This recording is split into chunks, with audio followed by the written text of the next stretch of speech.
Good evening. I'd like to call to order this special meeting of the Town of Superior Board of Trustees. Phyllis, could we have the roll call, please? Mayor Trent Olson. Here. Mayor Pro Tem Deborah Williams. Here. Trustees Joe Cirelli. Here. Rita Dozell. Here. Elia Gugaris. Here. Chris Hansen. Here. Sandy Pennington. Here.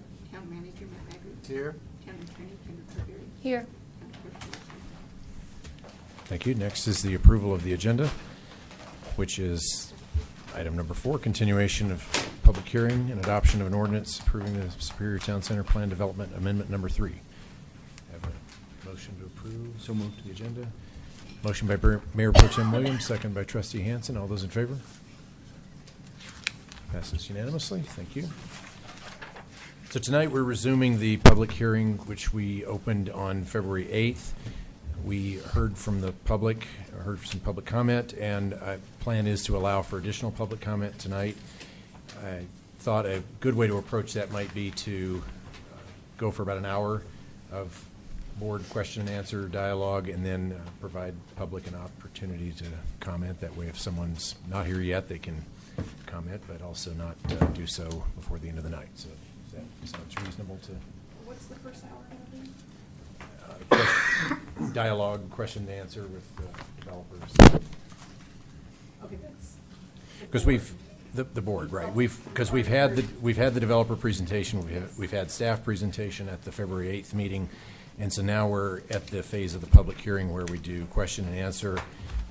This is for the board to ask staff and the developer questions to clarify. And question for Kendra: during this time, is this a time we should discuss possible conditions, or should we wait and close the public hearing and then do discussion of possible conditions after the public hearing is closed? It's up to you, but the problem, once we close it, then there's a procedure to reopen it. So I would suggest that if there are any more questions that you think might come up, or anything else that you might want to hear from other people, then you would leave it open. Okay. It's fine to discuss it when the public hearing is open. Okay, so we'll do that. So there's clearly lots of sheets to review and lots of questions that we all have. I would like to make the suggestion that we frame our discussion in terms of the subject areas that we're dealing with, such as moving the plaza area, moving Creekview Way. Discuss it and in terms of question and answer in those chunks. And I think it would be easier for us to stay on track. I think it would be easier for the public and everyone to follow what we're talking about if we discuss it that way, as opposed to going skipping around between different parts. If the board is in agreement with that. It's been more organized that way. Well, actually, I thought we were going to go through each sheet. Okay. I think that organizing them in categories, to talk about, because each sheet may have multiple things on it, because I kind of went through it, as Clint was mentioning, and organized it in a way like that too, and said, okay, what were some of the general categories of changes that we should all get our heads around, and then we can talk about each sheet as well. But let's first talk about the general categories. And I have listed 8 of them, but and if I could, I'd propose that we kind of think about them, see if there's any more we want to add to that, and then start with the first ones and kind of go through them in an orderly way. We can refer to the sheets, but there's kind of categories in my mind of changes that have been proposed here. A lot of changes. So, because I ended up with 8 pages of questions off of the individual sheets, and I don't want to go through 8 pages of individual questions until we've had a general category discussion. Okay, that's fine, but I went by per sheet, so I'm going to be flipping quite a bit. That's great. Okay. We love to have Fine flippers. with that. And at the tail end, we can flip Yeah, through all we the can sheets flip to through 'em make all. sure you're covered. Yeah, I think the idea is, though, is just to get big concepts either agreed upon or not agreed upon, one way or the other, and I think that might make some of the discussion be a little bit more efficient. Right. Okay. Well, and some may see some topics as big and some see it as Exactly. small, so. That's true. That's Okay. something to consider. Deborah's mic. Your mic is. Do you Would you want? like to? Did you want me to kind of just go through what I saw as some general categories when I was trying to frame this Yes. I work think that would effort? be a good Okay, way to so start. the first one was moving of the plaza.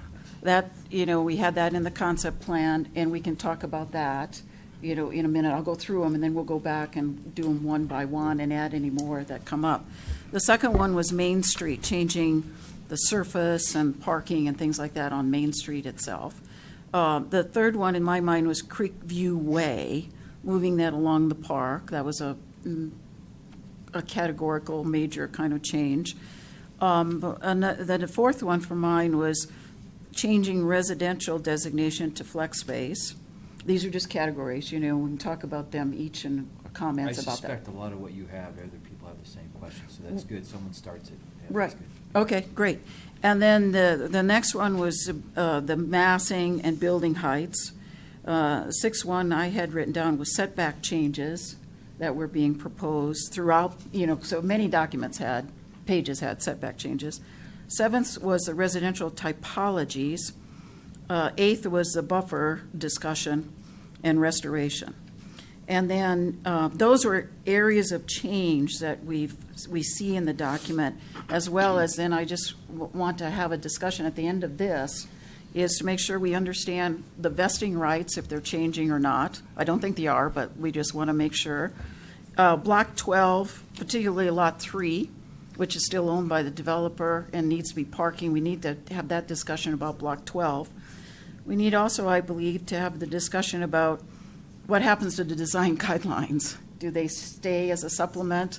Do they change? Do they, what are they? What are they going forward? And then a question that I have, and I think that maybe others might have too, is what happens or what changes are required to FDP1 Phase 1 and FDP1 Phase 2 as a result of the changes of PD Plan Amendment 3. So because FDP1 Phase 1 is Main Street. So we'll have to get, I assume, a new FDP, amended FDP for that after we get this PD Plan amendment. But we can talk about that at the end more. So I would propose we go back and kind of tick them off. And if there's any others, we can add to them. Tick who off? Tick off these 8 items. There you go, Chris. Good one. So. Does everybody like that list? Yeah, that's fine. Would you clarify, there was one of them that you, category was about flex space? Is that what you? Right, from residential, primarily now in the old PD Right. Plan Amendment 2, there's a lot of residential Right. space identified That in flipped the flex. main planning area 2, which is now going, the proposal is to change it to flex space. So we Okay, need to so- talk about that. Right, okay, so why don't we put along with that category, or even as its own category, is ground floor commercial and flex above?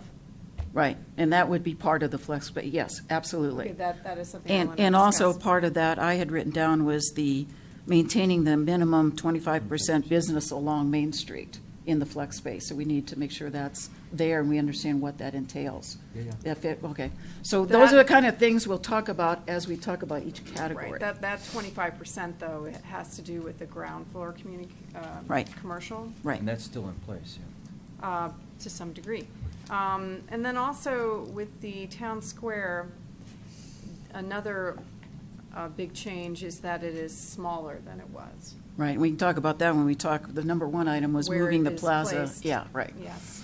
So do we want to start with that? Moving the town square, or now called the town plaza, from the center of Main Street closer to Boulder Valley Ice and turning into what I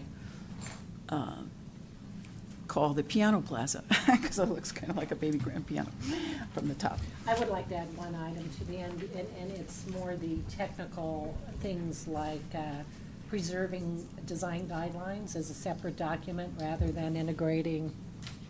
I think I said that, but maybe you missed that. Were you missed it. here Where when did you when say I it? said that? Yeah, that's, Yes. that's there. Did you Well, just not come in? Which one did you terms. say it in? I said, understanding the vesting rights, understanding Block 12, particularly Lot 3, understanding the design guidelines, if they good. remain Okay, as a good, good, supplement good. or not, and then Missed it. changing of any FDPs as a result of these changes. That's good, though. Okay. Okay. Yeah. Okay, do you want to kick us off on? Moving the town Plaza. square, sure. Yeah. Go ahead. I have no problem with, when the design concept came, or the concept for that, I thought it was a good idea to move the plaza closer to Boulder Valley Ice. It just seemed like it could create a better space for having events and activities, especially out of Boulder Valley Ice. And I don't even have a problem with, and I think it's a good idea, to reduce the size of the promenade, which we could talk about at the same time as that, because we're narrowing the promenade off to the. Rita, may I interrupt? Can we call these up, the relevant pages up while we're doing this? Or you Thank can you. all huddle around me. Yeah, or I've got I've my got plans them here too. too, so I don't have any real issues about moving that, except for it is smaller, slightly smaller than it was before, which I hate to always take away from space that could be used for the Yeah. general public. That's my I one thought- comment. I had a concern about that at first too, but I love the idea of being right at Boulder Valley Ice.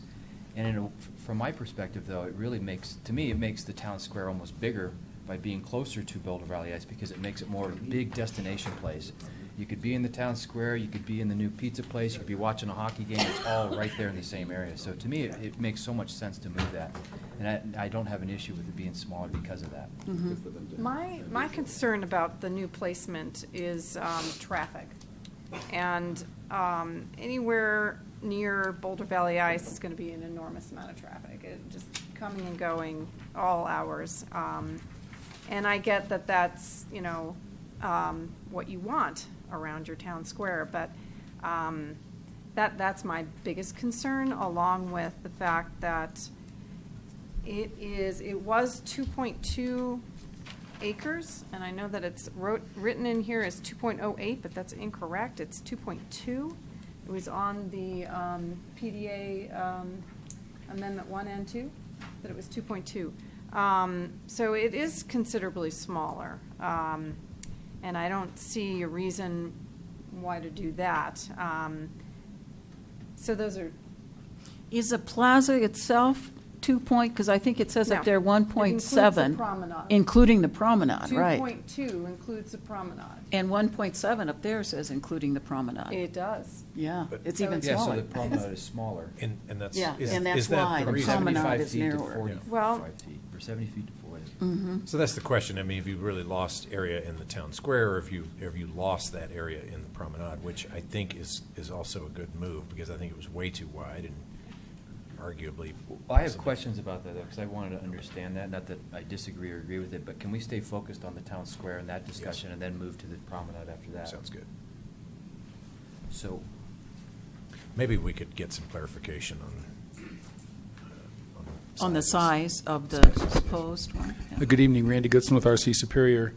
Thank you very much for continuing the meeting and holding a special meeting to consider our proposed changes that we think will make Superior Town Center better. We hope you agree. We're eager to go through this with you. There's, as it relates to the topic of the town square, town plaza, it is very slightly smaller than the previous town square. But I want to point out that in your packet, you have an exhibit that may be of help to you in considering the overall issue of whether you're taking away land from public spaces. It's identified as Exhibit A in your packet. And this exhibit, on the bottom, there's a summary. Stephen, are we able to pull up Exhibit A in the packet? Is this the, or is it in this? Collection.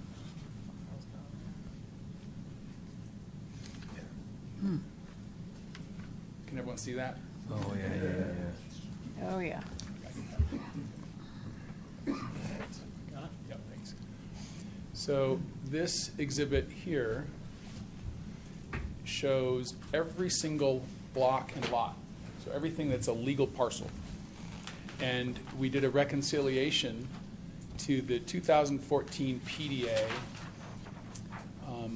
which is the PDA that incorporated the Discovery Office Park to the project. And then we had, or actually I guess it was Boulder Valley Ice and Indoor Sports and Superior Medical Office Building Developers did a lot line adjustment on Block 12 to accommodate their structure and to accommodate some changes to the sewer pump station. And so that's the 2014 PDA with lot line adjustment.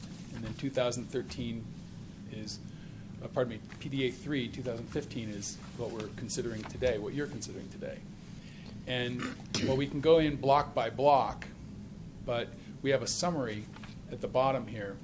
And is this large enough for everyone to see? Yeah. And the,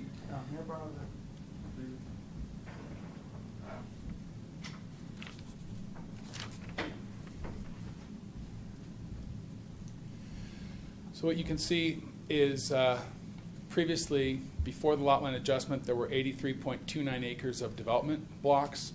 With the lot line adjustment, there became 83.47, and now there's 83.4 acres of development land.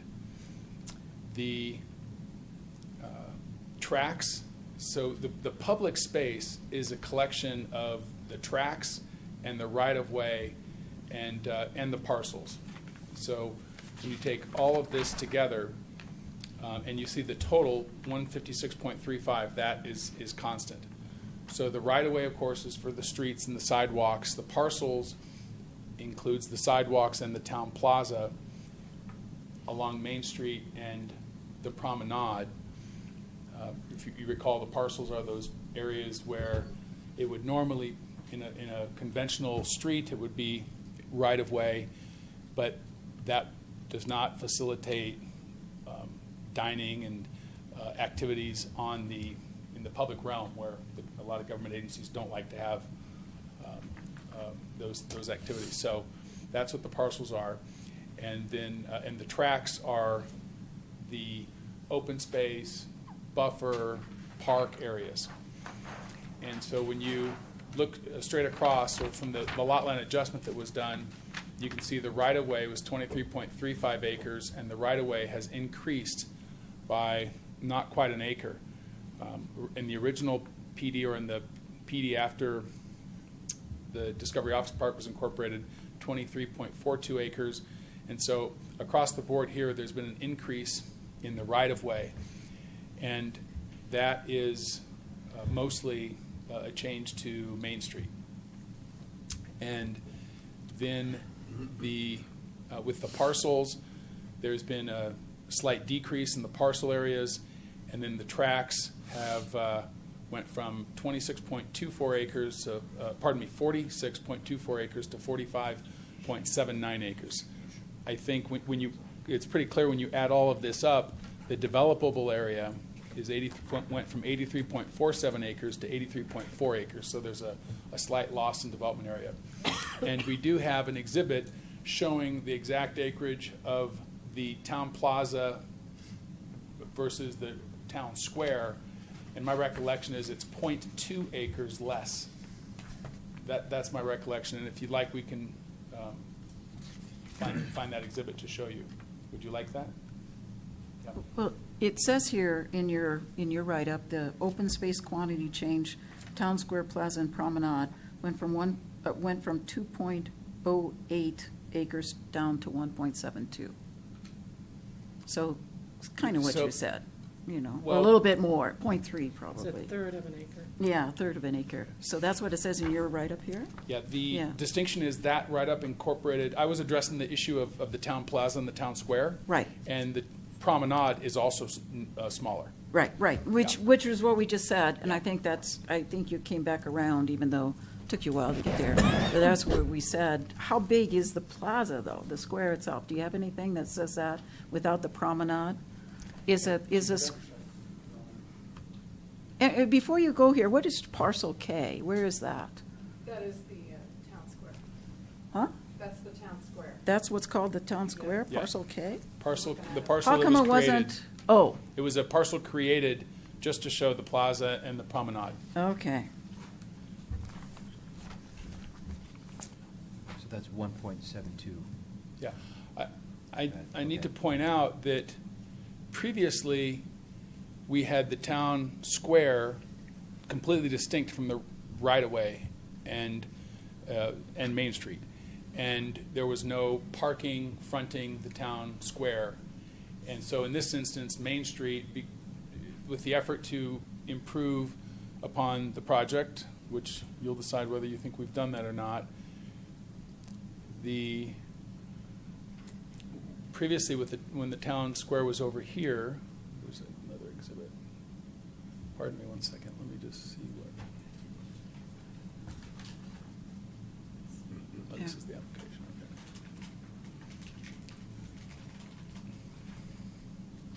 When the town square was over in this location, there was no on-street parking. And one issue that we're addressing is with our retailers. The other thing is the town square was back a little farther than this area here, not quite as far as this area here where the building started, so the town square took up this area. What we've done here is we've tabletopped Main Street from Marshall Road to Superior Drive so that during events, when the street's closed off, this space can expand. And the other thing we've done is we've put in, we've added quite a bit of space, I think it's about 20 feet for parking that would accommodate pure perpendicular parking, which gives you the maximum spaces if the town wants. Of course, this is the town's property, so the town would control how that is parked. And that helps the retail activities here by making the parking and making that retail more accessible. And so the right-of-way in this instance has increased, and over on the previous plan, that portion there was part of the town plaza, or the town square. And so here you have an increase of right-of-way and a decrease, if you will, of the town plaza, and you can pretty much see this play out in that the right-of-way has increased, and we didn't have a parcel K before, but when you take those two together, that's from my perspective, that accounts for a majority of the change. And then when we take the whole parcel together, we included the promenade to incorporate that whole public realm. So the street, when you say right-of-way, only the parking on the street is right-of-way that is now, would be the town's, not the plaza itself? Correct. Okay. And I think of, when you're talking about traffic, it'll be a hug and go for the Boulder Valley Ice. People will pull in there in those parking spots, I think. And is that contemplated to allow that? People, if there's a lot of people coming to drop people off, they're not going to be able to use all of them, use a little circle, semicircle in front of Boulder Valley Ice. I don't have a problem with it. I'm just saying that now there's more ability to stop your car close to Boulder Valley Ice and let people out, whether it's your spouse or your kids or whatever. And so would that be allowed? Well, there's 2 points there. If I Yeah. could just sort of correct one thing. When the town square was over here, this was always on-street parking. So there's not more on-street parking closer. But there's more on over there, right there. Over here, there's yeah, more. Yeah, there's more there. And then the second aspect is that's town property. It's regulated like every other street in the town. So you'll regulate the parking. You'll figure out whether it's loading only, no parking during certain times of day, which we wouldn't recommend, but that's up to you. That's, I only bring that up for, to comment about traffic and things like that, is that there is more opportunity now to drive up and use a parking space either to wait, if it's open, if there's open, or to drop people off. And I think that's a good thing. I'm not arguing against this. I like the move of the plaza, so I don't have any further comment. We should be conscious of the time, and we got a pretty good list, and so go ahead. So, actually, I just, I'm calculating from the PD one. It was parcel E, F, and G, which came to 2.08, and that made the square 1.4. So now we're talking about 1.72 for the promenade and the square, so it's roughly 1.2 for the square. Mhm. So. What are we to do? I mean, So, it's not that much. Either it's an issue or it isn't. Yeah, I think this is much more usable space in front of the Boulder Valley Ice. And I don't know, other than, I would just ask one more question of Randy. What's in Block 7, Lot one there. What are you contemplating in that little space there? Not little space, but that space up there? Is that, I'm reading it right, Block 7, Lot 1? What could be possibly there? Well, it's 100% non-residential on the ground floor, and it's a mixed use. What we are continuing to contemplate is really a first floor sense of Main Street, where the buildings are multiple stories, but you get a sense of a 15 to 25 foot building height with facades varying, and then the higher elevations, the second, third, fourth stories, and wherever the buildings are, would be stepped back a little bit. So we want the pedestrian at the pedestrian level in this area here to feel like a traditional sort of older Colorado town, not downtown, not Arista, but if you go to Arvada, Boulder, Louisville, a lot of those, and mountain towns and things like that, you have that varying facade heights, but really a sense of, it's a one-story sort of sense, or maybe one story plus a mezzanine. And so that's our sense, and that's what we're trying to pull together for that feeling. My reason for asking you that is that would be the only place you could get more space for the plaza, and I don't know that that's a more useful to create more open space, because we also can block off Main Street if there's an event. I'd rather see retail and business there instead of opening up a bigger space on the plaza. Can I? Go ahead. So I think as we're going through this, and I like, Rita, how you've laid it all out, your 8 major issues or points, is that it'd be good for the rest of the board to either give a thumbs up, we like it, I'm kind of lukewarm about it, or I totally hate it. So before we move on to the next thing, I would like for us to, I'm with you. I personally like it closer to Boulder Valley Ice. It makes sense to me. But I'd like to hear from all the boards before we keep moving from one to the next. If that's That's a good okay. point, thank you. Just a quick question. I think I understand what tabletopping is, but can you just define that for me? That's in our second category, that's Main Street. But no, he can answer it, but that's when we talk about item number 2, Main Okay. Street. So the tabletopping is where Main Street, including the parking, is at the same elevation as the sidewalk and the plaza That's what I thought. on both sides. And so when this area is closed off, depending on the size of the event, you could close off from Marshall Road to Superior Drive. It's very easy to close off from Promenade to Superior Drive and still maintain accessibility there. You would have a environment where there's no vehicle stops.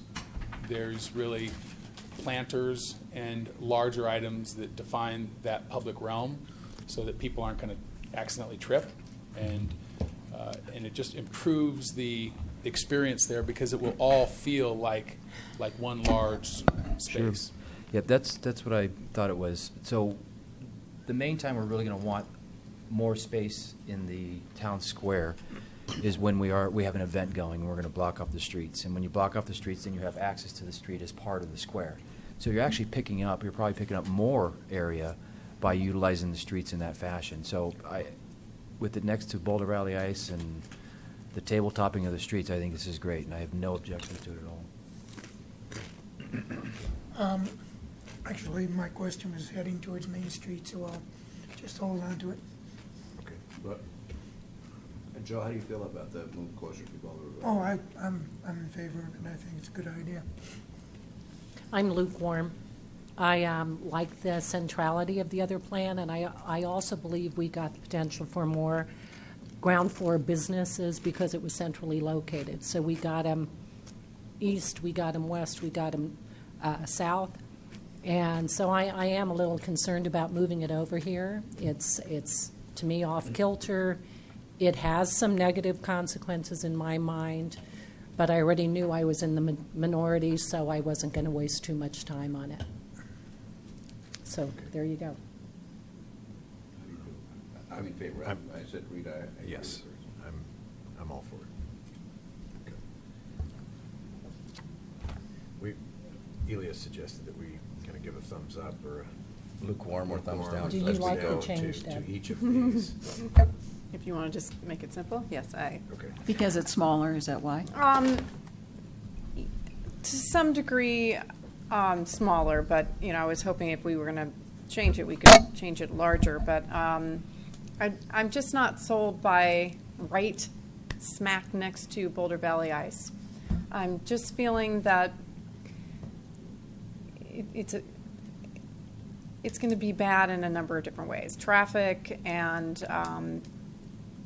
I know that you want spill out from Boulder Valley Ice, but it could be a negative at times. So, I mean, I'm not sold. My last comment, I think then we'll move on to Main Street, is that I prefer that plaza there in front of Boulder Valley Ice than a 75-foot hotel. So, well, I guess that was on the other side, but anyway. Okay. Moving on to Main Street, the surface then, which is at table topping, and parking changes along Main Street. I don't know what else to talk about. Are there questions about that? Because, okay, go ahead. This will be for either the town or developer to answer, but I had a question regarding the Sharrow, or the sharing of the bike traffic, no bike lane, and they call it Sharrowing. And I'd read recently that at least bicyclists consider that more dangerous than having a bike lane. And I think this is a rather small area, so I'm not sure it's a big deal. But what have you have any feedback on that? There are certainly two schools of thought, at least. And one aspect of the Sharrow is that it's traffic calming, and that's something that we think is a separate goal, where bike riders a lot of them would like to have a designated lane. What I've heard, and what our consultants, what we've talked about, when we've talked about whether we have a dedicated lane or a Sharrow, is sometimes drivers sort of feel like the bikers better stay in their lane, and they just go zooming by them. And we like the multiple different conflicts overall. And just to point out, one thing that we've done that I think reduces a conflict on the Sharrow lane is when you have a Sharrow lane and bikers going in opposite directions, if you have a pinch point and you have cars going also, then you can have cars trying to squeeze by. And to avoid that situation, we took the southbound bike route down to Old Braille Way and the northbound up this way.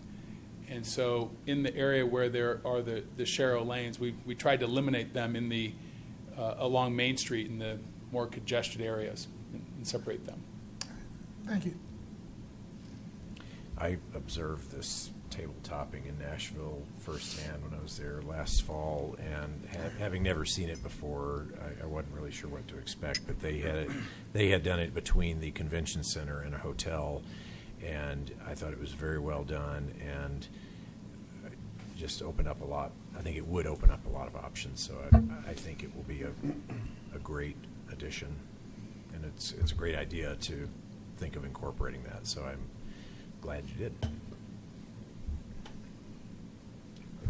I like table topping. I think, yeah, so we all seem to be, yeah, okay. Thumbs up. Okay. Okay, let's move to the Creek View Way, moving up along the park, or the Coal Creek Park area. And we kind of came up with that when we were viewing Park 1 and Park 2 and how to access the parks. So this was a move, I think, that was suggested by Design Concepts and by the board. And I like this. I like it better. The only thing I don't like about it is that, again, it takes away from the park. It reduces the size of the park parcels by some small amount. We're 9 point some acres on this Park 2, and now we're about 9.0 something. But, you sometimes you have to give a little bit in order to get something, and this is much better than before when it was bisecting to buildable areas. So I those are my comments. I like it. I like that it's moved up against the park. I think it creates some problems. I like the movement, the new position of Creekview Way. I do not like the retention of, I do not believe I like, unless convinced, the retention of the bar north of Creekview Way.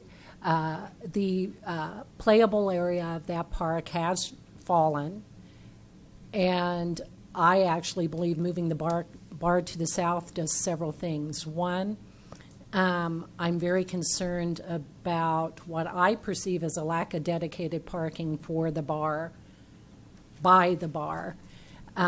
It seems to me on one schematic I saw there's a park to the left, and that to me is should be a public parking. It should not be in conflict as potentially bar parking as well.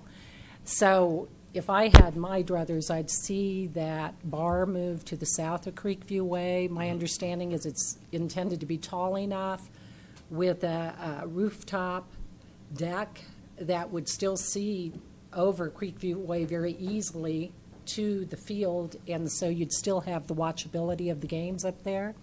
Can you point out where you're talking about? Right.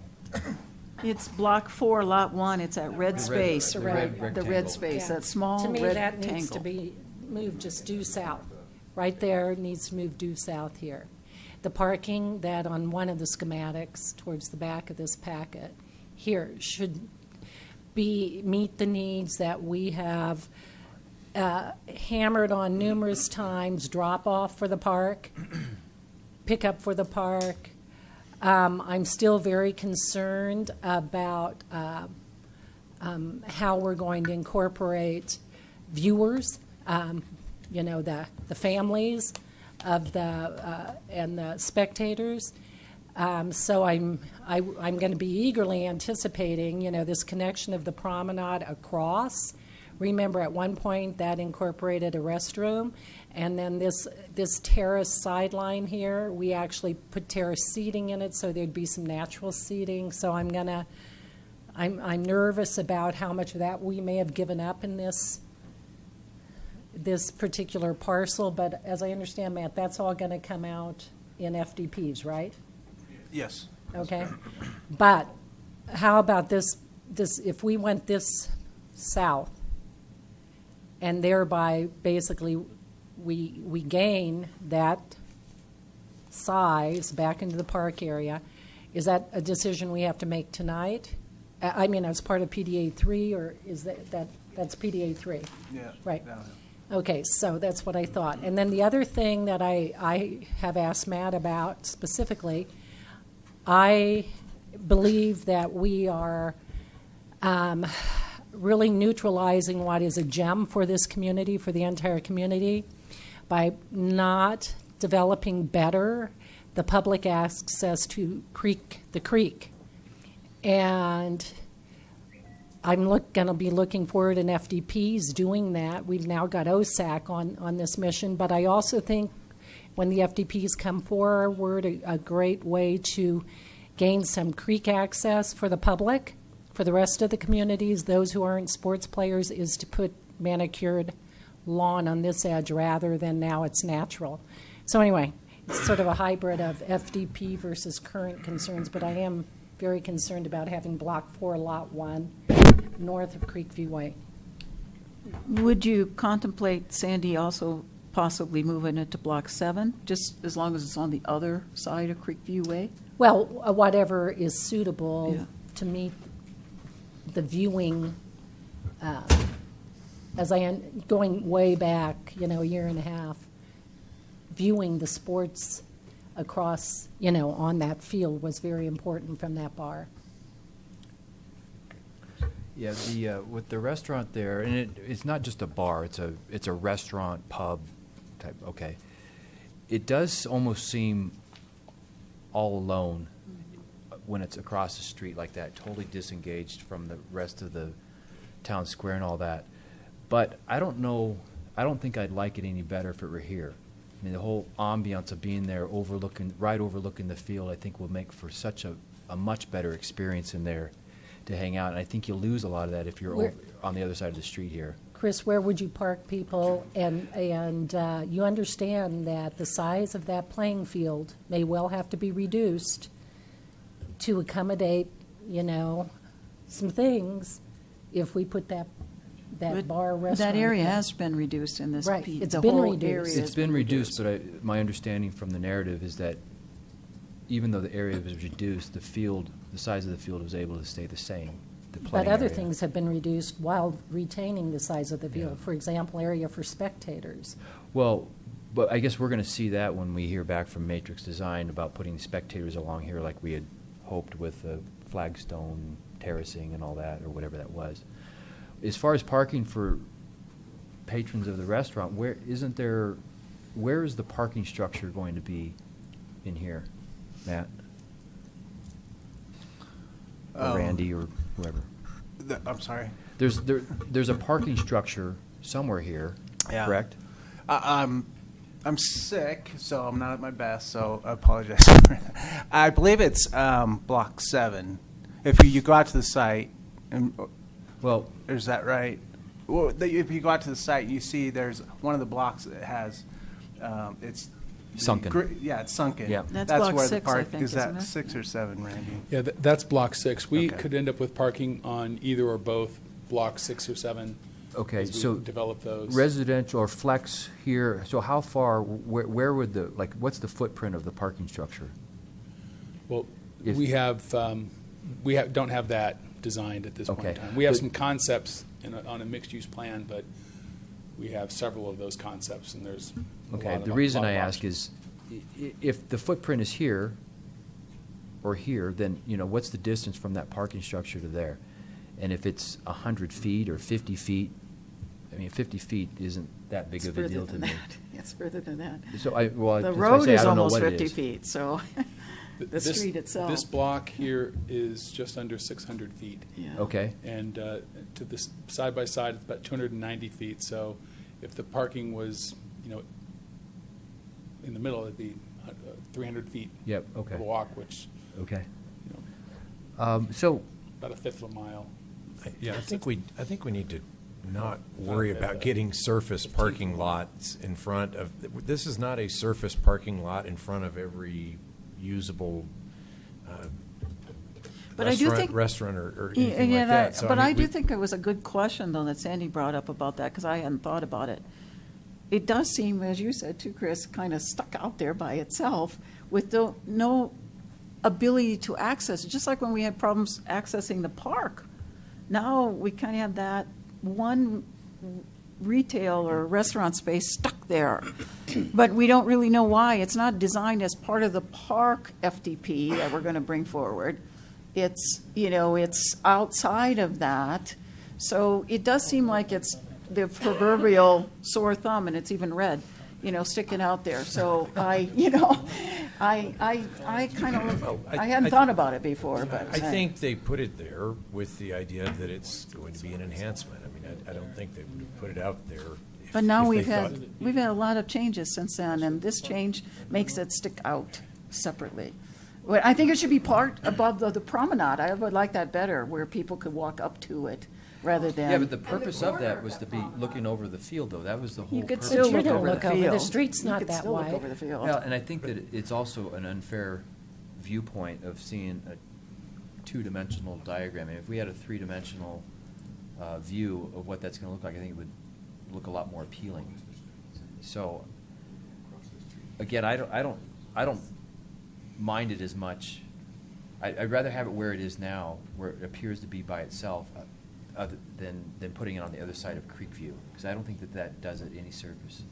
No, I don't think it has the potential special environment to be right there on the fields. And I think, if I'm correct, that was also a structure that we were thinking of having the restrooms in for, or is that? That's correct. Yeah. Well, that's correct. There's a couple of points there. It's up to the town as to how you plan the park.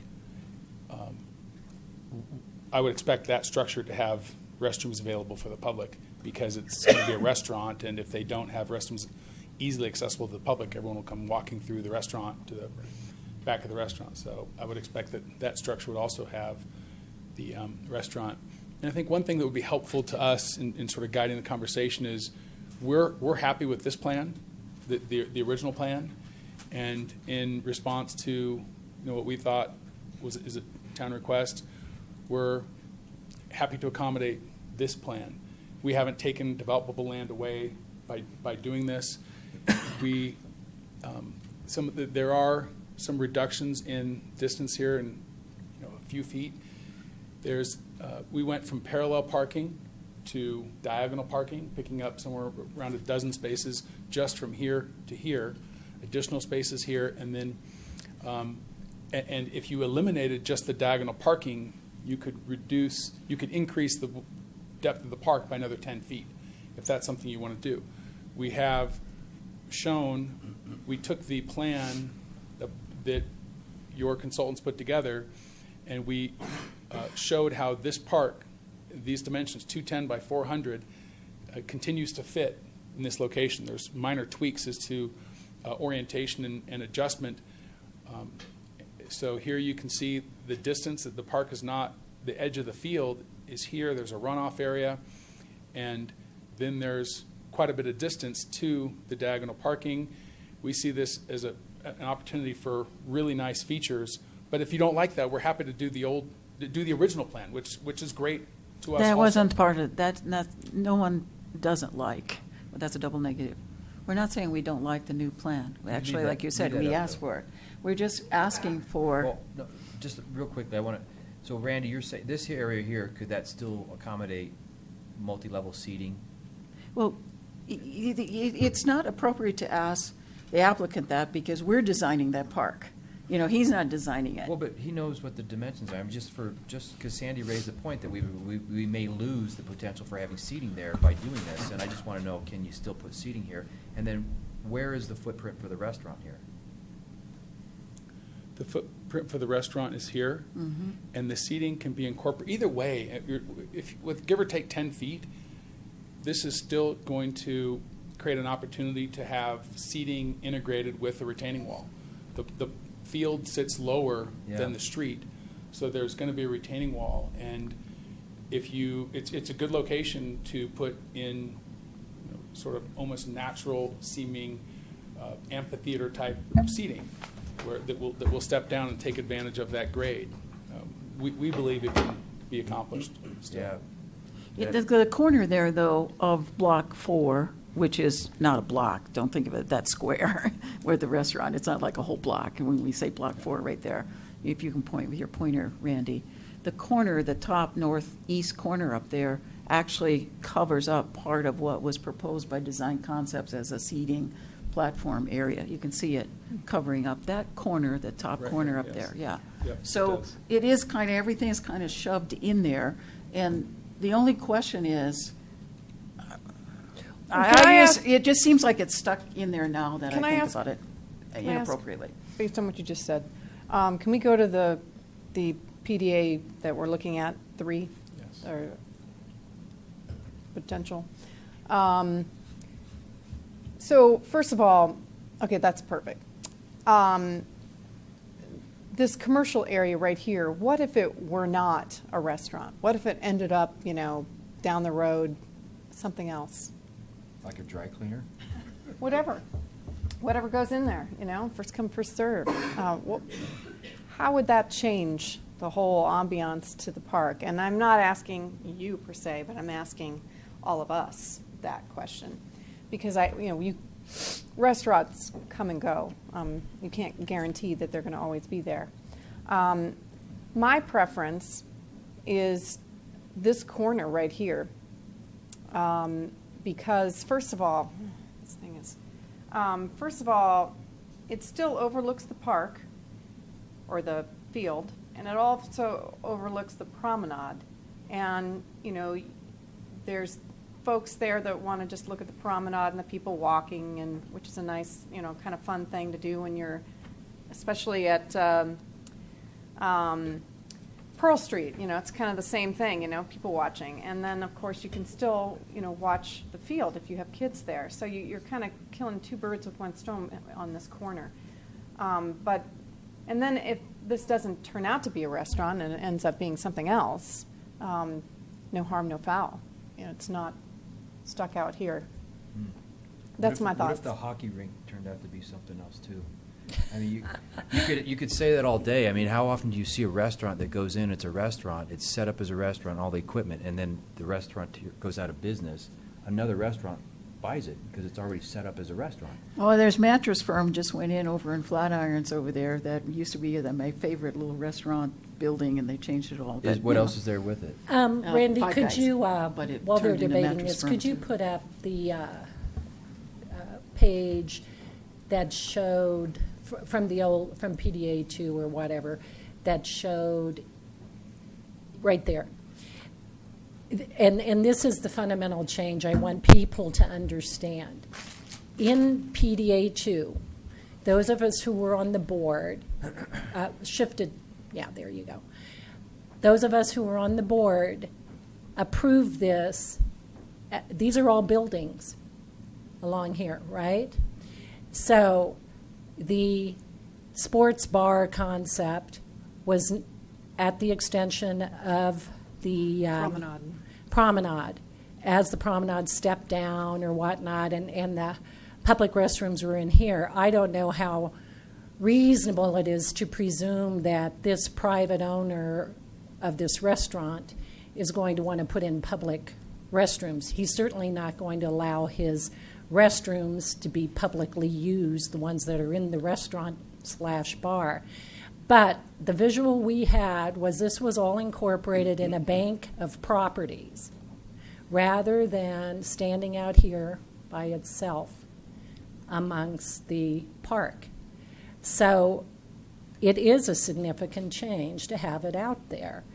And it's a change to me that those of you who are intent on having 1 1/3 football fields out there and having drop-off in this parking, you have to get your hands around, because the only way I can see this working across the street, as in PDA 3, the red rectangle, is by reducing the size of the playing field, because we cannot move that playing field into Coal Creek. We are bounded. We have spatial limitations. And I believe we're wiser as trustees to have that parking there be park parking and not be first come, first served parking that allows private restaurant use in that particular parking. So if this is contiguous to the promenade, then it's just a logical walk to the underground parking. And, it preserves more flexibility in that park parcel. Okay, let's hear from some others. I mean, I hear what you're saying, Sandy. If you look at any sort of high-end golf courses, if you will, they usually have a clubhouse. And the clubhouse usually sits by itself, and it may look like it's all isolated in the middle of nowhere, but it's actually a great gathering place for people. So that's how I kind of envision this to be on the other side of the street. But I'm not, I'm okay either way. The problem is we don't have golf courses Right. in terms of acreage available. No, I for just want to our create a use. visual for those of me Yeah, that may be yeah. listening to I get it, yeah. Oh, I but get it we're too, but- bounded. We're now bounded by the street, and we're bounded by Coal Creek. And if you decide that you want to keep it as a restaurant all the time and the restaurant goes out of business, you got to wait for another restaurant to come. It could just be vacant. And it would be a sore thumb. I just wanted to add, or maybe inquire of Trustee Pennington, if we made a condition that it would include public restrooms. That was one of the things that you identified. Would that change your consideration at all? I have to think about the reasonability of that request. How do you see that working? Are you seeing one set of restrooms that serve both the restaurant clientele and the public, or are you seeing two sets of restrooms? Let's say 2 sets of restrooms, that we would have an exterior access. Exactly, have to be Exterior access that's right. restroom, his and hers, Yeah. for the public. That would be identified as public restrooms. So it would be managed by the town? Would you like them to be managed by the town? Well, I mean, is that, when you say public, I mean, it would Yeah. be deeded to the town and it would be managed by, What would you like? I mean, if we could just make it a condition and What force the happened operator to of the building to restroom manage the concept restaurant? as part of the promenade? I assume, I am not necessarily a fan of a 45-foot promenade because I think it's too narrow. And the concept we had going was the concept of a welcome kiosk, a welcome kiosk-like thing that also had restrooms in it. And that, you know, we sort of discussed that thoroughly, agreed on it. Now it's kaplooey, right? It's gone. Restrooms on the promenade? Yeah, just in that welcome, you know, as you go down to the field and up from the field, there was some, Like right some Right there. structure. You're talking, Show- over here. Yeah. Well, Yeah. show your. There could still be a restroom facility there, or it could be part of the building on Block 4 if you'd like. And if you'd like, we could have it be a condition of the operator of that building Yeah. that they maintain the restrooms, you know.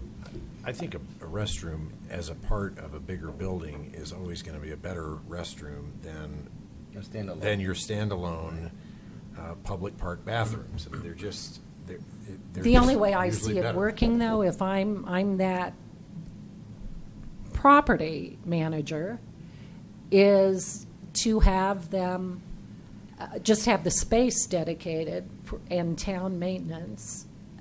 You know, in other words, the outside X of the building is bathroom access. I can't imagine going inside him having that entire No, in this- huge public in, coming in and out. I mean, in the mountain ski towns, this Yeah. is fairly common to have these public restrooms within multi-tenant Right, that's buildings. I mean, that's very common, and This they're is very. not a care multi-tenant of it, building. That's the This is- difference. This That's the this is a difference. restaurant. That's an example, but. Yeah, the no, con- it's a good It doesn't example, work but it's here. not. No, the analogous concept, the to- concept is the same, though. It's that you've got a public restroom as a part of a bigger facility. Yeah. And it's going to be inherently nicer. And Mayor, who maintains that, though? Is it- Well, we're designing a project from ground up here, so we figure out. just kinda the- curious, yeah, okay. We figure out those details. I don't know what the answer to that is. I like the idea of external bathrooms that only park, you know, you want to separate that from people that are going there to eat, obviously. So a separate that- building from? No, the- no, same building, but on the Okay. outside. You know, as you're coming It from can the be park. there, you know. attached. Yeah. It could be attached, yeah. I just will add one comment.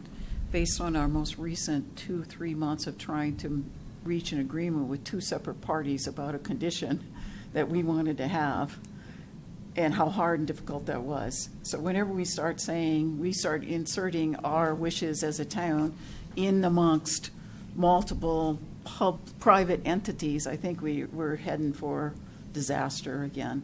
But if you could, Randy, put that back to your current proposal, not the old one, but PDA 3. You can see in there the shaded lines, which was from Design Concepts, I believe. There's a building, I should probably get my own, but The at L the. shape? Well, there's a building at the end of the promenade. See, there's kind of a funky little building there. And that was where we talked about having, Right there. yes, right there. And then over here, too, wasn't there toilets But is included in there? Wasn't there something with the floodplain that we couldn't put? Yeah, those, If I could just point out, I apologize for interrupting. This is an old exhibit. We have modified this. If we just focus on this area here and this orientation, I just want to point out that we have addressed, I believe, Trustee Dozel's comments. You see how this building now goes like this, and we eliminated some parking spaces, and so now this line here, the You building pulled it comes up to a that. little We bit. pulled it up. We rotated the building clockwise slightly, and so this red line here is the gray line here. Right.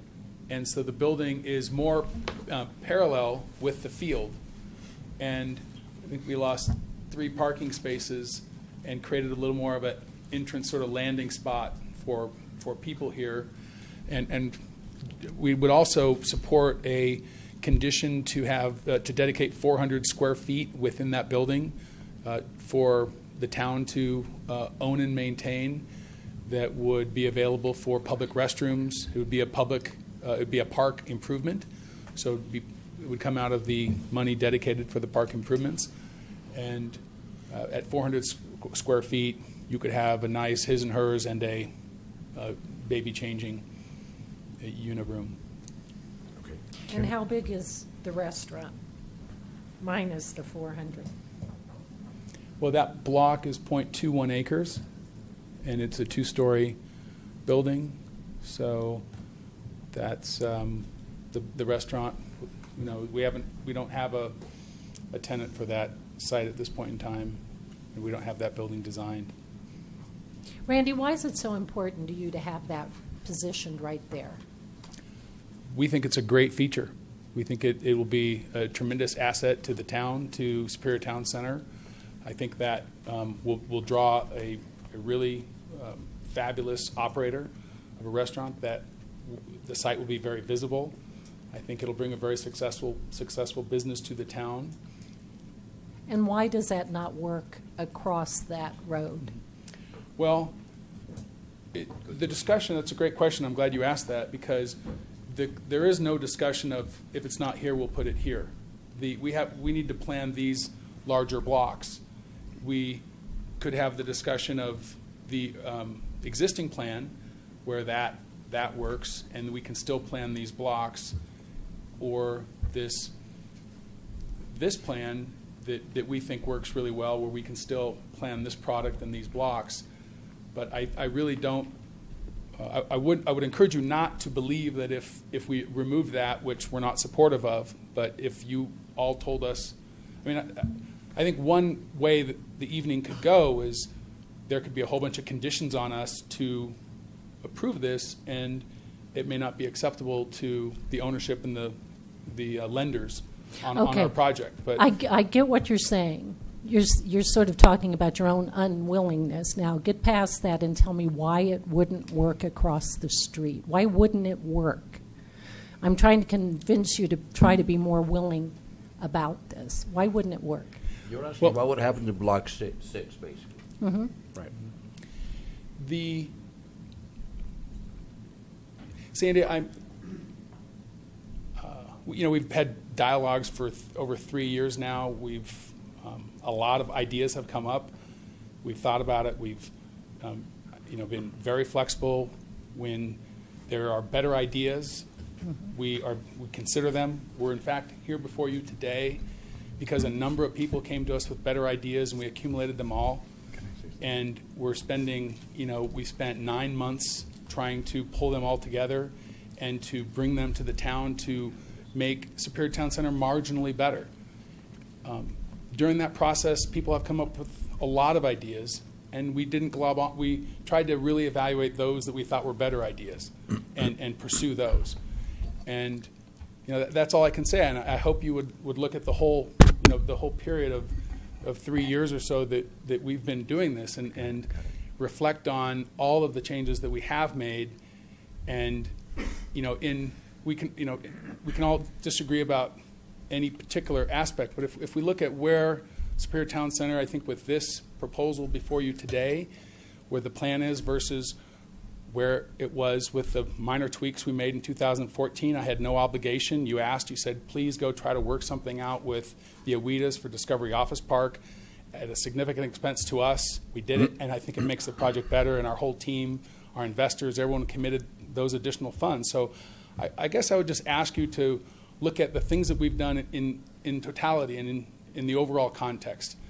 So, I hear what you're saying, Randy, but I think what Sandy is asking is, to me, just a simple answer. What's the resistance of having it on Block 6? Is there, what would happen? We wouldn't commit to it on Block 6. It's just, I don't see it as a successful location. No, but can you explain why? I think we're just asking for an explanation to see why it's better on the other side of Creekview Way versus on this side. That's all.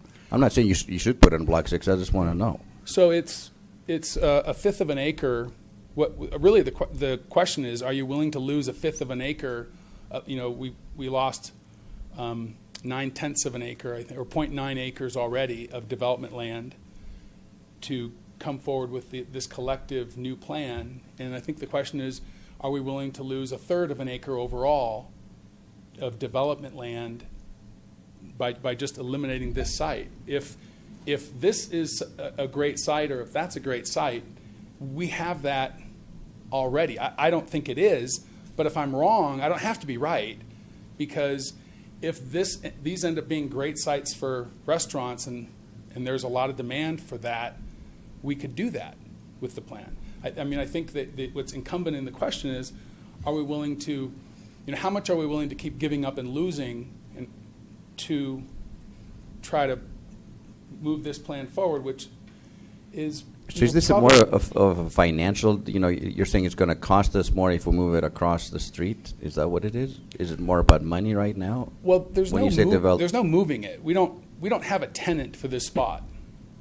I think this spot, my personal opinion is, this spot is going to get a better tenant quicker, that will allow it to be built, and that we will not get a tenant, this is my personal perspective, and we will build something else here. And so it's not a move this across the street. We'll some great, you pick the restaurant you think about, and if we had them in tow, we'd go say, well, do you want to move there or move here? We're going to be moving forward, developing these blocks before we probably even have a restaurant in there. There's, overall, what we're trying to do is, even moving the town plaza, we're concerned that the town square is not successful. Our greatest fear is that it's not successful, not that it's overrun with business and there's no room for additional businesses. By relocating the town plaza, we're doing this in such a way to really make sure, to do everything we can to assure success for the tenants that we have. And that's just sort of a different perspective.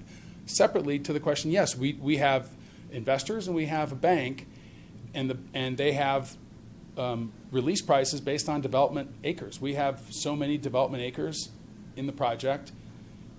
If we go to them, we have plenty of collateral. It's not a question of whether their loans get repaid, but it's a question of what is their collateral. If we go to them and ask for significant reductions in acreage, they could just say no. And then all of this work that we've done is out the window. So let's go. Okay. Let's go ahead and do our thumbs down, up, or sideways on this particular matter. Then I'd like to stay on track somewhat with public comment at 7 o'clock and at 7:10. So where are we with as proposed? I know we've got varying ideas of kind of how it could be done differently, but I think what's before us is what we're being asked to. Well, I like the way it is, providing that we do put in a public restroom into that building that's accessible from the outside. You don't have to go to the restaurant to use it. And that was a good piece. That was a good piece that came out of this dialogue. I think having a restaurant over the field is much more inviting to go to than having a restaurant that you look over a street then to the field. It's to watch my kids play ball, I'd much rather do it over the field. I would agree with that, what he said. So. Go ahead.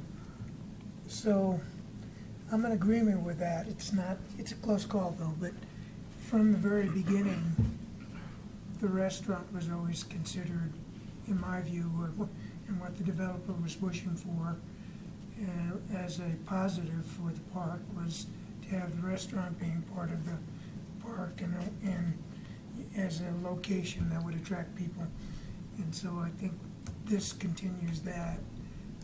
So it does have its downside with the parking and traffic that we're going to have to sort through with the FDPs. But this is the way I support this. Okay.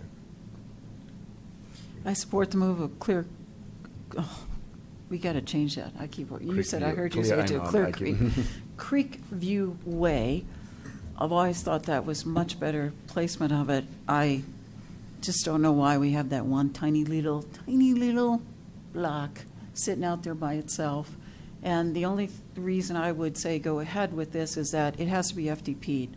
nothing will happen there until we actually approve it. So, and then at that time, if a tenant comes forth and they build to suit that tenant, then we have to approve that FDP, and we can require at that time the condition to put public access restroom. I wouldn't want to make it a condition of this PD plan amendment.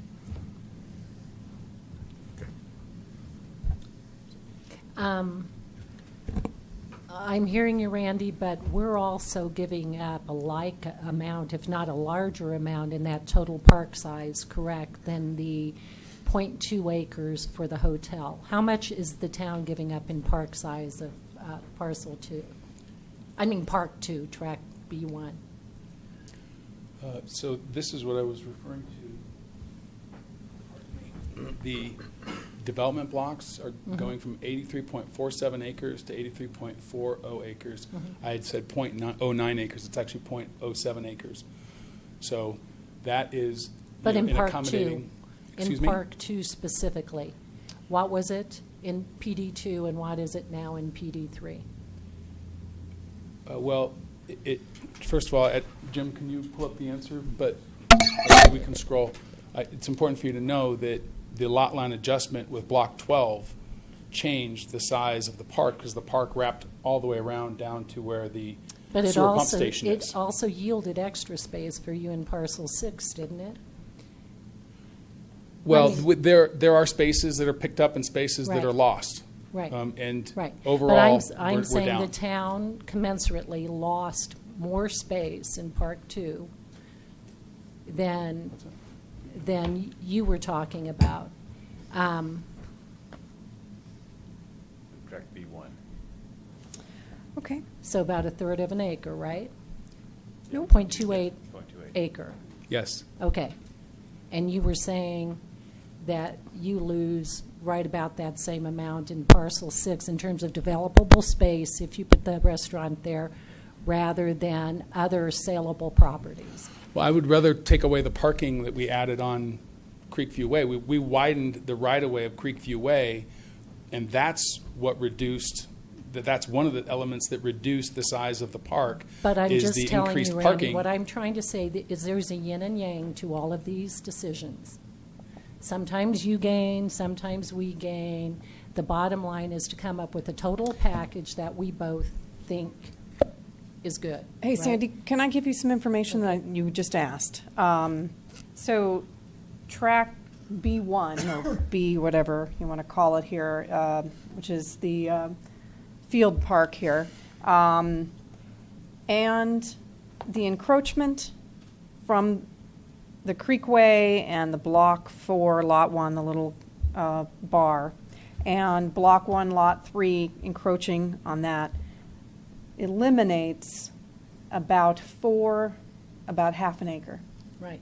If he goes back, it went from PD1 0.42. to 9.49 to 9.07, 0.42. And this is the point I'm trying to make to my colleagues on the board who are gung-ho having that huge 1 1/3 football fields. When you lose 40% of an acre, you've got to make accommodations. And those accommodations can't be all getting rid of the walkable space that most of the community enjoys. So there are accommodations that need to be made. That's my whole reason for saying this. So we can be as rigid as we want on wanting the restaurant and wanting the field there, but other things got to give. And some of us think those things are too important to give up. So Sandy, am I going to interpret that as a thumbs down? Cold Creek Way is a good move, but having that restaurant there, demanding it be there, I think doesn't work. I will go thumbs up, but I agree with Rita. I don't think we should do the external bathrooms tonight. I think that's more of an FDP issue. I just don't want it to be forgotten when the FDP comes up and we bring this up. It's like, well, wait a minute, I don't think this guy's going to go for it. So, because that's going to be the case, we should do it part of it tonight. I just want to make sure that, that I hope you understand that that's important for us to have external restrooms for the park folks. Perhaps you could, in working with your designer for the parks, you could put that on their list and say, get recommendations from them as to how to accommodate the public restrooms. And if their recommendation is in Lot 4, we'll work with you and we'll remember this. Bill Jenks is here. Bill Jenks is relocated to Colorado this weekend, and he's very Welcome. nearby. So he's here. He's heard you.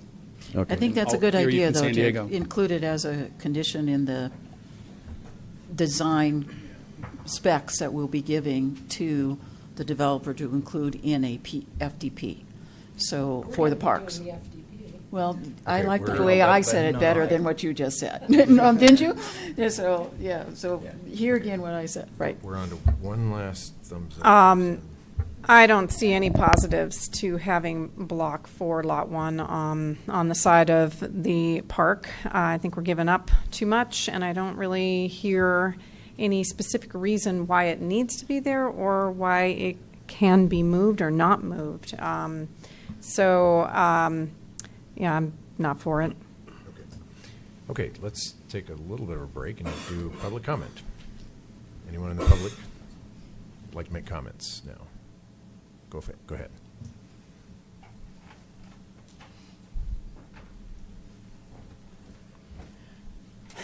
Good evening, I'm Teresa Clark, 765 East Wiggins Street here in Superior. Just two comments, one about the restaurant on the side of the park. If that's going to be the case, and if you're going to put public restrooms there as well, I suggest that you move the sheriff substation into that structure as well.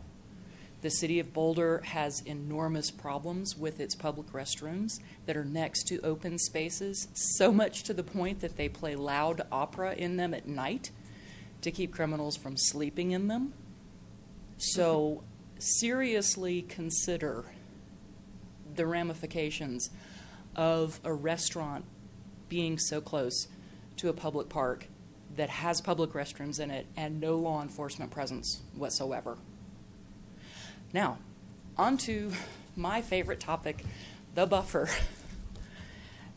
In 1996 and 1997, over 1,000 residents supported the concept of a residential buffer between the Superior Town Center and Rock Creek. This was to have been 300 feet, according to the comprehensive plan. During the process of the negotiations of the annexation agreement, this got whittled down to 250 feet, as distinguished by 200 feet and then another 50 feet. But regardless, it's still 250 foot of residential buffer. I actually presented to the Town Board of Trustees concerning the buffer on May 12th of 2014. That was almost 2 years ago. Then again on December of 2014. In July of 2015, I presented to the committee, to the Board of Trustees, and sent emails to town staff and you all about heavy equipment being parked in the buffer. Moving on to the same thing on July 7th of 2015, and then on August of 2015, requesting that the excavation be stopped. The excavation happening in the buffer be stopped. In September, I subsequently presented 31 letters from residents asking that you refrain from approving any further PDs, FDPs, until this buffer had been resolved, until the work in the buffer had stopped, until the buffer had been put back, and until it had been landscaped. So this buffer issue has been going on now for years. And I could go on about my disappointment of not being heard when I emailed you all and said, there's excavation going on in there and it can't be happening and it needs to stop. Nothing happened as a response to that. So here we have yet another opportunity to restore the buffer to where it was and then landscape it. So my thoughts are, this is becoming like Groundhog Day for me. It's becoming like Groundhog Day for all of the residents that have been involved in this process. So let's make today the day.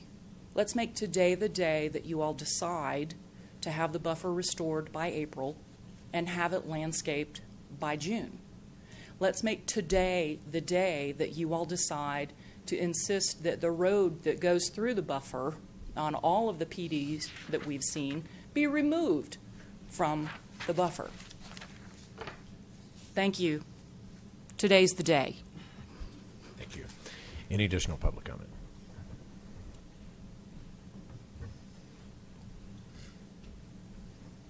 Good evening, Heather Craycraft, putting on my business hat, so for the Chamber of Commerce. Just wanted to point out a few things to think about as far as the restaurant and the perspective of which side of the street. I think the views from the current proposed from the developer of Coal Creek and the overview of what potentially could be even further views to a potential restaurant owner could be fantastic for this gathering place. Also wanted to point out that it would be a complement to whatever hotel pieces we have in the community, and from the perspective of a restaurant owner trying to look at that project and the safety of kids coming to and from their building, maybe it's a place where we might grab lunch while someone else is doing something down on the field. The safety in and out of that restaurant might be considered on one side of the street versus the other. So just a few points. Thank you. Any additional public comment?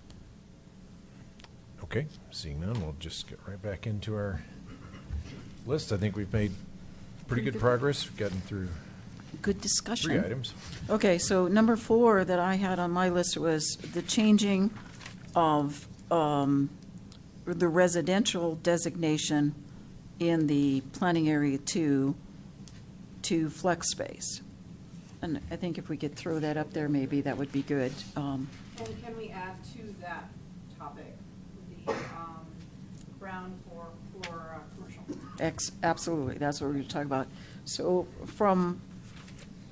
before, there was a lot of residential on block 2, 5, 6, and also some on 8 and 9. But this has all been changed to flex, which also allows for residential ultimately, if that's what's determined.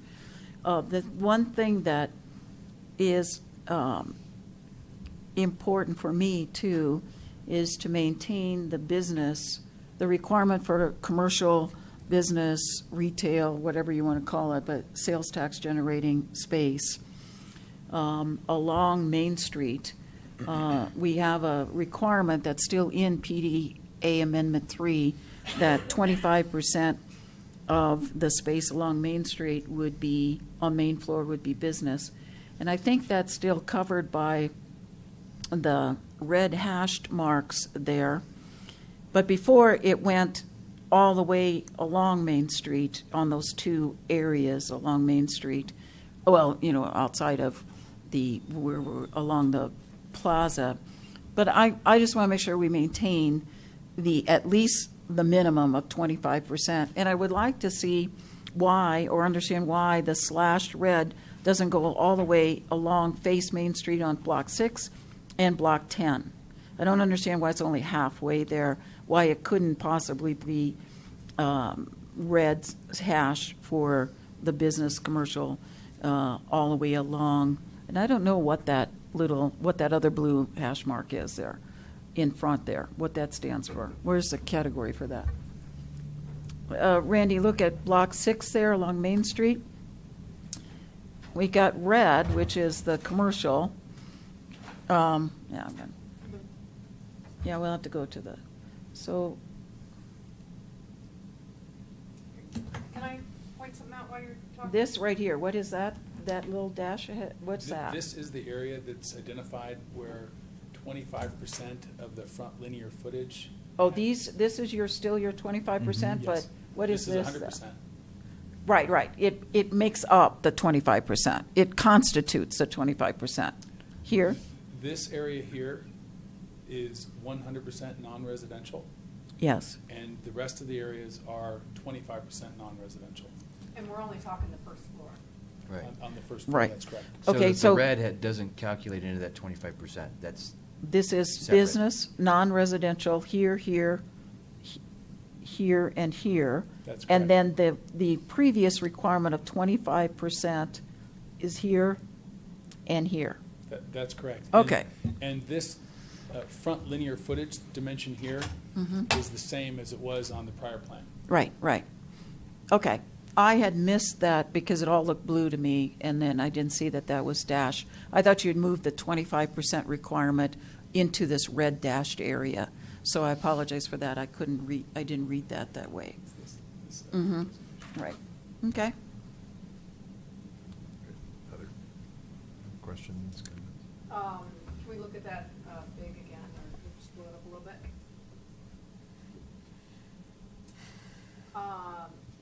So as far as a downtown feel on the first floor, we have about a block and a half. That's correct.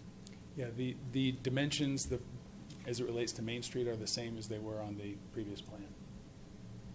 And then the specific area. Sorry. I'm talking loud, though. The area that is along Main Street to the west is smaller than the amount of space that we had before that was 25%. Is that correct? I don't believe so. Well, we had 2 blocks of that before.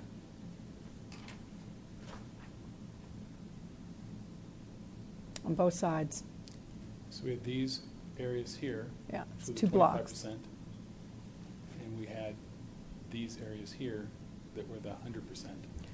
Right, so we've got 2 blocks of the areas that are 25%. And we got about a block and a half here. We treated a half a block there, maybe, yeah, a little more than a half a block there, and the full blocks here. So it's about the same, right, in the end? It's about the same. Yeah, it is about the same. Yeah. It seems to me that if I look at this, and I didn't see it because I saw the blue, my eye saw it all, we've got the opportunity for business commercial on the first floor all along here, here, here, and all along here. Is that correct? Those are the first spots, so almost in reverse, the way you described them. Our intent is to build out this way and to bring in as much commercial as we can. Oh, But you just want me to your reverse statement my is arrow correct. and start over here and come Your this way? statement's correct. I was just saying by priority, we're going to start here. Okay. And go that way, and depending upon the demand, we could go along Marshall Road, we could go along the promenade. At build out, As you build Yes. out, the opportunity is for first floor commercial here, here, here, here, and all along there. Yes. No. Well, Wait, no. at a minimum, that's really At a- sort of where it's mandated. Right. What we're suggesting is there's other places we may be able to. No, I understand that, because that's why we're doing to flex expand. space you're Yes. doing. So you have the opportunity to really work this mix appropriately, which I find more reasonable from if I was on your side of the table. Never could understand why you wanted to limit yourself to residential in the old designation. So I find this a positive change, and it gives possibly the opportunity for the town to get more business, commercial, retail out of this. Yeah, my exact thought when I review this, but my question is, what was your motivation to make this change? Because this, to me, is a big change, a big positive change, like Rita says. Very candidly, I think it was just a mistake when we were going through the process. I think when we were having the conversations, there was a lot of dialogue about the town center having, where it could be flex, and we could build all types of products in the town center. And really was sitting down with different office building and commercial developers, and they're like, no, wait a minute, this is residential zoning, and there are, in the design guidelines, there's references to, flexibility and other uses in the town, in planning area 2, the town core, but they didn't get translated onto the map. And so I think it was an oversight. Okay, so in the old plan, you had a fixed amount of residential, and then another amount that could be residential or it could be business. Now, what's the difference? What percentage of this now do you see being residential? So before, maybe it was 80%. Now, is it maybe closer to 60%? Our goal, Bill's job, is to maximize, get all the office, all the commercial, all the residential, and all the hotel rooms. We're, in fact, working with 3 different hotels groups, or 2 different hotel groups on 3 different hotels, 2 of which I'm hoping to have time to discuss with you, and the developer is watching on video to get some feedback on 2 hotels. So our goal and Bill's task is to maximize the development, Okay. Utilize all the entitlements that we have. Okay, and I hope we do talk about the hotels, because I had questions about the 3 hotels. So, So obviously, if you can maximize even more flex space, I'm all in favor of that, so I'm thumbs up on this change. Yep. Me too. Yeah, Is the demand there? I mean, do see you, a downside. yeah. Do you feel like the demand is there for even beyond what you've set aside?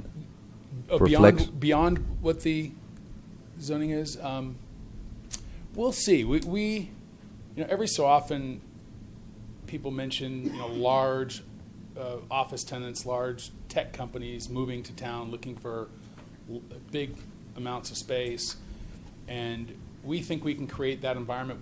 We think we are the type of environment that those users are looking to move to, but we need to incubate it and get it started. And we tell, when these conversations come up, we tell people, if it's a great use, if it's a great building, let's come to the town, and we can get feedback very quickly on whether it's something that we can do. So we haven't said no to too many users of quality space. So I like the idea that we have more flex. Not that it really means we're going to get more commercial and business on the first floor, but my main concern that I've always had from the very get-go was I wanted to make sure that we created a downtown environment on Main Street. And a block and a half at this point is guaranteed that, and nothing more than that. It can be or it cannot be. I question whether a block and a half is enough to create a downtown feel.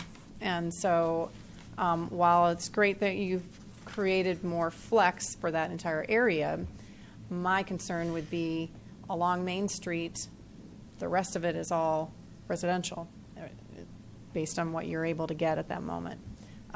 So that is my main concern. It always has been, you know that, and we've been talking about it for 3 years. So we'll just see. But the whole point is a downtown. That's what this was for. I also think that's one of the potential negative ramifications of moving the square against Boulder Valley Ice, because your entire area here now it's the leading edge with the traffic that's coming off McCaslin. And what could end up there is simply corner businesses and interior residential, whereas my businesses started here before, all the way over here, so you rapidly transitioned into that Main Street feel. You have that delayed transition now. But I'm just as concerned about what's going to happen on the promenade. I think there's going to be a great deal of interest for residential there. And I, as a town, don't want to see that on the main floor. I want to see that totally business on that promenade. Cute little shops. All the way, you mean all the way to All the Prairie way View? on the main floor, all the way there. And With a restaurant bar on that corner of the. with a restaurant bar right there overlooking the park, but we won't belabor that point. So it does bother me a lot what's going to happen here and here, because that's going to be the feel of our downtown. And it bothers me a lot, what's going to happen here and here. What we are lacking also in this shoving of the town square towards Boulder Valley Ice, and I think there are advantages to it, but I think there are disadvantages to it, is we lose that whole bank of commercial that would have gone on this east edge of the square. So I just want us all to know that there, again, are gives and takes to this. But I do like moving all this to flex and allowing commercial to pop up where it makes the most sense. So to me, it's some positives, some negatives. I would give it 60% positive, 40% negative. So slightly more Okay, positive. I'll reflect that. Yeah, Sandy, yeah, can kind I of a- ask you a question on that? Now, Randy, before, it's a two-part question. The promenade, before this change, that was all residential? Yes. Yes, it was all residential. Yes. Okay. So now it's changed to flex, but then I guess the extreme, No, it wasn't. It was flex on the bottom floor. it was flex on, According to my chart. okay. Yeah, it was flex. So along the promenade, then it hasn't really changed. It was flex then and it's flex now. Correct. So the other extreme would be to say that it has to be commercial, retail along the promenade. And is there any concern at all that if we made that requirement along the whole promenade, that you would have empty spaces, that we wouldn't be able to fill it with enough business? Because now you have the option that if you can't fill it with all business, that would be our number one choice.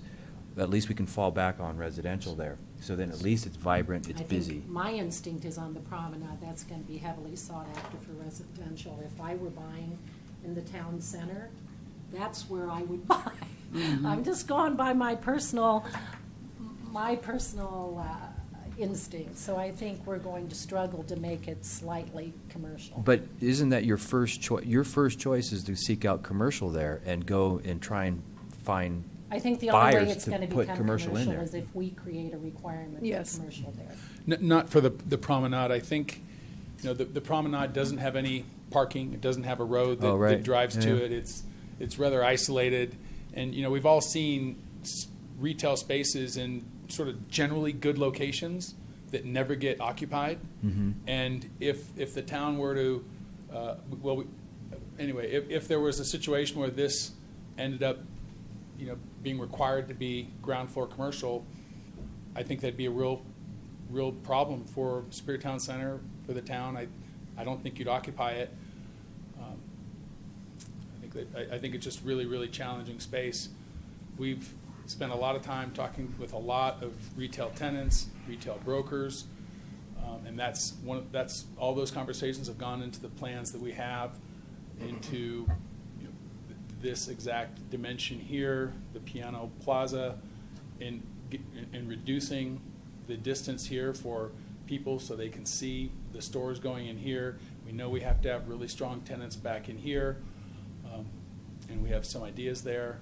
But the more isolated you get, you end up having a tenant that only does great when the space is really, really busy and people are walking back and forth. But 75% of a retailer's time is just sort of average time, and they need to be able to have business to stay alive. So your first choice isn't to do business there, or it is? It's not. It's not, okay.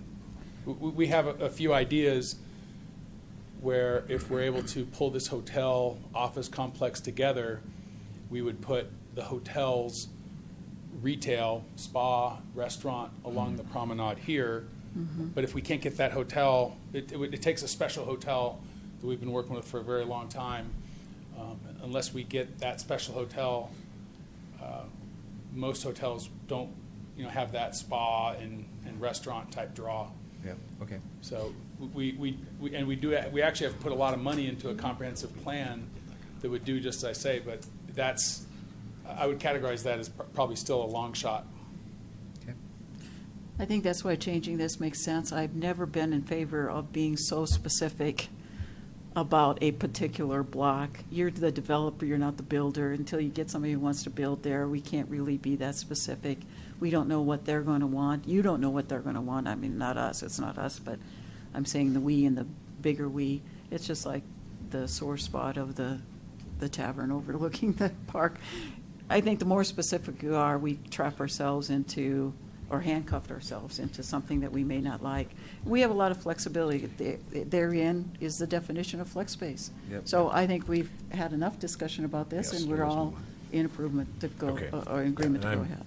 I didn't officially weigh in, but I'm give it a thumbs up as well.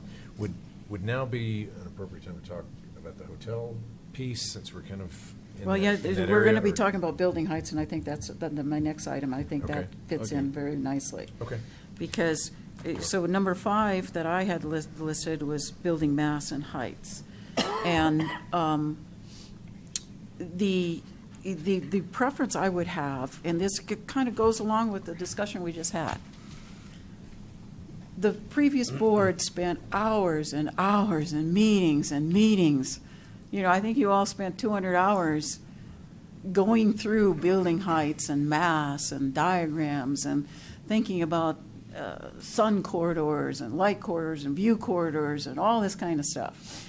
And so we came to some approval based on all of that discussion, and that's what's incorporated now into PD Amendment 2. And I would say that until we know what somebody wants to build in a particular area, we shouldn't get too hung up on making changes to that building height and mass. Because we have almost the whole ability for the entire, that entire area there, planning area 2, to be 55 and 65 feet with some architectural special area, which was a little square, it used to be on the plaza, on the town square, that could go 75 feet for like a clock tower or something that may be of interest. And a hotel, if it went in that, it was across from Boulder Valley Ice to be 75 feet tall. That's what's in there now. And so the 90-foot hotel was never anywhere other than in Block 1, is it? I got to put my glasses on. Block 1. So my proposal on building heights and mass is to leave the opportunity to have up to 75 feet for a hotel if it's needed, and in the planning area 2 area, and then to ask you to, or not ask you, just to take the process and follow the process, which is bring an FDP forward or a concept forward to say this is what the builder would like to have. This height, these stories, this kind of setback, this kind of terracing back, setting back of the upper stories as you go up beyond 3 stories. And so come to us and tell us what is it that the concept is for that building, And then we'll approve that based on the desires of the builder, your desires as a developer and need in order to be able to sell that space, and then also how it fits in with the view corridors and all the things that are inherent in this PD plan amendment, that the PD plan amendment that are required. So I would say, let's not change anything. Let's leave it the way it is, because there was a lot of discussion about this, and come to us with a concept or a FDP if there's, that would ask for or have us review a change to that building height and mass that was already approved. Thank you. I appreciate your comments. I think in a lot of ways you're right that we are dependent upon what a developer, a builder is going to want to build. 2 ways of responding to that. One is that the only changes we've made have been to reflect the existing height limits and setbacks, but just modify them for the relocation of the town plaza.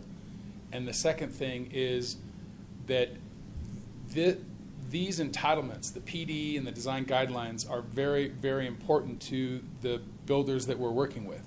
They look at the book, they find, they look at it with a fresh set of eyes and come up with all types of questions that some of which we're seeking to clarify.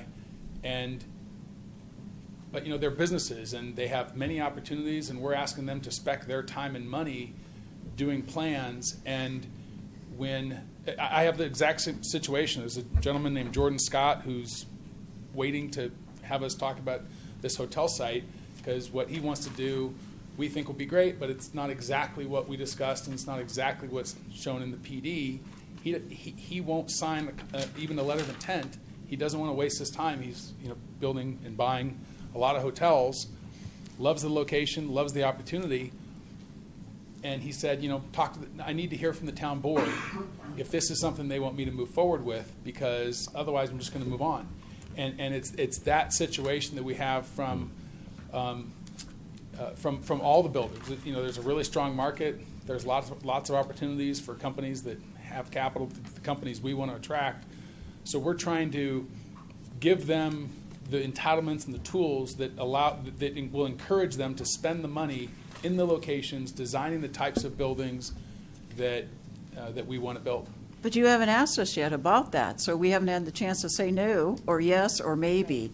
So, and we're here prepared to do that. Randy, that's why we have concept plans. Concept plans are quick and dirty, not a lot of cost, et cetera. So if we know we have somebody serious and they come forward to us and they want 75 feet in the middle of planning area 2, or heaven help us, 90 feet in the middle of planning area 2, then they come forth, make a educated case for that, and we consider it.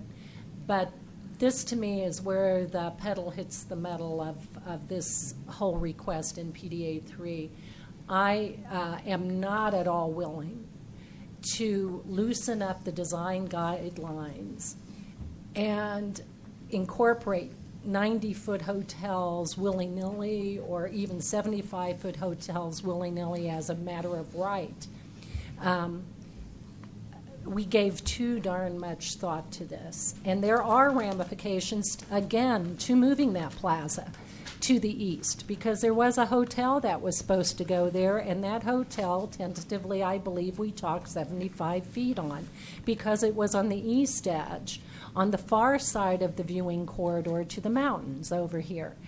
But when you move that now interior, all of a sudden 75 feet may not work, depending on the specifics of the concept plan in front of us. So I agree totally with what Rita just said. And just to clarify, if there is any height limit that's not already allowed by the approved project, there's no intention. I'm not aware of any height limit that's not already allowed. Well, And you're asking for a explicitly. 90-foot in the planning area too. It was never allowed. Okay, so No, let me no, just no, read you're to going to you- look, no, May I that just is read to you? not. May no, I just read to you from the document that's the entitlements for the project? Which document? Just give me one moment, please. Design guidelines, which is not what was agreed. It is not the approved plan, The PD plan. design guidelines, I'd just like, if you just humor me for a moment, how, under Section 2 of the design guidelines supplement to the PD amendment, the existing PDs are identified as, this is the section. The existing PDs state that they are to be read together. The plan set and the design guidelines are to be read together. The design guidelines themselves say under Section 2.1, purpose of the design guideline supplement. This document is intended to be read as part of the PD amendment. This design guideline supplement is intended to provide builders, developers, and designers of properties within STC a single source to guide their preparation of plans for the construction and implementation of the STC. In addition to providing certainty as to the standards applied by the town in review of such future plans, this document will provide the town assurances that certain key design criteria and requirements are met. Relationship, and that's Section 2.2, relationship of the design guideline supplement to the PD amendment.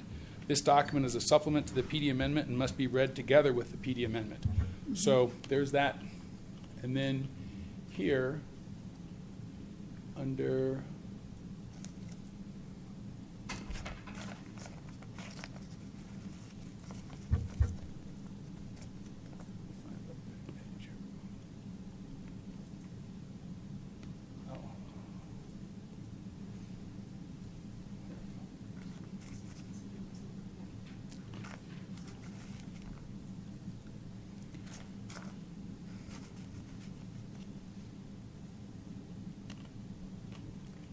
So this is section 1.6A1.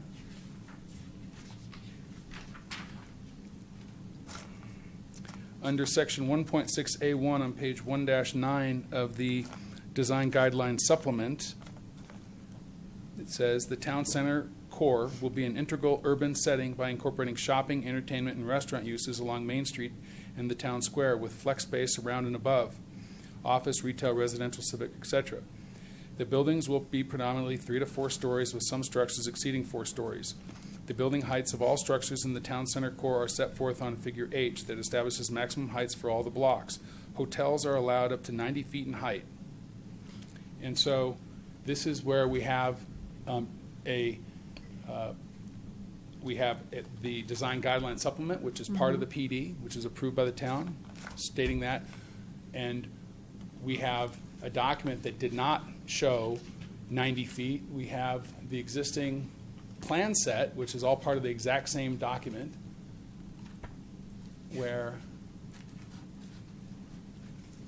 you can see even on the plan set, it says that the PD incorporates the Design Guideline Supplement by reference, and such Design Guideline Supplement shall be considered part of the PD. So here, just find the page, building mass diagram. Here on the approved plans, the building mass diagram,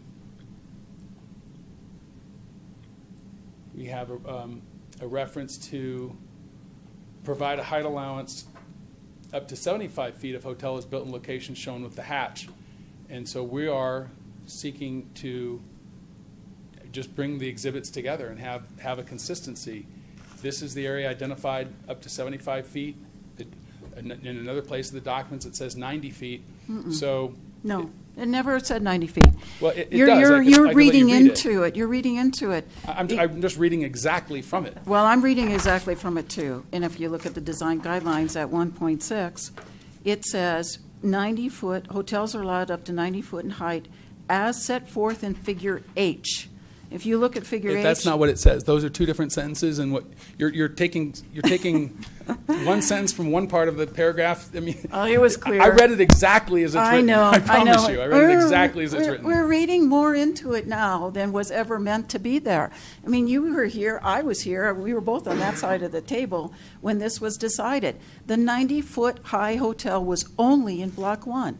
Never intended. There was a lot of discussion about this, that 75-foot was only allowed if a hotel was built there in that area that you're showing there. So now, in one time when you came with your concept plan for the plaza, the change the plaza, we said, well, where's the 75-foot hotel going to go now? And you had shown a possible 80-foot hotel in Block 6. You said, no, we're not asking for that. We're not asking for a change higher than 75 feet.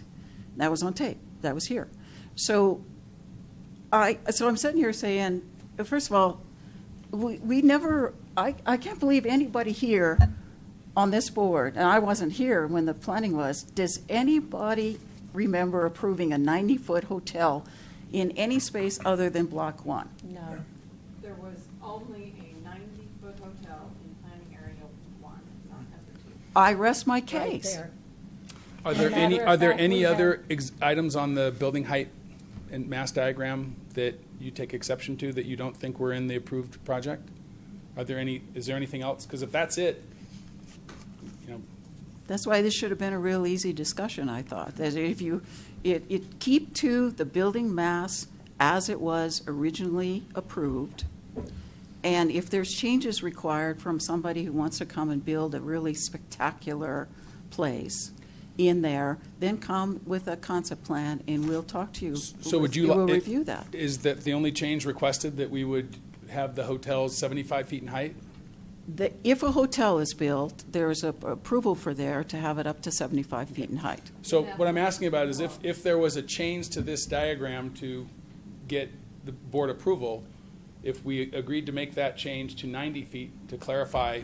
That's I mean, to at least- 75. You mean pardon the me, 90 75 feet down to I mean, 75. at least we can agree there's an inconsistency in the documents. That's for Okay? sure. Can we That agree is with that? definitely in So what I'm agreement. trying to understand is, if this changes to 75 feet, if that's the resolution of the inconsistency, are there any other issues with Randy, this what exhibit? you're leaving unsaid is when the sentence says up to 90 feet, it's as approved by the town board, right? We already approved PD 2, and PD 2 is correct. It's what we had in it, up to 75 feet. If that hotel was located as it was situated in PD2. Now, you can't say the hotel moves and therefore the 75 feet moves with it. No. The location now is taken up by the new plaza, et cetera, et cetera. So it's a moot issue. So But your he's point would be asking the that- question, though, I'm sorry, I'm Yes, jumping in on you. please. I think it's reasonable for the developer, the applicant, to ask, since now they moved that, is it okay to move that 75-foot, if a hotel is built, somewhere else within the town center? I think that's a reasonable That's what request. Randy's asking right now. And that's Okay, what I. so Exactly right. is this Yeah. where you're talking about moving it? Where are you moving it?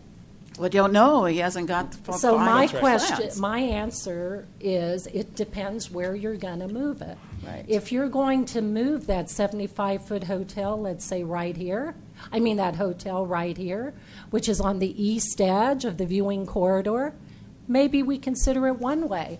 If you're considering moving that hotel here, to me, that's a whole different consideration. So what if we identify this area here as the areas for the up to 75-foot hotel? That whole area?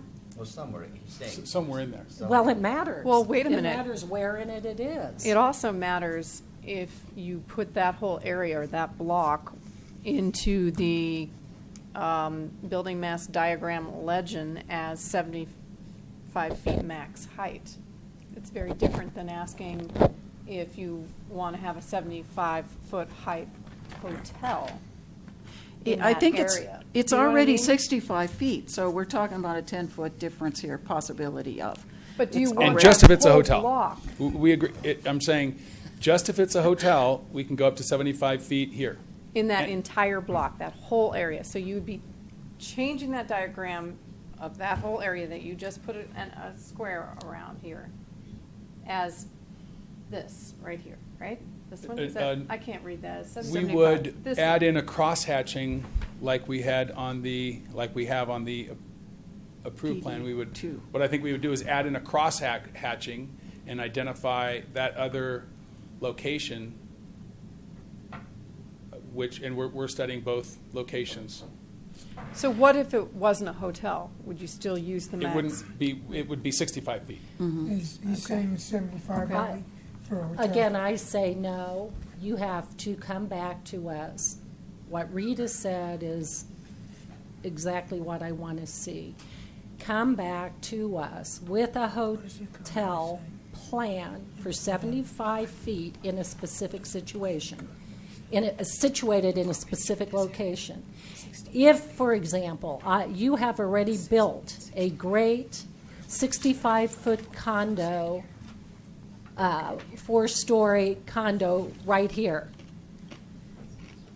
and now you're talking about having a 10-foot taller hotel here and depriving these people of what they expected as a natural view corridor, and now they're looking at your 75-foot hotel instead, I'm not going to vote for it. I think the one comfort that I would have here is that there are other requirements, conditions for providing up to 65 feet or even 75 feet. Anything over 3 stories, there's multiple conditions, which are, not interfering with the views of people around, the town center. Usually that means people that were there first, so, and then also to make sure there isn't dark canyons and then the VSA is required, not there, I'll take that back. The VSA is only associated with the southern portion of that southern half. But there are other conditions, and also setting back the upper levels of the buildings. So this all comes out of the FDP. I think that this is, I'm going to be like President Reagan. We have to trust, but we will verify everything that you do in an FDP. And again, I say that heights are very emotionally charged discussion items here within Superior, particularly because of the views. And if we make things too high so people can't see the views of the mountains, then you won't be served with that as the developer, and we won't be served as the town representative. So I think that it's reasonable. Like I said, I'm not one to want to build anything over 4 stories, but I think it's reasonable request of the developer to move that approved 75-foot area, if it's a hotel, to somewhere else within the town center. I would agree with that, and I think that he's going to plan both sides of that promenade at the same time. It's all going to get planned in conjunction. I don't see a scenario where you're going to get something built and it's like, oh, all of a sudden let's put a hotel on the back side of it. I don't, or the front side of it. I just don't. I think it's all going to get planned in conjunction. I would agree with you. And if we I don't think- like it, we can vote it down and say, go back to the drawing board, come back with something Not else. if it's in the PD. I think Rita captured it, though. 70 feet, Height feet. in Superior is very emotional. Right. There's an emotional charge to height in this town, and always has been. So, So but let- I'm good to move on. I mean, that's. Okay, so I think we've got a direction here that we can do a thumbs up or thumbs That down what? on. What is that? Does staff hear what we've been saying at the discussion? Okay. And what- I think what's it's, a the- hotel would be allowed up to 75 feet on the northern half of blocks 6 or 7. Not both. 6 Okay. or 7. Okay. Okay, so let's do a thumbs up. or As thumbs down. approved by and brought forth through the, yeah, but yes. I should just say yes and stop. Yeah. Okay. Right. So Rita, yes. Joe? Yes. Okay. Yep. No. Yes. No. Yes, no. Okay. Okay. Okay, And moving the- along. And the 90-foot is going away. That'll be one of the cleanup items. We'll because we have a separate provision where the design guidelines are going to be revised to reflect the changes here. So I took note of that as a condition. Okay, and then the next item, 6 that I had, was setback changes. There were a lot of setback changes that were proposed.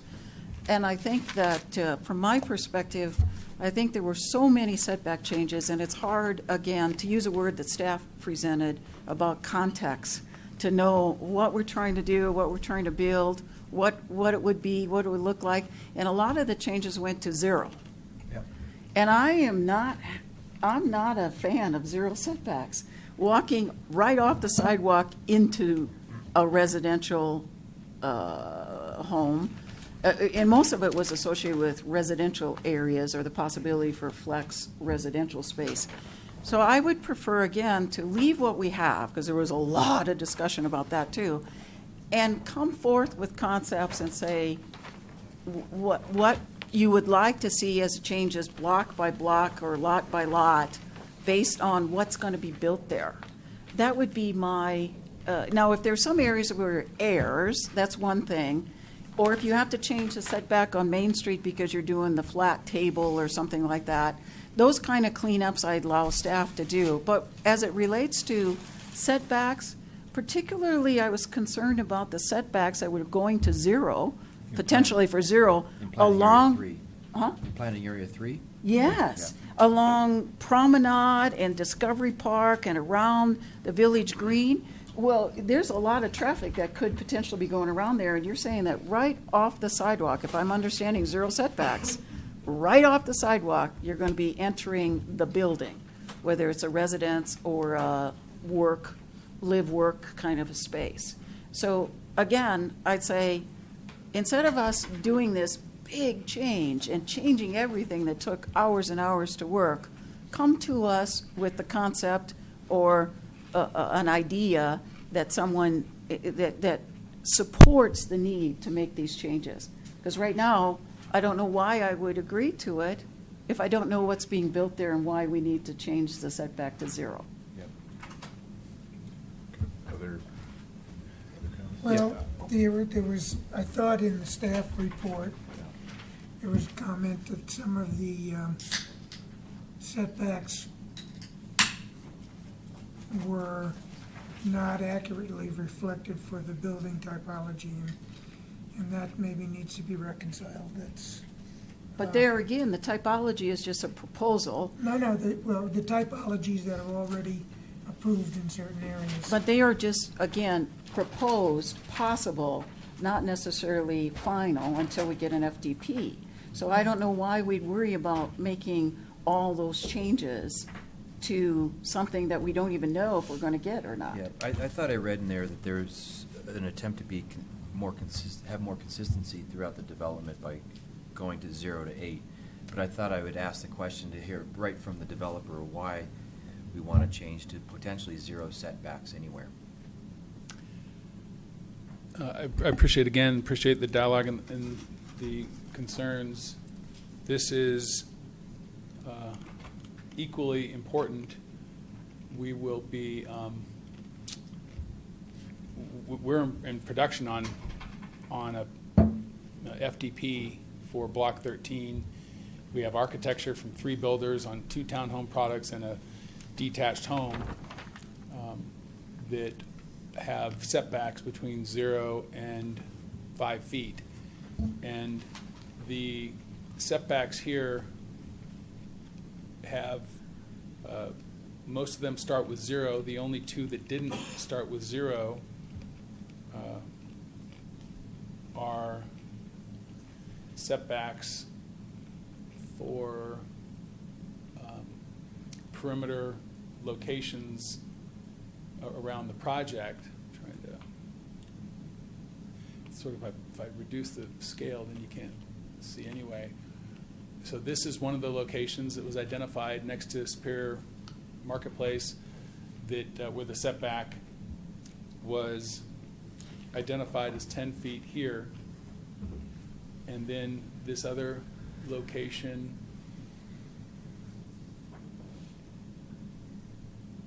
is, I think, isn't that right there, Jim? Those are not the ones of concern, Randy.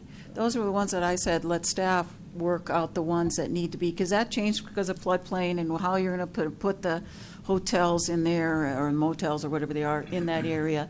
Those are not of concern. The concern are when you're going to put residential right on the street. Yeah.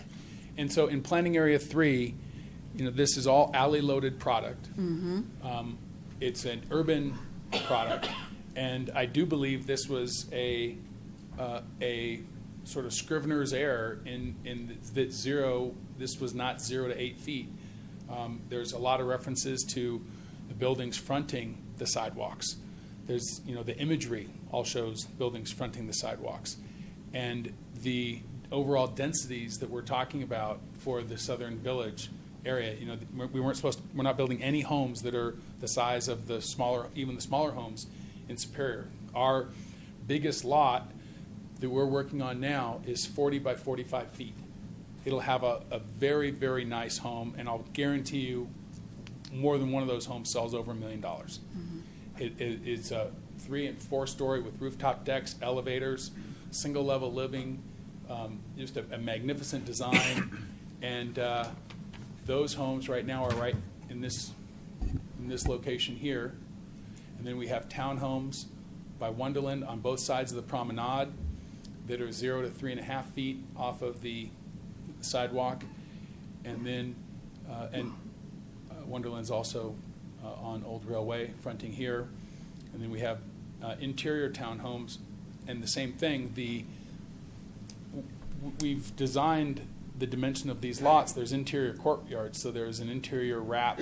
So basically there's an interior alleyway like this, and then there's 2 courtyards with a street in the middle of about a half an acre or so of open space, maybe a little less, where all the units front on that open space. But those units are where they front on the open space. There's it's 0 setback, and then on the alley, it's 0 to 3.5 feet setback. And we can go through the design guidelines, and clearly we all have just seen how we have differences of opinion of the design guidelines. This particular change, if we're not, I mean, I'm just very, very concerned about this particular change because we have 3 builders that are, I mean, we thought the whole goal was to create this urban environment with the high-density plans. And, if you look at the locations where we had the 0 to 20, 0 to, for 15, 0 to, I guess it's 15 and 10 feet. It only makes sense that if we had an 8-foot setback and trying to achieve, over 20 to the acre in density, that's not doesn't make sense. In areas where we're identifying townhomes that are 15 to 1,800 square feet on 25 to 40 foot lots, and then in the design guideline or in a page that we'll get to, which is I guess it's your next item on residential typologies. Well, let's just stay here first. Okay, well, Because we have the same thing on residential typologies. A number of those product types say the setback's 0. Right. And so those typologies are the proposed typologies. The existing. Oh, the existing say the Okay. setbacks are 0. And those existing are allowed in planning area 3. So that's, again, sort of the totality of the document. And I think I hope we share the perspective that we're trying to achieve a high-density urban environment. You just don't do that if you start with an 8-foot setback. So I think when you look at the document, the plans, the areas where the other product types are referenced, it seems clear that this reference to an 8-foot setback is incorrect, that it was supposed to be 0 to 8 feet. The goal is to force the development to the front of the lot, not make sure it's at least so far back from the lot, because these are all, keep in mind, these are all alley served. Yeah, I understand that. But again, we're asking, I'm not saying no to it, no to having 0 setbacks, but I want to see the plan, the concept, and you've never brought anything to us yet, or you haven't brought anything to us yet, that we could consider. And all of these were discussed ad nauseum for hours and hours and hours. And now for us in a 2-hour time frame to come and just snap our fingers and change this, I'm uncomfortable doing that. I'd rather have you say, I need block 13 to be 0 or 5 rather than the 8 that it's drawn. And we can review that. That's what I would like to do. And rather than having us, again, trust without being able to verify that that's a type of product that we would feel comfortable with. I'm not saying we're not going to. I'm just saying let's leave it the way it is instead of trying to figure out what all these changes are. And as you said, there's a lot of inconsistencies between this and those big long sheets I got back there. And so let's just say, let's finalize it in a final development plan, or at least a concept for a final development plan. That would be my desire. Instead of trying to figure out if this is the right thing to do, bring us something to look at, and then we'll work with you on that. Well, this is our guiding document. It's really important for us to get this right, and I really hope that the board will consider making this change. Well, you said that 2 years ago, and it was right when we did the 8-foot setback. So now it's changed, I guess, I'd like to see why it changed and what the product would be that would be there in order to make all these changes on setbacks. Other than the ones that make sense, like associated with the floodplain in Block 1, that's not the issue for me on the northern side of Cold Creek. But these down here, I'm not really, there's so many changes. It's hard to understand if it's a good idea to make them all in one decision. Do you know exactly where you want to change them to 0? All of planning area 3. Everywhere. All of planning area 3. We Everywhere. have plans on 13, 14, 15, 20, and 25 at this time. I can't stress enough how we have to see concept plans. Because doing 0 setbacks in places where you're going to have the interior gardens, the interior, whatever you call it, green space, possibly is totally acceptable. But we have to see the plan. When I read the changes to setbacks along with the change in residential types for the south part, which was a single-family residential, it seems like a game change. It seems as if all of a sudden we're moving from small single-family residential to really almost micro homes. And that's a vision change to me. That's different from what we've talked about for 2.5 years.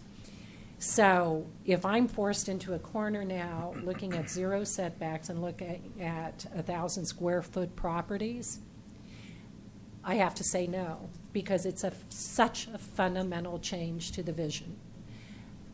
That's not what we approved in 2012 with our overriding vision. It's not what we approved in August of 2013. So, however, if you come to us with concept plans, and we're able to see the green spaces on sides and interiors and how alleys work and whatnot, maybe some of this will work when we see it. But in terms of a concept and a vision right now, it feels like a material change to me. Just addressing a couple of those points, I agree. We never contemplated a single-family home in Planning Area 2. No, I'm talking 3.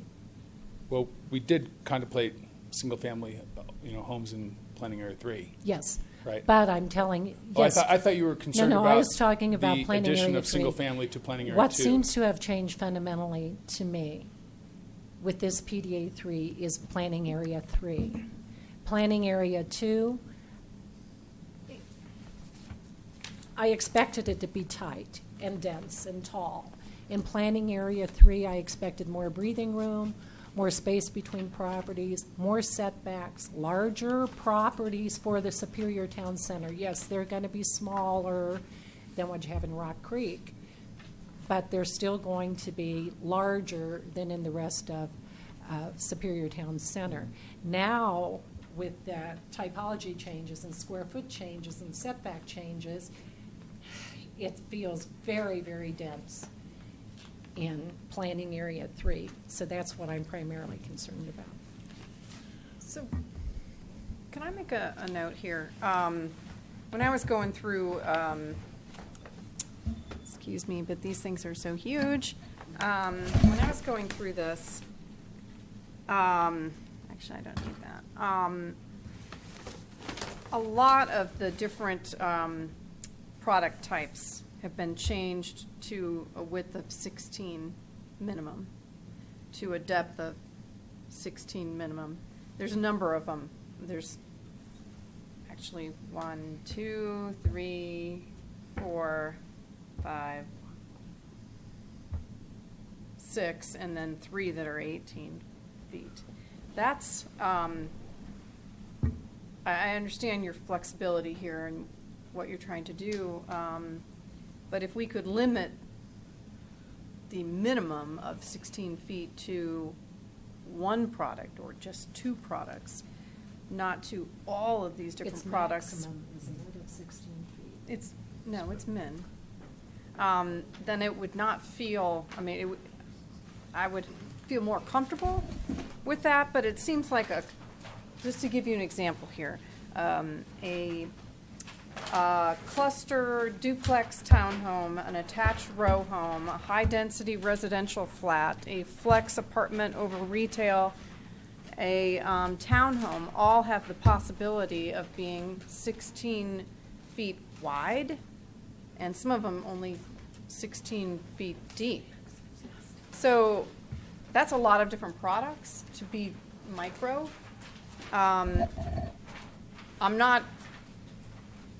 I don't have a problem with 1 or 2 products being that, but this is the majority of the products. So that for me is a very fundamental change that I feel very uncomfortable with. And I can see like a flex apartment or a flat being 16 by 16.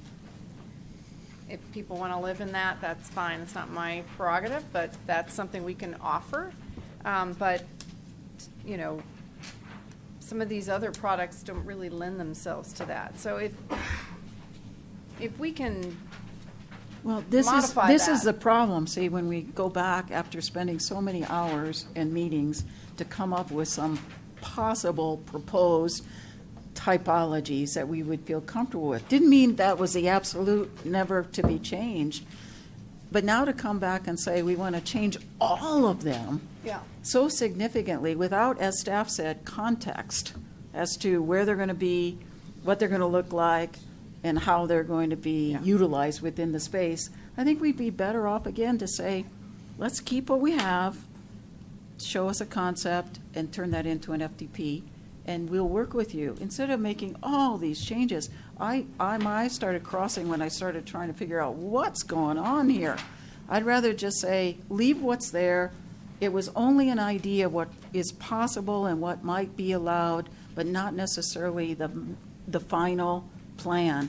And I think that's the more detail we get, the more Boxed in we boxed in we all are. I mean, you know, the more boxed in you were by saying residential only in certain areas of the core of the town center. And I'm feeling really boxed in by trying to decide whether or not all these changes make sense. I'd rather have you come block by block, lot by lot, and say, this is what they want to build, and this is why. And then we can review it as reasonable people and make a decision with you. And- Not against you, but with you. I can't make a decision with you on this. There's just too many changes here. Well, and interesting enough, the unit sizes have not changed, the square footage.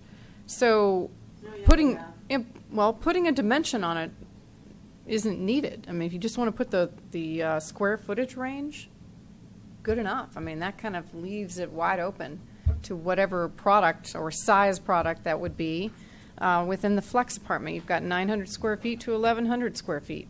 You don't need the size. Why box yourself into that? Does staff agree that if we just identified the size of the units and not the dimensions of the lots, would that work? Would we be able to then come forward with FDPs that? So you're going to take out just be clear what you're going to do. We would take, I think the proposal Take out possibly, the or dimensions? inquiry was if we could take out the dimensions of the lots, have the square footage of the units, and If it still be doesn't- allowed to come in and submit FDPs for that product, for these different products. If it fits within the unit size that's stated on there, yes. I mean, that's what I suggested from the very beginning, was taking out all the unit dimensions, but. But Further brain damage not needed. And staff has always said, in all of the write-ups I've seen, is not to do this. Yes. Because we have no context. What I wanted it to say was. Not to do this because we Right. don't have. 'Cause we staff don't have is- the FTP yet. We don't have the FTP. So, and this is way too much detail, even from 2 years ago. It should have never been in there. It's way too much detail for a PD plan. So is that? That's do my you need the recommendation. Yeah, I mean, I like the simplicity of that, but does I that like the work? simplicity of it also, as long as we can, Okay. it's clear we can come in with, our builders can come in with FDPs, with, It's right on different the unit parade, dimensions. But it's not quite so simple, because even if we just do square footage, we then have to come up with proportions of what square footage. Because what's problematic in this red line is if you go through it from top to bottom, so many minimums have been reduced. Just the ones on the screen. I is reduced from 1,200 minimum to 1,000. J is reduced from 1,400 to 1,100. Over on this side, whatever that is 2,100 down to 1,600 minimum. So we are going to have to, as a board, give significant thought to what percentage can be, the smallest is the very top one at 900. Correct. Yes. Minimum. And then there are a lot at 1,000, a lot at 1,100 and whatnot. But that's not a change, that it's already 900. Randy, what the change is that was sort of the small category there. Now there are so many else joining that small category. Go next door to D. Does that say 1,600 down to 1,100? It's Or from 1,500 to 1,100. Okay. And look below it. Townhouse, 2,100 to. To 1,600. Right. So that is the change, and that's where I think the fundamental shift in the planning area 3 is coming towards all the smaller properties. So I can't just say, if you range from 1,000 or 900 to 2,400, it's fine. We can only have a certain percentage towards the smaller end. But we can only have 1,400 residential units. That's right. So how many, do you want off 1,400, 900 to But then 1,000 feet? that would be in a little square. So then what would be the rest of it? Do you know what I mean? Oh, no, it wouldn't be in a little square. It'd still be a lot of. The point is, I don't mind us as a board coming up, talk about brain damage, coming up with X number in the 900 to 1,100 category, X number in the 1,200 to 1,600 category, X number in the 1,800 to 22, and X over 22. But we have to, it's not quite as simple as. Can't we just leave it this way, though, and have you come and say, We here's really a product. need the clarity. We need the clarity on the setback, the build-to setback diagram, and we really need the clarity here. We're trying to bring in plans, and the. Well, you have to give us a plan Williams, to know if the zero setback is appropriate or not in that area. So to Trustee Williams' question earlier, if we're not removing the unit dimensions, we would be comfortable with typologies C, D, and J staying at 16 feet, and all the others where it shows 16 feet, changing those to 20 feet. No, we're saying take and the so- dimensions out and only But leave the that- square footage. I'm in an effort to try to read consensus where I'm hearing consensus. I have a way better idea. Way better. And we can just end the argument altogether. Let's not put the range of the square feet. Let's not put the range of the unit dimensions. Leave it off.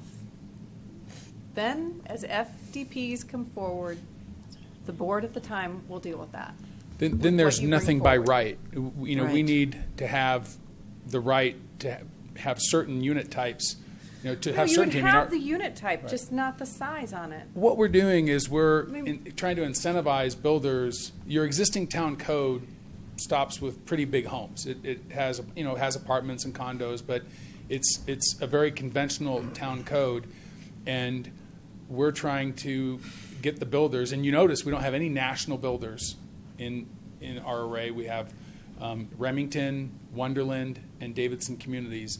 They're all very high quality boutique builders.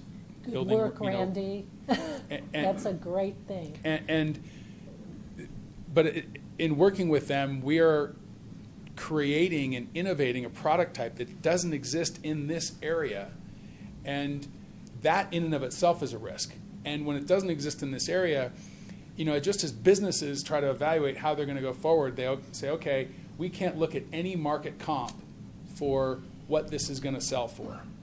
And then we're going to speculate all of our time and money on pulling together a plan.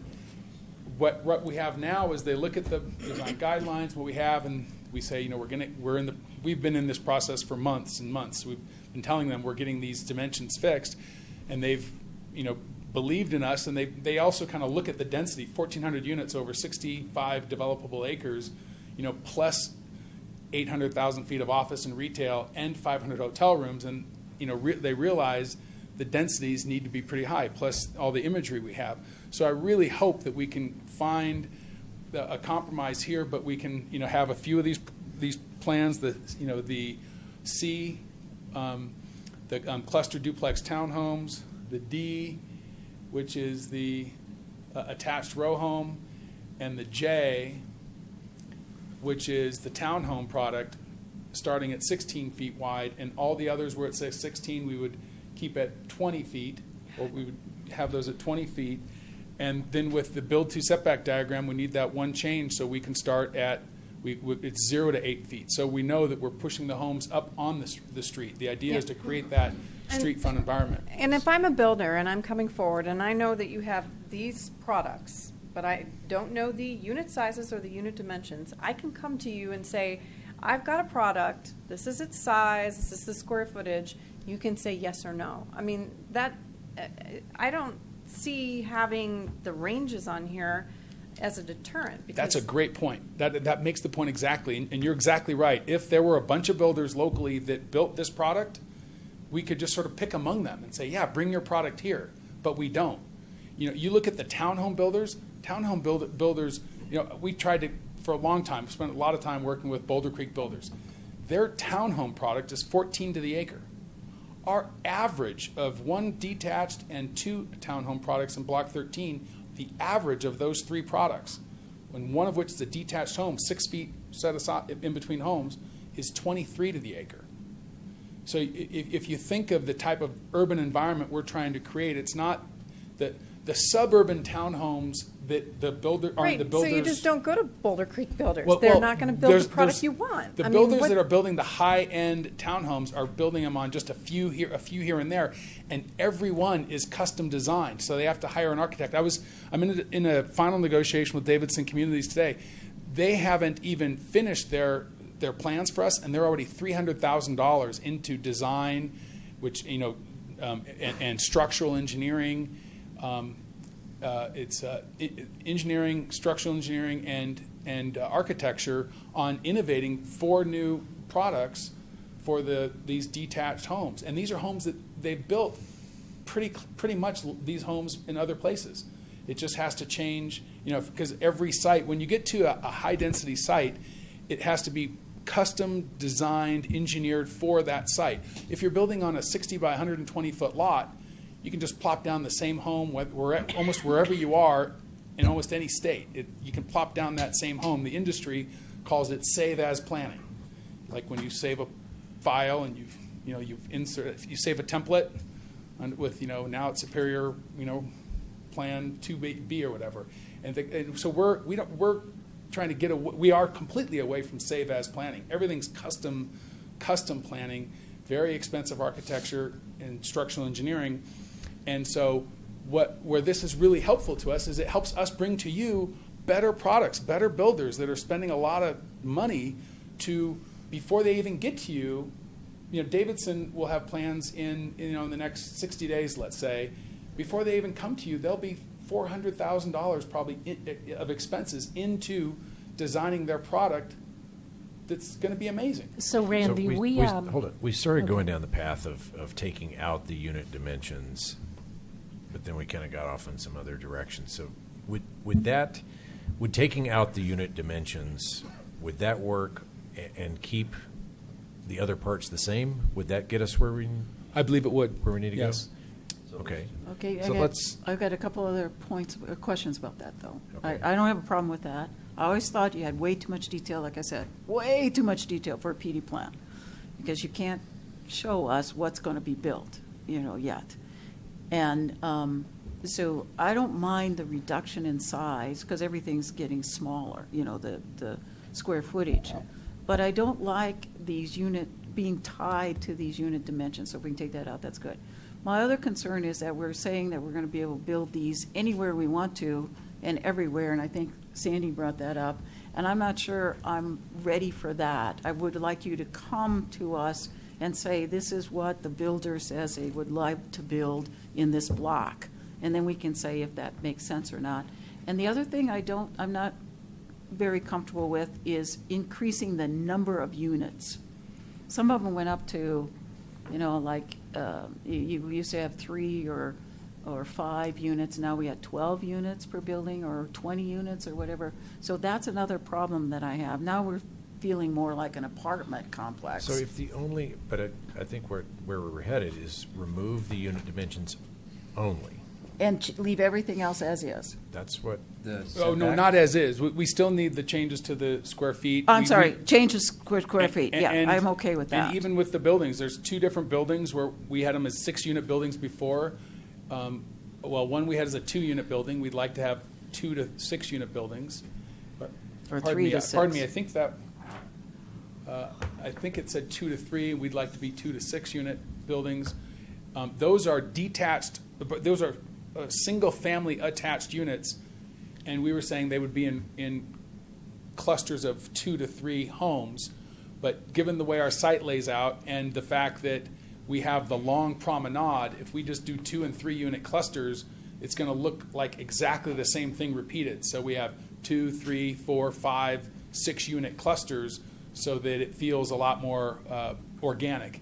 And so these are row homes. That one makes sense to me, to have that, because I never could understand why you'd only say 2 to 3 or whatever units.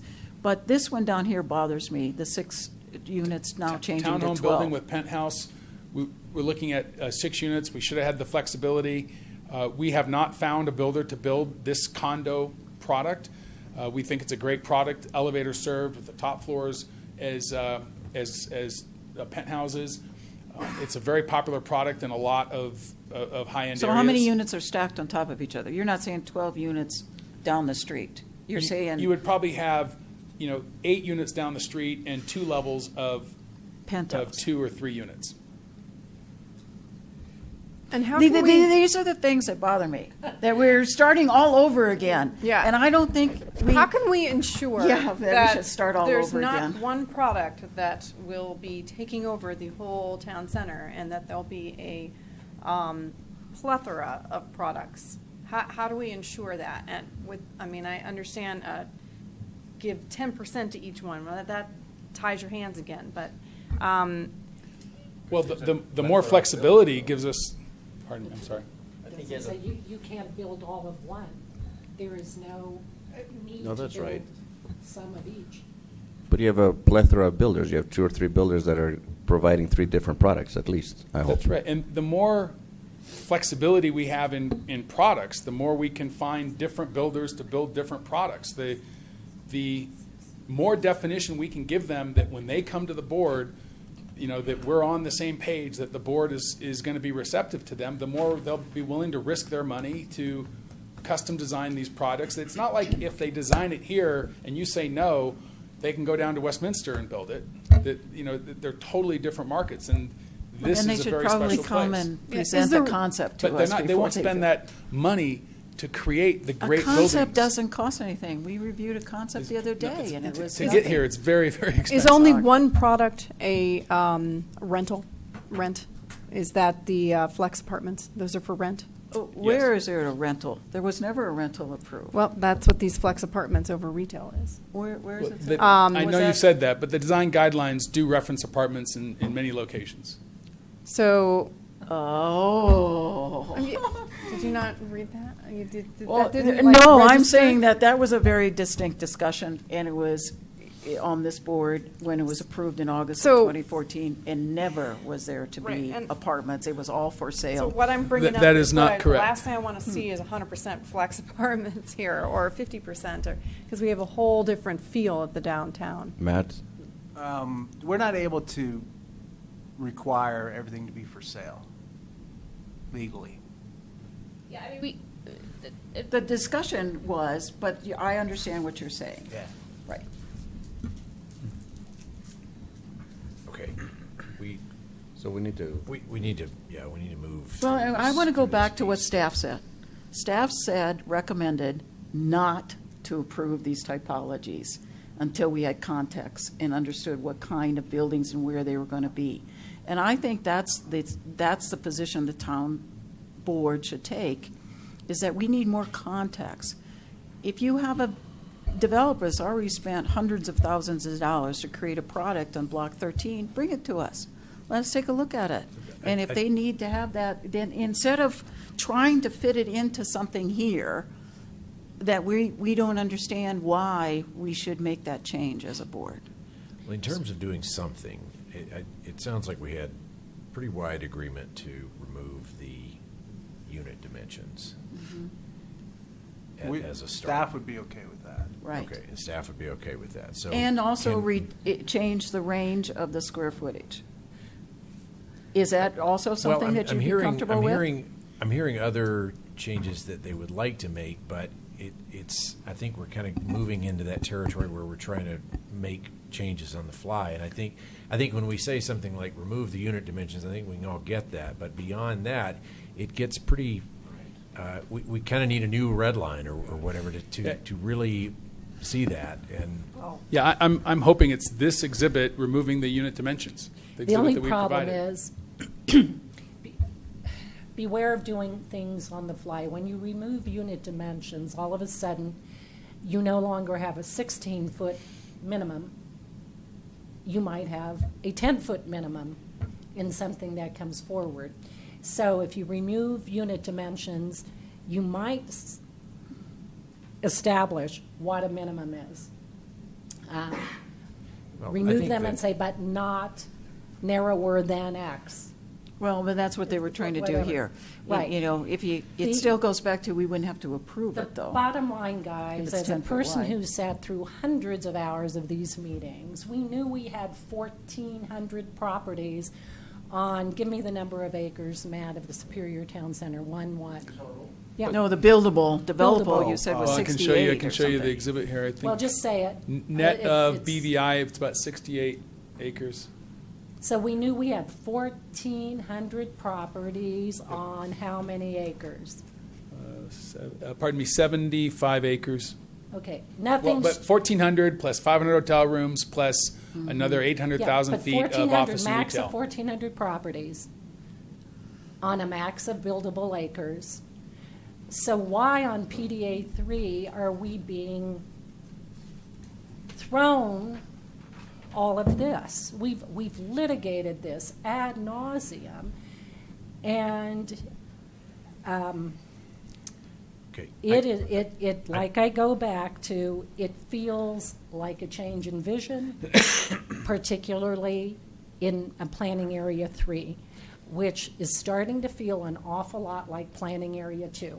And it was a distinctly different planning area Okay, at all points in the process. I think we're at the point where we're probably not going to agree completely like the other items, but I would like to try to move through this item and get a sense of thumbs up, down, or sideways for removing the unit dimensions, which staff supports, and it sounds like we've got.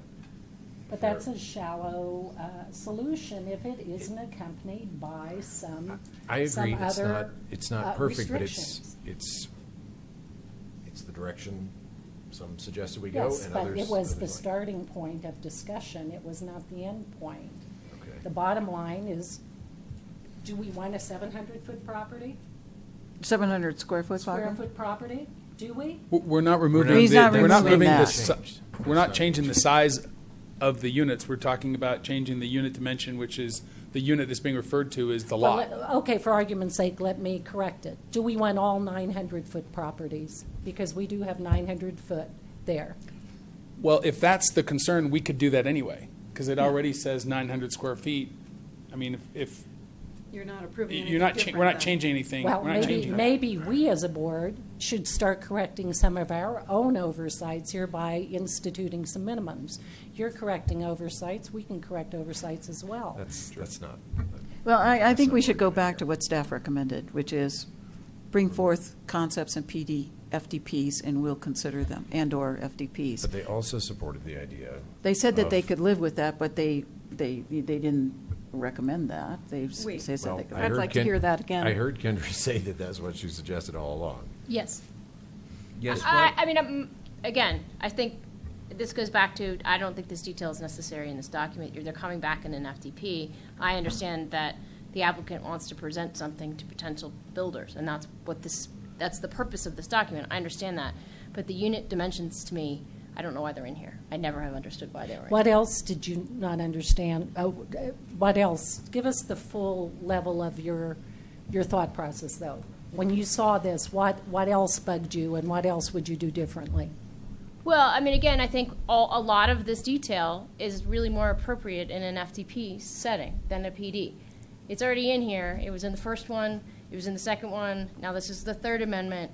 So there's some precedent for it being in there. And I understand what the applicant is trying to do with this document, but I don't think it belongs in a PD. I mean, it's just not a typical PD document. So, but if we just make it a little more general, to be shown in FDP, or to be, I can't remember what the language is that we added in some places, but. We have to be shown on FDP. Yeah, so I would put the dimensions to be shown on FDP, or take them out altogether. Either one is fine.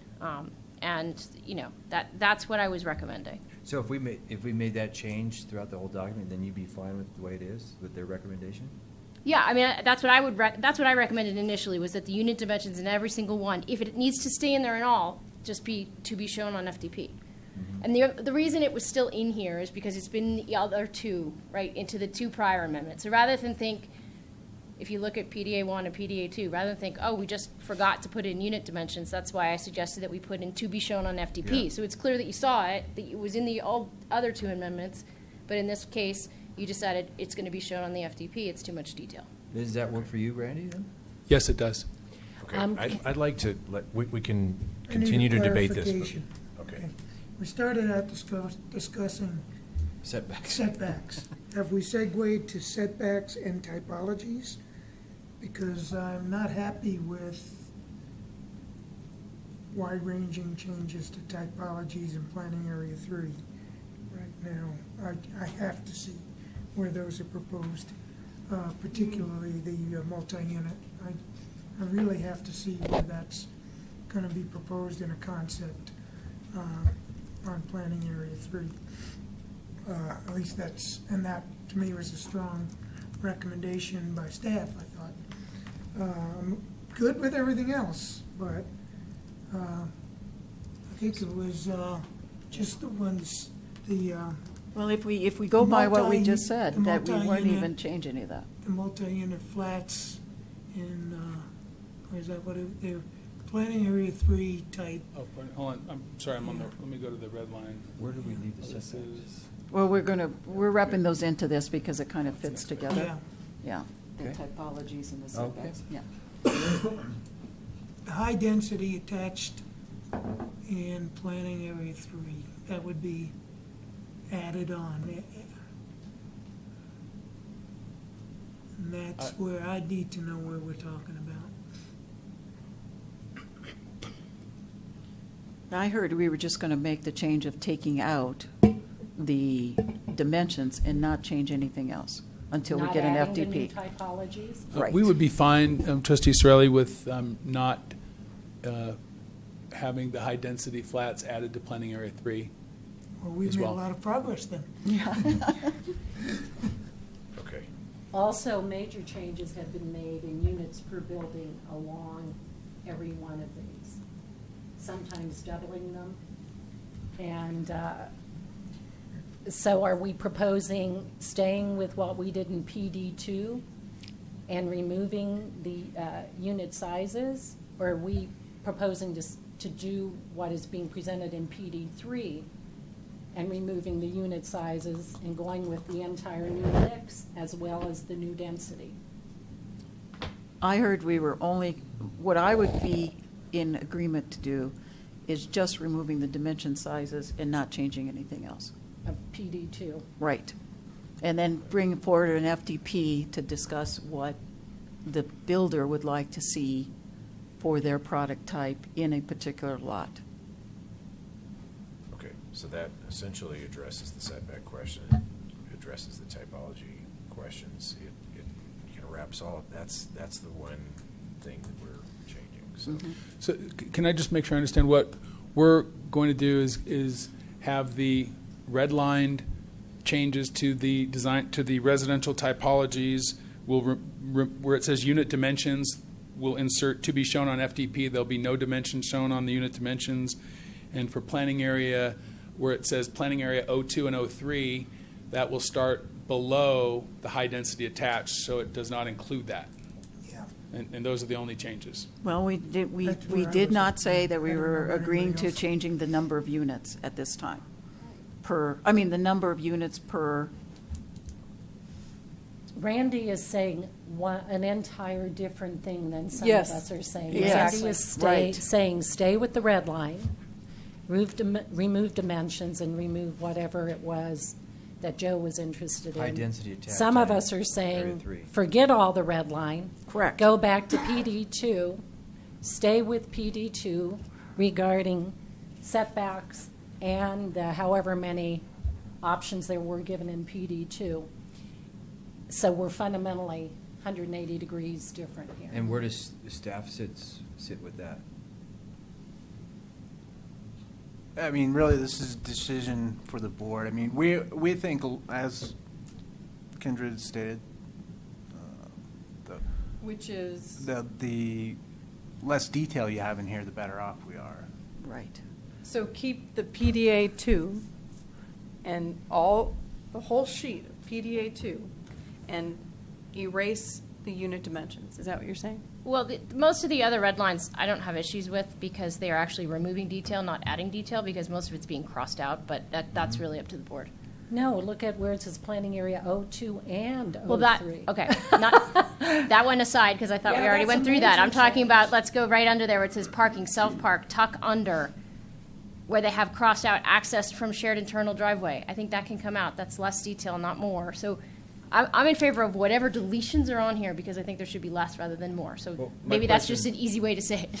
My question to staff, though, is staff fine with the proposal of putting in to be shown on FDP, but then also removing high-density attached out of planning area 3, like trustee Sorelli recommended? Then are you fine with that, with this new document?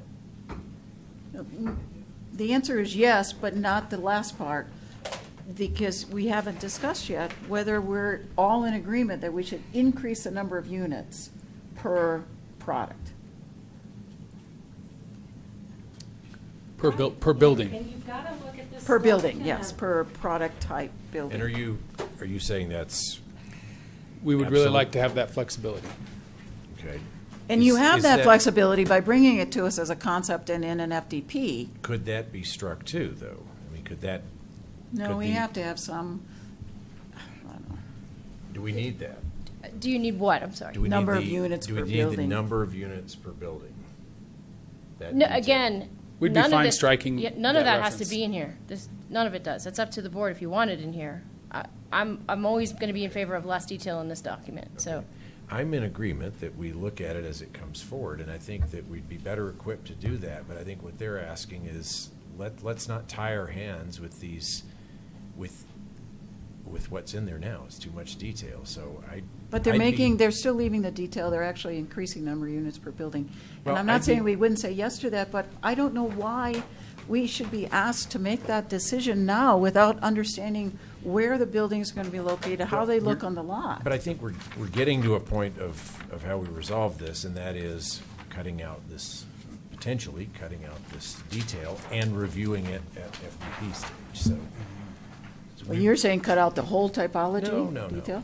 I'm saying cut out the unit numbers and cut out the unit dimensions. No, then I'd be more in favor of keeping a maximum units per building. This That's red here, line, yeah. If you look at it here, enables 6 new typologies in planning area 2 that were not allowed under the PD2. 6. 1 was addressed in the answer to Joe, the high density attached. The other 5 weren't. So be careful. This is a really troublesome way to go about making this decision. There's a lot of changes here. There's a lot of changes, and So simply because of time, we're going to make some serious mistakes. Oh, I completely agree with that. Well, I would like to see if we can get at least the agreement on the cutting out the unit dimensions. Let's go back to Rita's proposal, which is keep it PDA 2. And take out the The unit dimensions. dimensions. Right. How many of us agree with that? Yes, yes, Fine with that. okay, sure. So we're good. So we're good with that. Is there an appetite for getting rid of the red line, the strike-throughs? No. No, I think once we start It's making arbitrary. those, Okay. it's just, because it's there, we've had to deal with, there's inconsistencies as, I'd say quit while you're ahead right now. Okay. yeah. Okay, so the only change that the board seems to be in agreement with is, the only change is to eliminate unit dimensions. All other On proposed. PDA 2, On PDA 2. which is a huge change from this red line in front of us. Right. Yes, all other changes are not.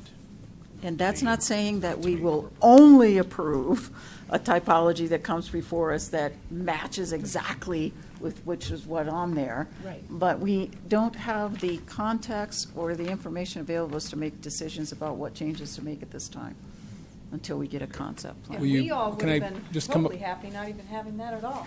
Right. I'd like to request a couple of other changes. I'm fine with that, if we can just make a couple of other changes to accommodate deals that we're working on right now. Under D, attached row home, if we could remove the number of units per building, so we can have different numbers of row homes next to each other. Say that again, Randy. Can we go now to PDA 2? Not this red line. Go to PDA 2 and let's speak from it. This is PDA 2 here. Okay. And what do you want to remove? Under D, attached row home, 2 to 3 units. we would remove 2 to 3 units per building. So you can have more flexibility, you're saying? Yes. I'm okay with it. I'm good with that, too. Well, that's interesting. Okay, never mind. Well, the expectation I'm reading into this is that you have somebody that wants to build 6, because that's what you had on the PD, 6 in a row. And We want to do a variety. We don't want to be stuck doing 2 and 3 unit row okay, homes. all right, all right. So let's get a quick Yeah, I'm good check with in. it. with I'm okay with that. Okay. Because that will be defined, and you'll be confined and defined by where on the block it will fit. See, that's the other thing, why all this detail ahead of knowing what you're going to put in what block or lot screws you up, you know. So Okay. you're going to be constrained by the numbers. What else are you working on? And then on cottages, G, I would like to have the unit size range increased to 3,000 feet. Well, you can always do that. You don't have to have that on It says there. 1,200 to 2,500 square feet. But that's just It's kind of a being range, removed. you know. It's being totally removed. Well, it's No, actually the no. unit dimensions that are being removed. It's the unit dimensions that I Yes. believe are being removed. Yes. The Well, that's size, okay. He just wants. That's the- right. He wants a bigger. He wants a bigger unit. Unit, yeah. That's why I said we didn't really But need the unit 2,000 sizes. falls in the middle of that No, 1,200 to 3,000. 2,500. He said 3,000. He wants to move it up to 3,000. I'm okay with that. Okay. Yeah, Do we get that? sure. Yes. Okay. The bigger the better. And are those cottages still planned just in area 3? Or are you looking at that for area 2? Yeah, it says Just plan area 3. Okay, all at this right. point.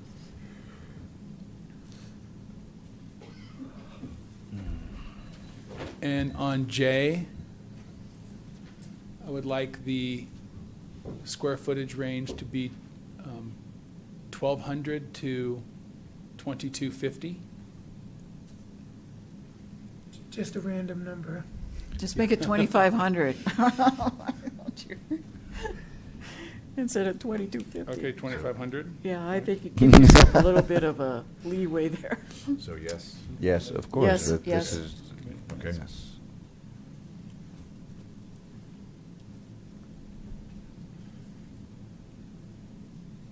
Pardon me, just one second. Again, this is ridiculous. If you didn't have the unit square footage on there, you wouldn't be worrying about it. I think we should keep in mind, too, that for me, these are just proposed, possible, not FDP. So there's nothing, It That's means right. nothing. yeah, It's just- it's just. Well, it does, it means. It means something, but it. People keep it- negotiating with. but that's Right, what it we is, can, right? but we can, there's changes that can be made to Randy's these. been talking a lot about use by right and by right. So I think maybe Randy feels a different way than we do.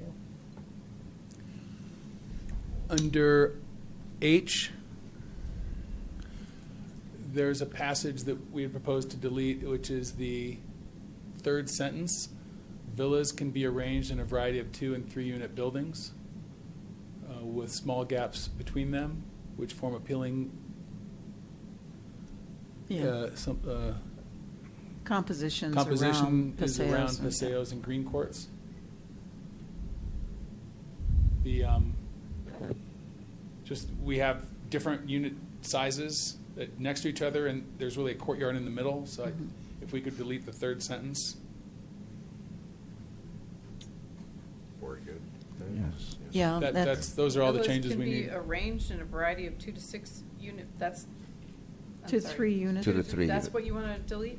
Yeah. Yes. Yes, villas, I would like to delete the third sentence that says villas can be arranged in a variety of 2 and 3 unit buildings with small gaps between, which form appealing composition around paseos and green courts. Mhm. It doesn't say shall, so I'm okay with can, I mean, deleting that. It isn't, it wasn't a It's too requirement much- anyway. It's too much detail. It's too to much be in here detail. In the first place, yeah. But I'm saying to you, it wasn't anything that you shall do that. It was that you can do it. And back to item J, the first sentence, townhomes are 2 and 3 story attached dwelling units. We actually have plans with 4th story rooftop decks. So I propose we already have a height limit. We're not changing the height limit. If we delete that sentence, or we can add to it fourth floor rooftop decks are allowed, or just delete the first sentence. I'd say delete the sentence. Delete the because sentence. You're limited by the height limits. Mhm. Because it will be an interesting discussion when you come forth, because this is planning area 3 now. Mhm. That J is in planning area 3? Yeah, Yes. yeah, Yeah. definitely. Everything after F. Yeah. Those are all the changes that we need to the residential typologies. So what I have is the existing sheet SP 2.2 with removal of unit dimensions. Under D, attached row home, remove 2 to 3 units per building. Under G, the unit sizes can be 1,200 to 3,000 square feet. Under J, the unit sizes can be 1,200 to 2,500 square feet, deleting the first sentence. And under H, deleting the third sentence. See, Randy, all you have to do is ask, man. We're easy. Perfect. Yeah. Perfect. And then the J also, delete the sentence about the about the 2 to 3 floors. Yeah, J, remove the first sentence. Yeah, thank you. J, J, delete the first sentence. Yes. Okay. Okay. What else do we And have? so we didn't finish with the setback on the one change of the setback to Are you really interested in just that one that says 8 feet? You want that to be 0 to 8? 0 to 8 feet, yes. I think staff was okay with that change in their write-up. Is that right? That it actually reflected some of the typologies that were already in the plan. Can you read me in the staff memo where that was said, Matt?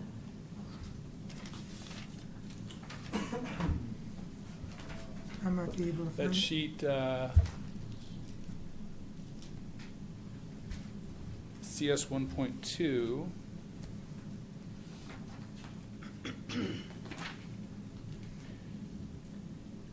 Rita, what number are we on from 1 through 8? We're through 7. We only, we are. yeah. We're doing pretty See good. how good this is going? Yeah, actually, I really appreciate you actually organizing the way you did. I do too. Thank you. Yes. Seriously.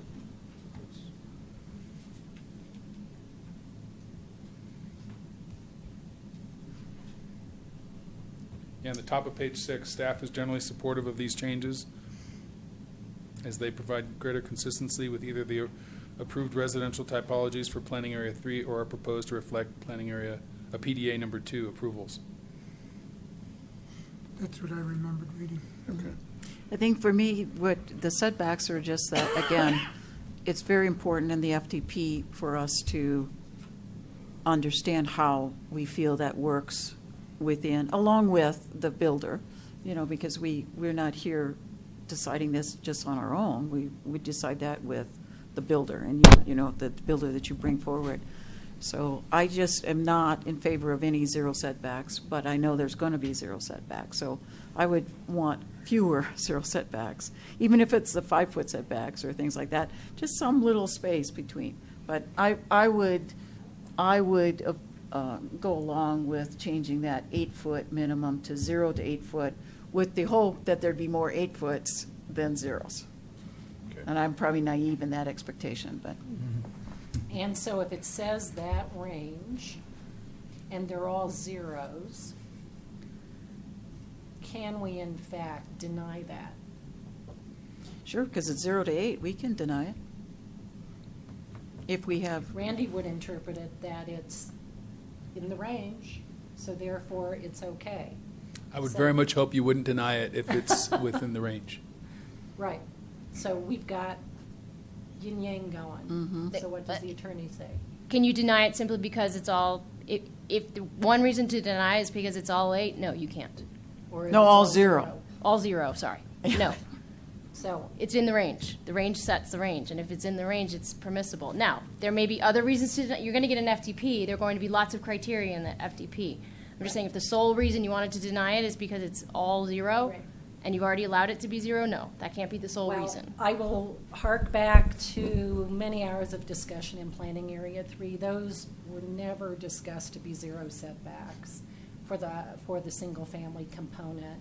And so I really suggest we keep this as is and let an FDP come forward, and then at that point, choose to modify it. But I am not prepared for those single-family properties in Planning Area 3 to have 0 setbacks. Okay, I guess I'm viewing this more of a cleanup thing, so I'd be okay with approving the 0 to 8, with sharing Rita's concerns that it's, But if we we get a can't- variety Yeah. of But if we can't problems. require something other than 0, then I'd rather have them come with the FDP and say why we should do a 5-foot or a 0 Right.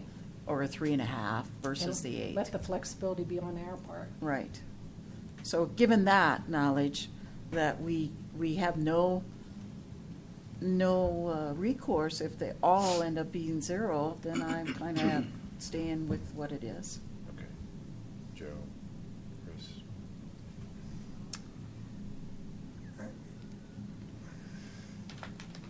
I'm just reading the staff recommendation, and these proposed changes provide greater consistency with either the approved residential typologies for Area 3 or are proposed to reflect PDA 2 approvals. More specifically, Planning Area 3 currently permits 5 housing types per residential typology plan sheet SB 2.2. 4 of these typologies permit 4-foot front setbacks of 4 feet. And the other typology, live-work townhomes, allows a 0-foot front setback. So we have some internal consistencies here. But it's not 0, it says 4. No. The live-work townhomes allows a 0-foot front setback. But what about the 4-foot? If we change this to 0 to 8, that 4-foot can drop to 0. Well, it depends on if you read that the 4-foot can't go to 0, or if it, so, I don't know. I think they're all proposed anyway. I wouldn't, that's why I hate to change anything. Randy, what's the likelihood of that every house in Area 3 would be a 0 setback? It's very low, very low likelihood. I think the range is, I think there will be some units that are 8 feet. There'll be, our goal would be probably, ideally, 1 to 5 feet. And why wouldn't you do every household at 0 setback? Well, there's a couple of different components. One is that we have a lot of curved streets. Well, maybe not a lot, but particularly along here where we have the curved streets. On corner situations, you try to create destinations. This isn't the current This street ultimately is going to come through, and there's a curved street here that we'll talk about later when we talk about the revised grading plan. This is a curved street. Where the streets curve and the lots are straight, then you vary the setbacks. And but as far, we don't expect any 8-foot setbacks because these are all intended to be alley served, which means you push the house to the front of the street so that the garage is in the back and whatnot. So you will have a variance and just architectural, different elevations, trying to create a good sense of place. It will vary. With the curves, as you come along the curves, when you have 0, a lot of times you'll have just one corner of the lot is touching, at 0, and then the other side of the lot, or maybe in the middle of the lot, it's at 3.5 or 5 feet, wherever you put the steps. So it does vary that way. Okay. Okay, so where are you with? I'm for it, yeah. Okay, Joe. I'm just gonna go with the staff recommendation. It just makes, so that would be for it. Okay. Yes, I'm with Joe. Okay. No. Yep. I'm with myself, and I say no. Okay. So we've got, well, and you were. No, I don't like to change it to 0. I just don't like 0 setbacks.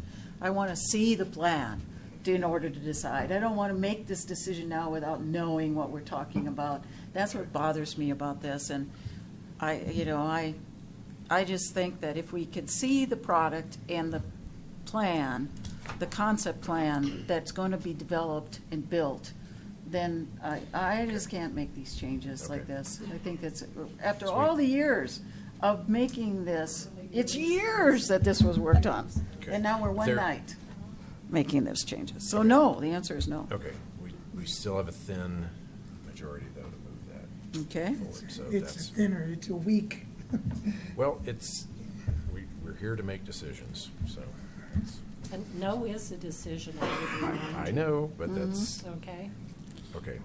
Okay, then the 8th item that we need to talk about is the restoration of the buffer and how to incorporate that and show that in this PD plan amendment 3, because it's clearly incorrect in multiple pages of these 30 pages or whatever. So somewhere here, somehow, we need to affirmatively show the buffer, did I say, yeah, the residential buffer, the 250-foot residential buffer restored, and the landscaping plan, which is already in there, but to have that finalized, more firmed up, the landscaping plan for the entire buffer from Awita's property over to 36, as the annexation agreement required. And the other thing that needs to be cleaned up too is that nothing can be built in the 50-foot no-build setback, so that road has to come out of there. And the depiction of that Coal Creek cannot be in the 50-foot of the buffer. Rita, would you use your pointer and repeat what you said with your pointer? Okay, so the 200-foot natural landscape buffer is, from this is the fence line, the property line of the south property line of the Superior Town Center development, that line right there. And up to this line right here is the 200-foot defined natural landscaped buffer, residential buffer, and then the 50-foot no-build setback buffer. This is no-build buffer attached to this 200-foot. So that's this solid line is a 200-foot mark from here to here, and then this line to that line, all along there is the 50-foot no-build setback. Right there, we have a road in the no-build setback. A road is an improvement that is not to be built in the no-build trail and landscape improvement setback. So this Coal Creek Drive was always intended to come straight up here through the Anderson property and go as close as possible to 36 and connect up here to Avenue, I think that's Avenue D now, or did you change it to Avenue C? I think it's Avenue, in the new plan, it's Avenue D.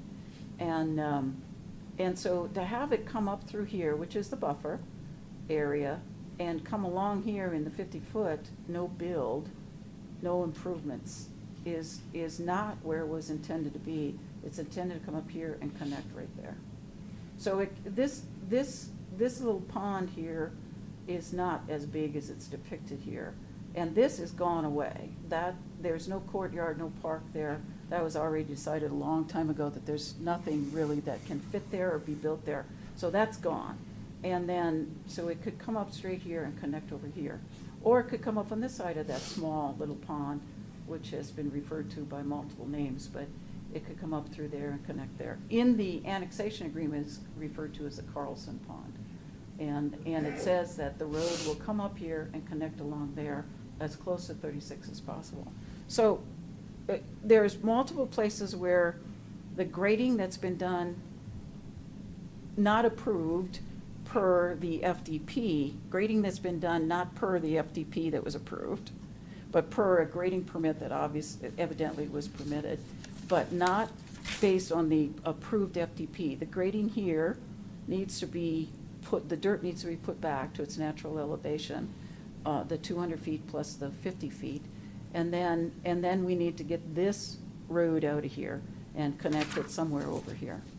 Hey, Rita, Is that grading documented anywhere in PD3, the incorrect grading? Yes, and it needs to come out. Can you point to that page? I mean, I can go through page by page. There's multiple pages where it's shown. There's one right there. There's one right there. So if I could just address this for a moment. Well, that's not the PUPD plan. I don't want to labor the issue that the grading was shown, because we've already talked about this many times, and what we understood when we read grading plans and what the board understood is different. So I have a plan that I'll show you that puts the grading, puts the dirt back to its pre-existing elevation, even though it is absolutely shown here in the approved PD. The road It's in certain spots, not every spot. There are pages that don't show it graded out, and other pages in the PD plan that show it graded out. The pages that refer to the conceptual grading plan show it. And then the other thing is this road, this is where it's been, this is where we talked about it, this is where it's not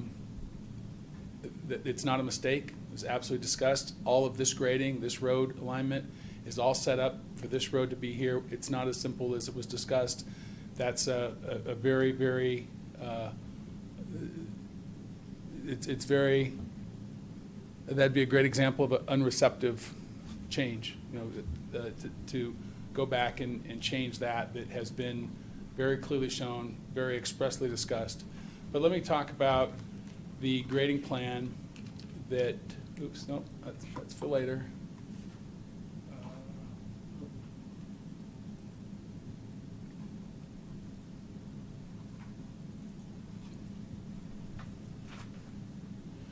So this is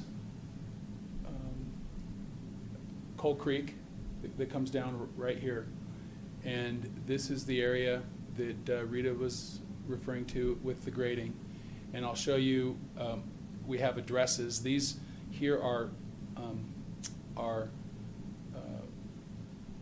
views that we'll show you on I'm drawing a blank. Cross sections. These are cross sections, and we'll show you by address the cross sections from these homes, what the existing condition is and what the proposed resolution is. And this includes putting back about 105,000 yards of grading, and we're fine doing it. And this is the proposed how we would come in and develop this block and how we would modify the school site. And what do you mean by modifying the school site? Where is the school site? Well, the school site is identified as a 2-acre site in the PD, and then it's also shown as, you can see this sort of rectangular block here. It's shown as a rectangular parcel, but it's described as just 2 acres. Mhm. And then we've had numerous discussions with the school district. It's not absolutely clear that they're going to come build the school. We hope that they do, but we think this would still meet their goals, because it gives them a longer dimension along a street where they can have a road come in, and their pick up and drop off is really important to them, so they could do a pick up and drop off and come out over here. So I think this can accommodate their How many acres goals. is it? 2 in acres. this? 2 acres. It's still 2. Yeah, it's still 2 acres. It's just a different dimension. Configuration, okay. Different configuration. And then. Now, is that buffer, is that the 250 feet, the green? The green is 200 feet, or let me just look. Jim, do you remember? 200 feet. So, yeah, the green is the 200 feet. Where's the And 50? The 50 feet is right here. In their backyards? Yes, it is. That's not part of the buffer, though. It's. Their yards are not supposed to be part of the buffer. Well, if I can just, let me just show you in the documents, because I know that you have a perspective, but very candidly, your perspective is not supported by the PD or the dialogue that we had. The written documents show this as private land. It's defined as it's a no-build zone where nothing can be built, but it is in fact the backyards of these homes. It is in fact private property. It is in fact shown as development land. But the annexation agreement, it says the buffer is 250 feet, made up of 2 sections, a 200-foot section and a 50-foot no-build where a trail can be put in. Well, So now you've changed the annexation agreement. Well, actually, we, the board and us, that annexation agreement only relates to the board, the town, and us as the successor in interest of the property owner. And as a town, I'm the- saying you have changed the annexation agreement. So not me, Mhm. the town board we agreed to, that we are the only 2 parties to that agreement. And nonetheless, that agreement described this as a no-build zone, and it remains a no-build zone. The town board interpreted It's the that. backyards, though, of those Okay. houses. So the town board interpreted that agreement. If that agreement is only between us as 2 parties. You happen to not have been on the board at the time, but the town, in its capacity, with the majority vote of the board, agreed to this plan, and this plan superseded whatever was described before. That's not legally correct. It is actually, well, okay, well, The you can make annexation your legal agreement- opinion. That's the advice that I have. We have an approved plan, and the approved plan is very, very clear. The annexation agreement can be referenced until the cows come home, but it has no bearing today. Sure it does. The annexation agreement is a legal document that's recorded in the County of Boulder, and it does It have is a 2-party precedent. agreement between the town and between us. Yes. And it has been, to the extent there's any modifications, it's been modified between the town and us. No, it hasn't been There are no third-party modified. beneficiaries by its express statement. Not And on talking top about of all third-party that- beneficiaries. On top of all that, this is identified as a no-build zone, and the town interpreted it as approving the The PD town that did is not approving. interpret that as far as I'm concerned. But I think this is very important. This has been the argument for 3 years now that we've been discussing this. Let's let him get through what. But we're not getting through it because, so what, you're going to put back the dirt in the 200 feet, but how, and then you're taking away 50 feet of the buffer. We're not taking away anything. This land here has always been shown as private property. It is not described, and nor has, not even in this annexation agreement that you're referring to, that is not operative because it's been superseded by the PD that's approved by the 2 parties that are party to it. But the issue is that this land is still a no-build zone, and it's still private property. The annexation agreement did So we not can say put that a it could trail not- in that The so that the annexation people agreement did can- not call it public property. Yes, it did. It called it a buffer zone as part of the buffer. Okay, let's just say the annexation agreement called this, it had to be a dairy, or it had to be a rock quarry, or it had to be anything. It doesn't matter. It's a 2-party agreement that's been superseded. My interpretation is, in reading the annexation agreement, the fact that whatever headings say are irrelevant, that the annexation agreement by its express terms says the headings have no bearing on interpretation of the agreement. It's what's written beyond the headings. This is identified as a no-build zone. We may have a disagreement, but you can have Can we you- put a you can trail in interpret it that however you no-build want. zone? Okay, As let's- See, this is, a trail's public, and this is private, so this is private property. Kendra, I don't want to hear from Kendra. Okay. It's private property. I mean, Well, it's all private property. The right, that's what buffer I'm saying. is but we- private property. So no, we can't put a trail in unless we condemn it, unless we pay for it. It's private property, period. It is. There's nothing, I mean, if we want to put a trail in there, I'm assuming we can negotiate to purchase that land, but it is private property. And I did do a memo on this for you, but there's the two different buffer areas. One is, I'll call it, I don't like to call it a no-build, because I think that isn't quite accurate. One's called a building setback buffer, and one's called a natural area buffer, and they're different. So. But we they're just have to part be of the very- residential buffer. They're defined Yes, they under as A and B. I agree, They're- but they're what I'm saying defined. is, this is private property. It's, the trail that was recommended or suggested going in is in the 200-foot area. Yes. That's the trail. But Randy, the 50-foot area, you're saying is part of those residents' backyard now?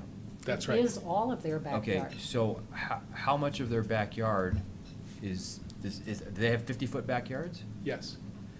Or 55 feet. 55 feet. So can they put a storage shed in their backyard? It's up to the town what they can put in their backyard. Because if that is a It's- I mean, no-build zone, I would think that they couldn't put a shed. I think the town code identifies what's an accessory structure and what's a building and what's not a building. So I think that's already described. I think, I don't recall what that is, but it is Okay. what it is. Yeah, no, this whole argument or discussion about the 250-foot buffer has troubled me because there's been a lot of well-intentioned residents to discuss this, but when you read I and double I in this annexation agreement, there's a lot of things that are being said that aren't true. But I am sympathetic to these residents that this suddenly changed dramatically. The 250-foot buffer is still there. Whether it's sloped or it goes up a hill or there's trees or there's no trees, the buffer is still there. But I guess I do have a little bit of concern when it becomes people's backyards. That's new to me, and if somebody's going to be putting a storage shed or two back there, then that's building in it, and I question that, whether we can allow that to happen. So that's, something pursuant to your town code. I don't think. Okay. It matter, when our builders sell the homes, that's gonna be part of their backyard. If they're told they can't put a shed there. Yeah. I mean, these are the homes that have the backyard. A lot of homes don't They have can't build backyard. Yeah. This is, Yeah, there's can't be any buildings in the backyards Yeah. if they're gonna be backyards. yeah, they're backyards. Now, the other What thing. about a fence? Yeah, good question. I was going to ask about the fence. I believe they're allowed to have fences. Fences are fine. The I mean, other th- I'm not gonna say according to their HOA, I'm saying just under the annexation agreement, what we have, the fencing is Yeah, fine. Because we're buffering from building structures to the homes up on the hill, so I get that. But the one thing I need to get clarification on is that the road that Rita was mentioning there, that's in the 50-foot buffer.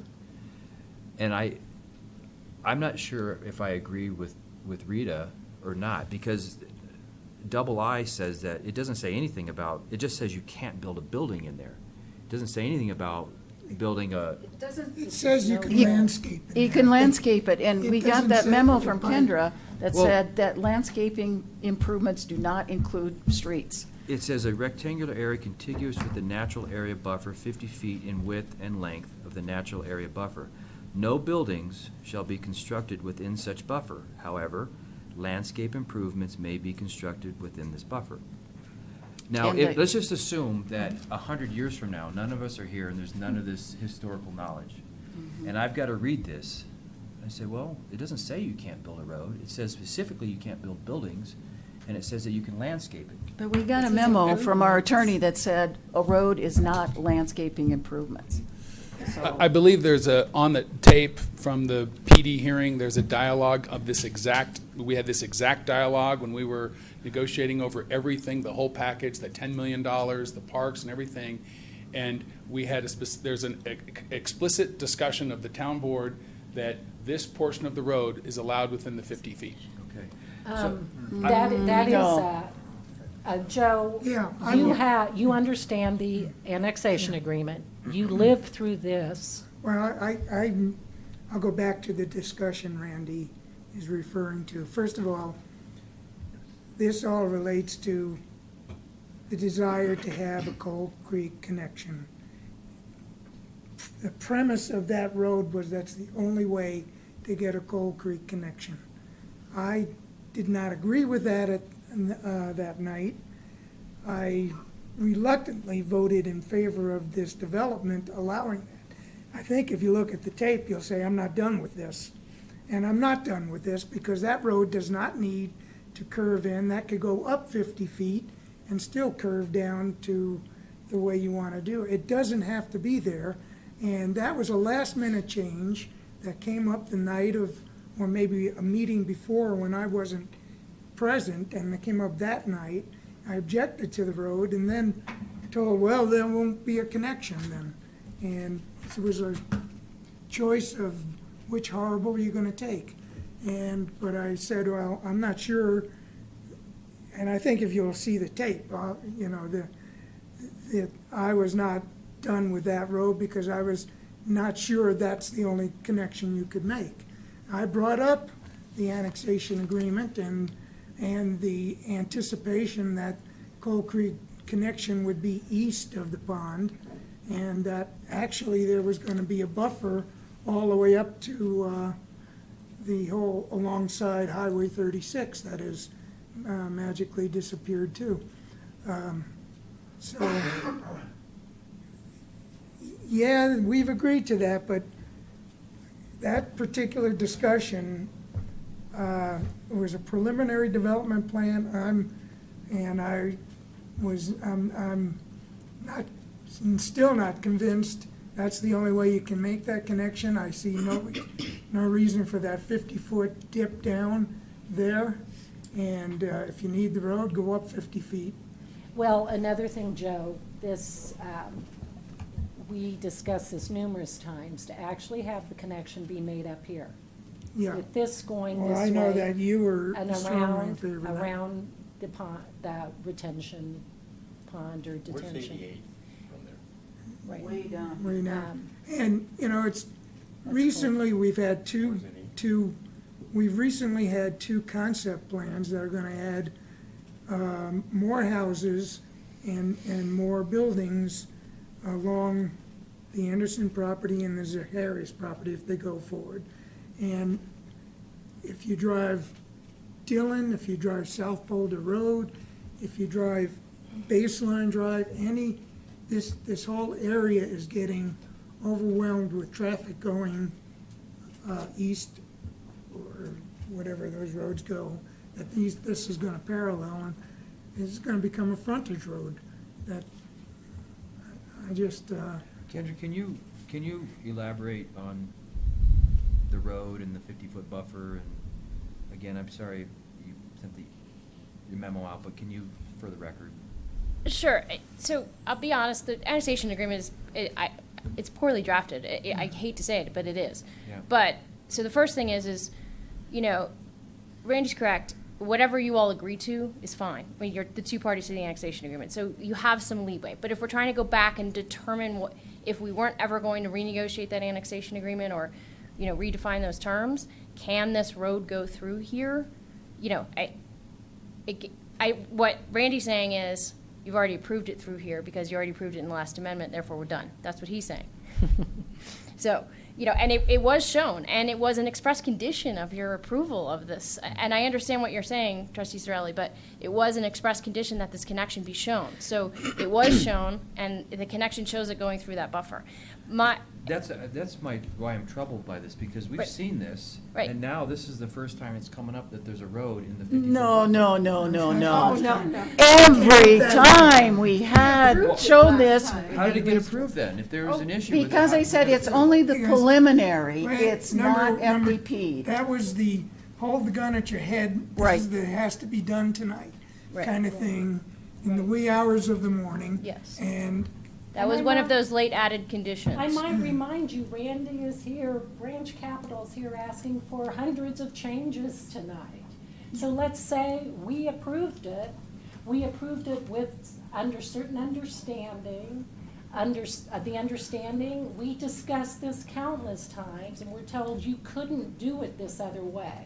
For various reasons, it wouldn't work. Well, maybe it works now, because we've gotten rid of that little part. Maybe we're better at rehabbing water detention, et cetera, et cetera. So we can ask for changes. I've as seen well. us move ponds since we approved. Right. I've seen us move mountains of dirt. Joe, what was your recollection as somebody who lives there, as somebody who understood the annexation agreement about the 200 and the 50? The 50, and you mean as far as backyards? Yes. It never even crossed anybody's mind that it might be backyards. And this is how I believe But- the mistake, well, or the misinterpretation was However, made. Who would in ever all- think in all- somebody can intrude on your backyard In all to be fairness, a buffer? in all fairness, at that time, what was being proposed was an office park. And so there weren't backyards, it was gonna be parking lots, not in the buffer, not in the no, and, open area, so. Right, that was where the parking lot could start at the 50, beyond the 50-foot no build. There were 9 buildings that were identified So for this- offices up This there. whole 50, the whole backyard thing is. not Brand even- new concept. Was never conceived one way So or the this other. is I when you're can't say. trying to interpret previous Yeah. writings, and Kendra, you can give your opinion on this. You have to look at the reality of that conversation. And backyards were not part of that conversation. I'm just here to tell you as a trustee, if they were, you would never think, I would never make that leap, that your backyard, your private property becomes part of the public property for certain But it's- measurement purposes. But I just, we need to be clear here, it's not public property, and I think that's a basis of a lot of misunderstanding about this annexation agreement, is not public property. It's not public property in terms of use, but it's public property in terms of the measurement. But it, The 250 foot is private property. it's all It private, just has to stay it's a buffer. all private Yeah. property. Well, the 200-foot becomes, doesn't it turn over to the town? It could. It could, right? It could. Right, It but it's doesn't have to. public. It doesn't have to. But it's private property right now. Right, it's private property right now. So, yes, I know it is. Everything's private property, including the parks there right now. Mm-hmm. So let's, Here's Well, an how could it exhibit turn over to from public? the approved PD. Here's an exhibit that shows the edge. This is the buffer, the no build, or this is the 200. existing 200. setback, 200 feet. And then here's the 50 feet shown in the private development blocks. These are development blocks. It says development blocks. But there are no homes shown there Yeah, to and- show that the backyards are intruded on. Well, there's no homes on the whole project. I mean, in the whole project, this is Right. block This is where we 26. draw our This is why nobody suppositions. conceived of that. Yeah, that's right. Well, And- but it's and- shown as the residential development blocks. The 50 feet is within the residential development blocks and it's identified as a no-build zone. Well, And that's exactly how it exists. I tell you, I went back and looked, I have numerous typed, written, public comments before I got on the board. And every single one of those meetings, and you were at them all, Randy, because you were presenting this stuff, I always said, as part of my public comment, that 50 feet is part of the buffer and not part of the developable backyards of those residences.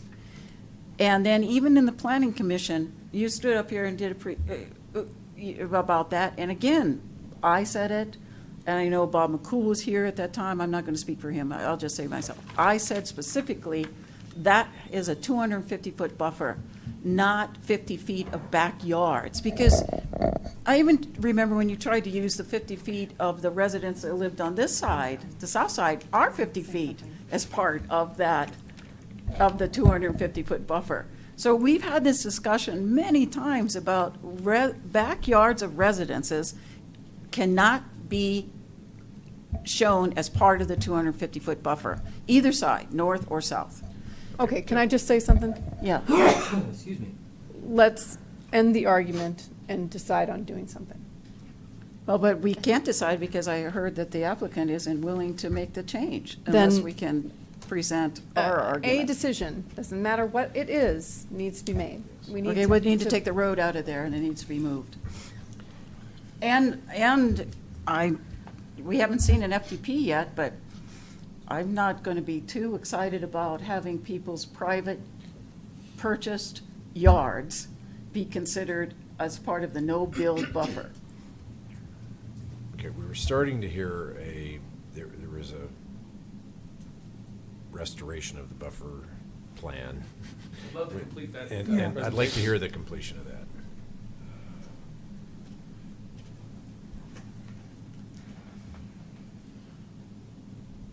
Okay, so here we have the different cross-sections, and we'll show you so this is 551 South Brandon, and I believe it starts west to east. And up here is the existing property at about 5595. And then this dashed line is the existing, you can see original existing grade. And then you can see the original existing grade here, right there. And then here is the current grade as it's been graded. And the blue line is where we would propose to go back and replace the soil. And this is showing a building, because it's a 32-foot height limit area. So this is showing a 32-foot height limit. And then here we have the view shed corridor, the 4%, which is the only provision that was referenced to the annexation agreement. And so we're showing the view shed, where by replacing the dirt, we still have a home that's within the 32 feet. In this instance, the home will be 20.4 feet higher than where the existing grade is, if it was built with the existing grade. And then down here at 805 East Wiggins, same thing, here's the home. And then you can see at this point it is, that looks like 19.8 feet higher, but it's still well below the view shed. And continue on, 625 East Wiggins and 665 East Wiggins. It gets down to 11.9 feet where the home is raised. And in all instances, they're below the view shed. And so we would go back in, and if the town board approves this, we're happy to add this into the PD if you like. And then we will submit a grading plan for this and proceed in working with your staff to get it permitted and working with our contractors to have this grading completed. And then, but to accomplish this, we have the property, the grade stepping down. So we have a road here. These would become the only front-loaded homes, the traditional driveway in front as opposed to alley-loaded.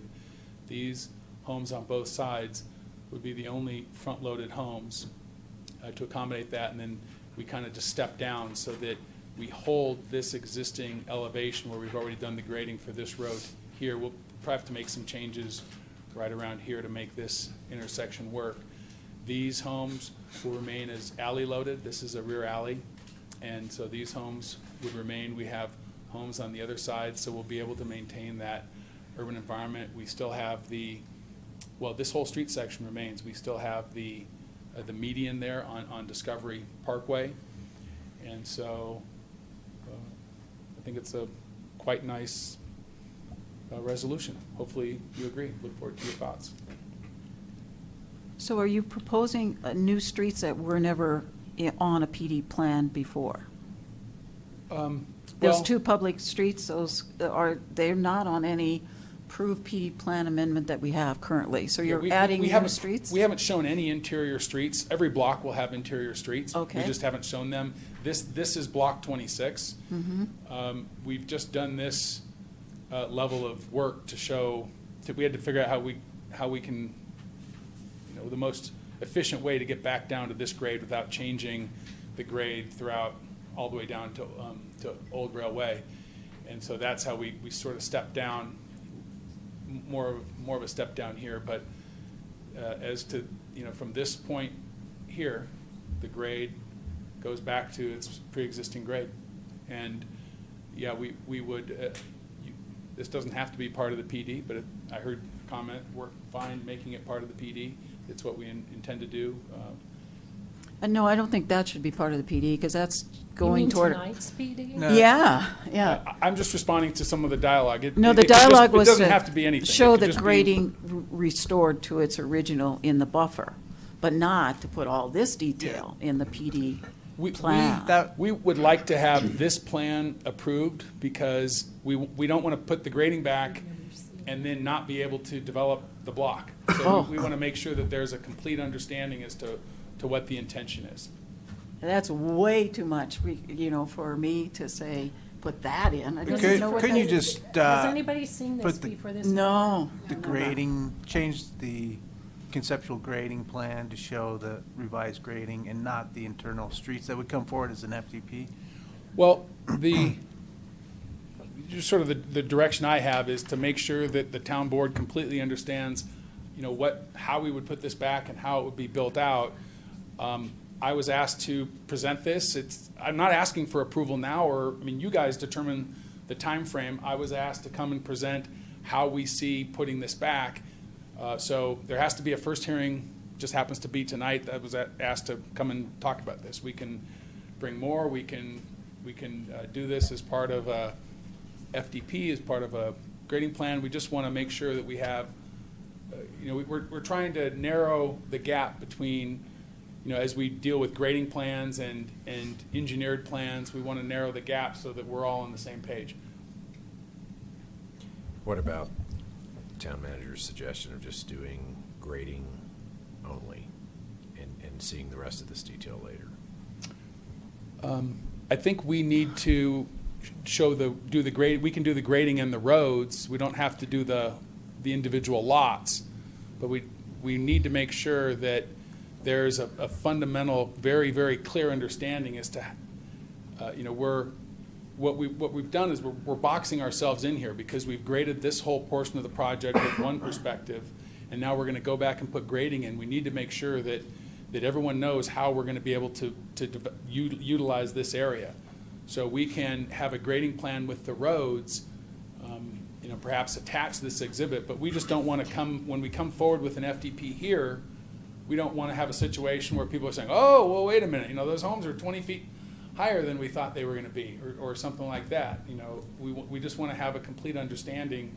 That's why we did the cross sections and we've gone to a lot more detail. Part of the detail was just for us figuring out how to achieve your goal. But we're asking you to restore the area, so just by that fact alone, the town understands that whole area is going to raise. It's shown in the exhibit, which would be attached to any grading permit that would be issued to you. Not this. No. Yeah, No, showing. There's no problem with what you showed in the previous one where you're showing the houses that exist and then the buffer, restoring it pretty much to what it was, and then that you're going to have to raise the lots. And then the house is still at 32 feet or below the VSA. Well, clearly, we always knew that. The 32 feet height is the maximum that you can be at the original elevation. So if you're still lower by adding 20 feet back in than the original elevation, you're going to be under that red line, the VSA, the imaginary ceiling. So I don't think that's an issue that we need to see the potential for those houses stacked like little boxes on a Monopoly board. I think that this is too much detail, but not enough detail. Too much detail, and it makes me uncomfortable because they're just like little boxes on a Monopoly board. And I'd rather see more detail about it. But doing this without defining the gray box over there, is what we're asking you to do. So to restore our concern the dirt. is that we're now kind of starting to have a misunderstanding where we think, we would be doing all this with the intention of developing this down the road, and then we come back and we put all the grading back, and then, you might say, oh, no, we don't like all these little boxes on a Monopoly board. We want something else. So We've we always wanna known be there's able going to be have- single-family, 32-foot-high houses along there. We just don't know how they're going to be lined up yet. And let's just have the dialogue. We don't have to do it tonight, but we can have Mhm. another hearing. I mean, I guess I don't know if anyone else is getting the sense, but I'm getting the sense already that we're on different pages of No, we're how not. we This will build work. out. You can build on block 26, is it? By restoring this area of the development, the buffer, as you showed. This exact kind of plan. When you say exact, let's take that word out. This plan of returning this Okay. dirt and the 20 feet or 11 feet on the lots. Now, the only problem, after that, then we get into how you're going to put the boxes on the lots.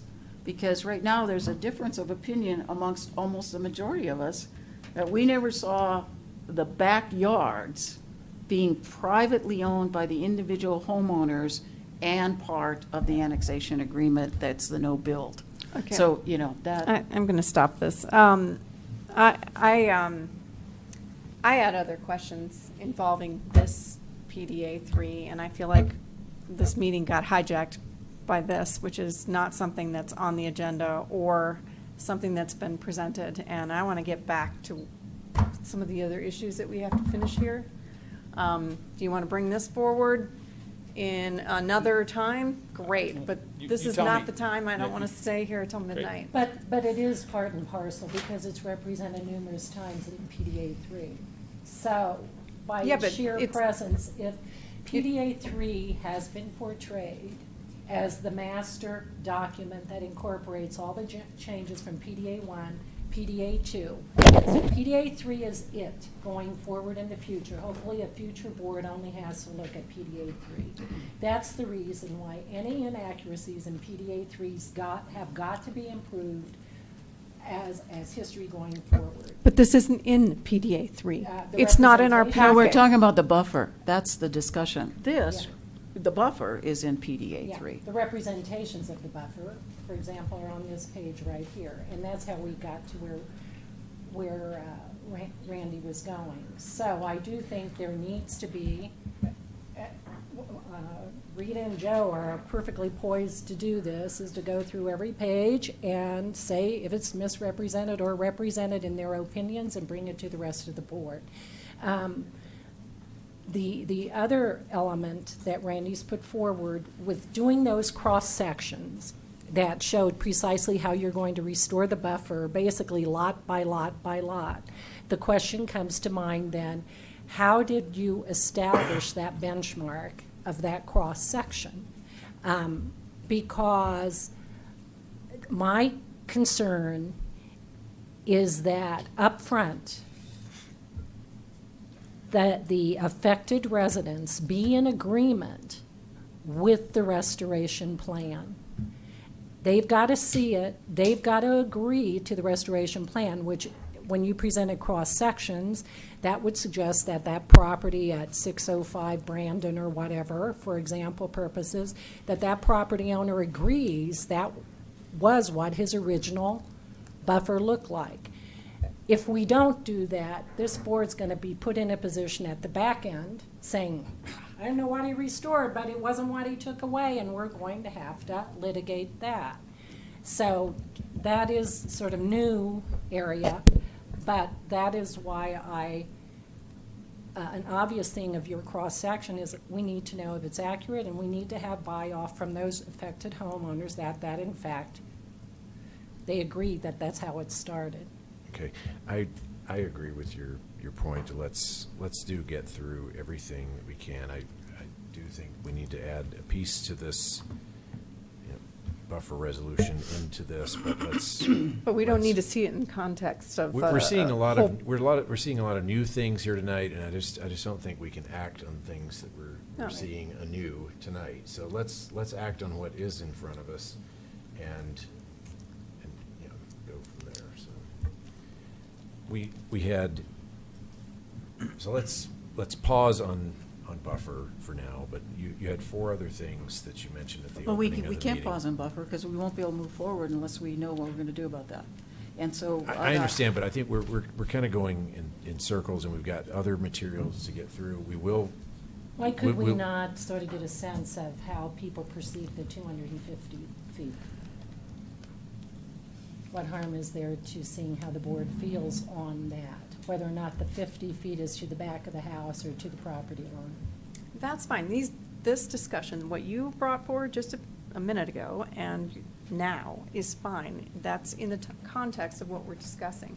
But to bring forward a whole new plan that we're going to sit here and that, I'm not going to do that. So I'm happy to discuss, like I said earlier, I'm kind of calling the question, make a decision and we can all vote on it. I think what we asked for was restoration of the dirt, and that, according to staff, is a new grading plan. And if we can incorporate that into this, It doesn't go far enough, because if we don't clarify our expectations right now on how the 250 feet is constituted, whether or not it's to the property line or to the back of the house, the next thing that comes forward will be what we just saw, which is to the back of the house. And at that point, Randy and Ranch have put in way too much work getting at that point. Let's clarify right now how we as a board feel. And the second thing is, will we allow Coal Creek to cut across the eastern boundary of the buffer, or will we not? Those are two things that I think do need to be done before we adjourn tonight. Okay, as for my own view of Coal Creek Drive, that is something that could be, I agree that it probably should be configured differently than it is, but I think it was put where it is after considerable amount of debate, and when we get to. No debate. Okay. No, I think It that was could- put where it could is. go elsewhere and- because of, I think, the excess water or something. I thought. No, there hasn't been any discussion about okay. that. But- It was So- about No, there the was. There was detention discussion on putting it elsewhere. We had that discussion. I remember that. So But it couldn't So go okay, elsewhere. I'm just going to bring this in. We have three things to decide on the buffer. One, the grading, or Restoration of the grading. restoration of the grading, the road in the 50-foot buffer, and the 50-foot buffer, and what is allowed. Okay, so let's make decisions on that, vote on those, and move on to the next piece. So first of all, let's discuss the grading, the regrading to the original buffer. Correct? Mhm. And that's what's being proposed. Okay. Just the grading, back to its original. And we all That's agree fine. on that. That looks appropriate. Staff would have to look at it, make sure engineering-wise and all that, it would be appropriate. But from this initial stuff, that looks fine. Okay. Okay, so we can have a staff look at that and make sure that it is exactly the way it was before. Okay, so we all agree on that? Yes. Okay, great. No, I don't agree. There's got to be some component of resident participation in this, on the front end, so we don't have a mess at the back end. You can't ask, we can share the information with residents, but you can't ask us to go to each resident and get approval. Because each Well, resident's what I'm gonna saying- perceive- Some participation. I Yeah, am yeah. saying I was shocked at how precise Randy's regrading Yeah, plan 'cause was. we It was know. property by property. If he's got that, why can that not be sent out to every resident? Exactly, we can share that. Absolutely. Sure, that's what Okay. this is how your yard's gonna be regraded. Right. If you have any problems with this, contact me immediately. It's not their yard that's being regraded, it's I mean, their the view. buffer It's behind. their The view buffer from behind, their yeah, yard. that's what I meant. Okay, that's a great idea. Friendly amendment, it's been accepted, okay? Okay. To provide that Perfect. detail back to the residents So we have regrading that the town staff is going to ensure is exactly the way it was before, or close enough, and there's going to be resident participation. Now we're talking about the road in the 50-foot buffer. entertain. Okay. It has been approved in the past. It's been included in a PD plan, which is not the final development plan. So I think that we've talked about it over and over. I can point to many, many times when we've discussed this, and even Joe, I think we need to look at moving it. And we need to have somebody work on how to move it out of Okay. where it is. Chris?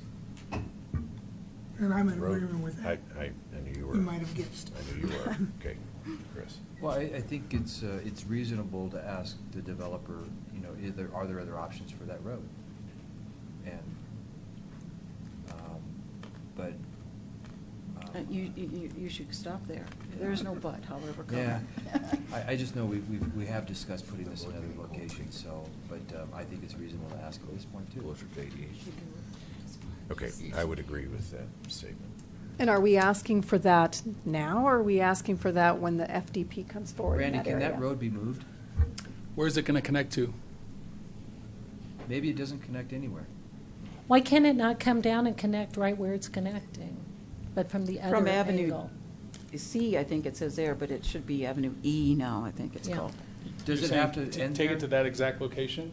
Let's I mean, say, we did go through this quite a bit. Yeah. I mean, I'm very, very concerned.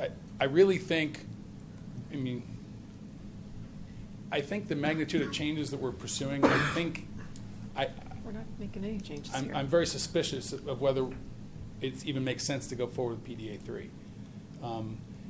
We're talking about a lot of changes. But anyway, if this is the exact spot where it's connecting, we talked about a lot of different areas. I haven't been tracking this pond before, since. There is a pond there. It's a water pond. It's different than the pond that was over here. It's just, I don't remember the details from 3 years ago, but there's an issue there. If that's the exact spot, we can't connect it up to here. We have all these blocks. All this is Hey, designed Randy. a certain way. This is, we have the village green over here. Hey, Randy, what about taking the road here, then moving it here and going here? That is a massive redesign. It's a very significant redesign. So then you're taking all this traffic here, and it's just coming to just going to dead end there, and the village green is over here. This was the spine road, and all this is graded. Okay, and then what about this option, taking it here and then here?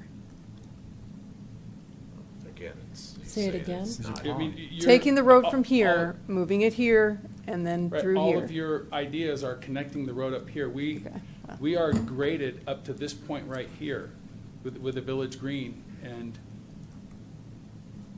that, so we could look at it. It's, But you're not graded down here yet. You're only graded, as you said, to the village green. That's all that you've graded as so devil's far. advocate, Randy, the conversation before, and I was a big proponent of it, is to take that non-Superior Town Center traffic, that would be entering Superior Town Center there, and take it,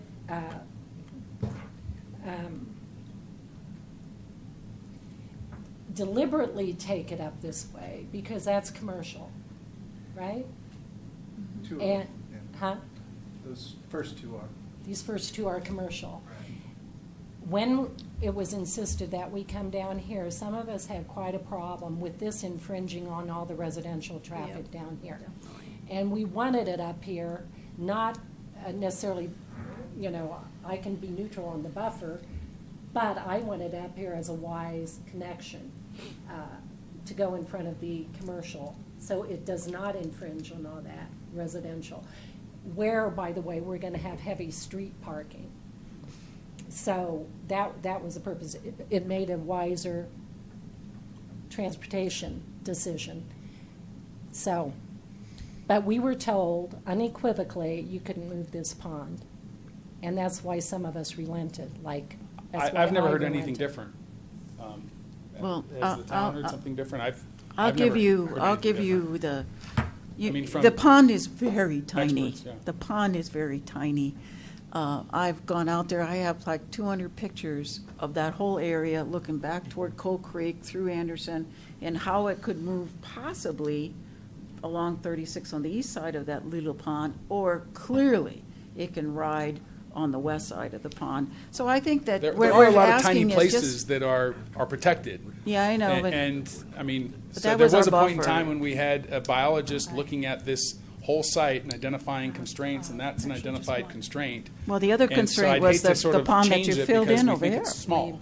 The other one was a pond you filled in over here, too. That was identified, that was not identified as a sensitive. It was identified in the annexation agreement as a pond that was to maintain in the buffer. Well, But I'm referring to the biologist that we hired to review the site when we So- were working on the site planning. all we're asking then is, and what we're recommending is that you take a look at moving that road out of there. And Joe suggested one, which was moving it up 50 Just feet. move it up 50 feet. So, Make the, you know, we can take a look at it, and I can agree to that. We had a provision in the approved PD, which was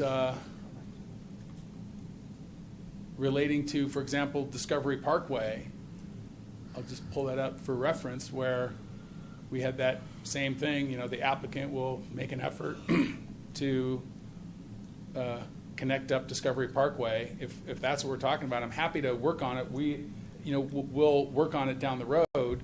We're not there yet. I'm not aware of any changes to the pond, as I've said, but let me just read, just so we can get a sense of what type of language we're talking about, or what type of condition. Here is the condition that the town attorney was talking to, Coal Creek Drive access.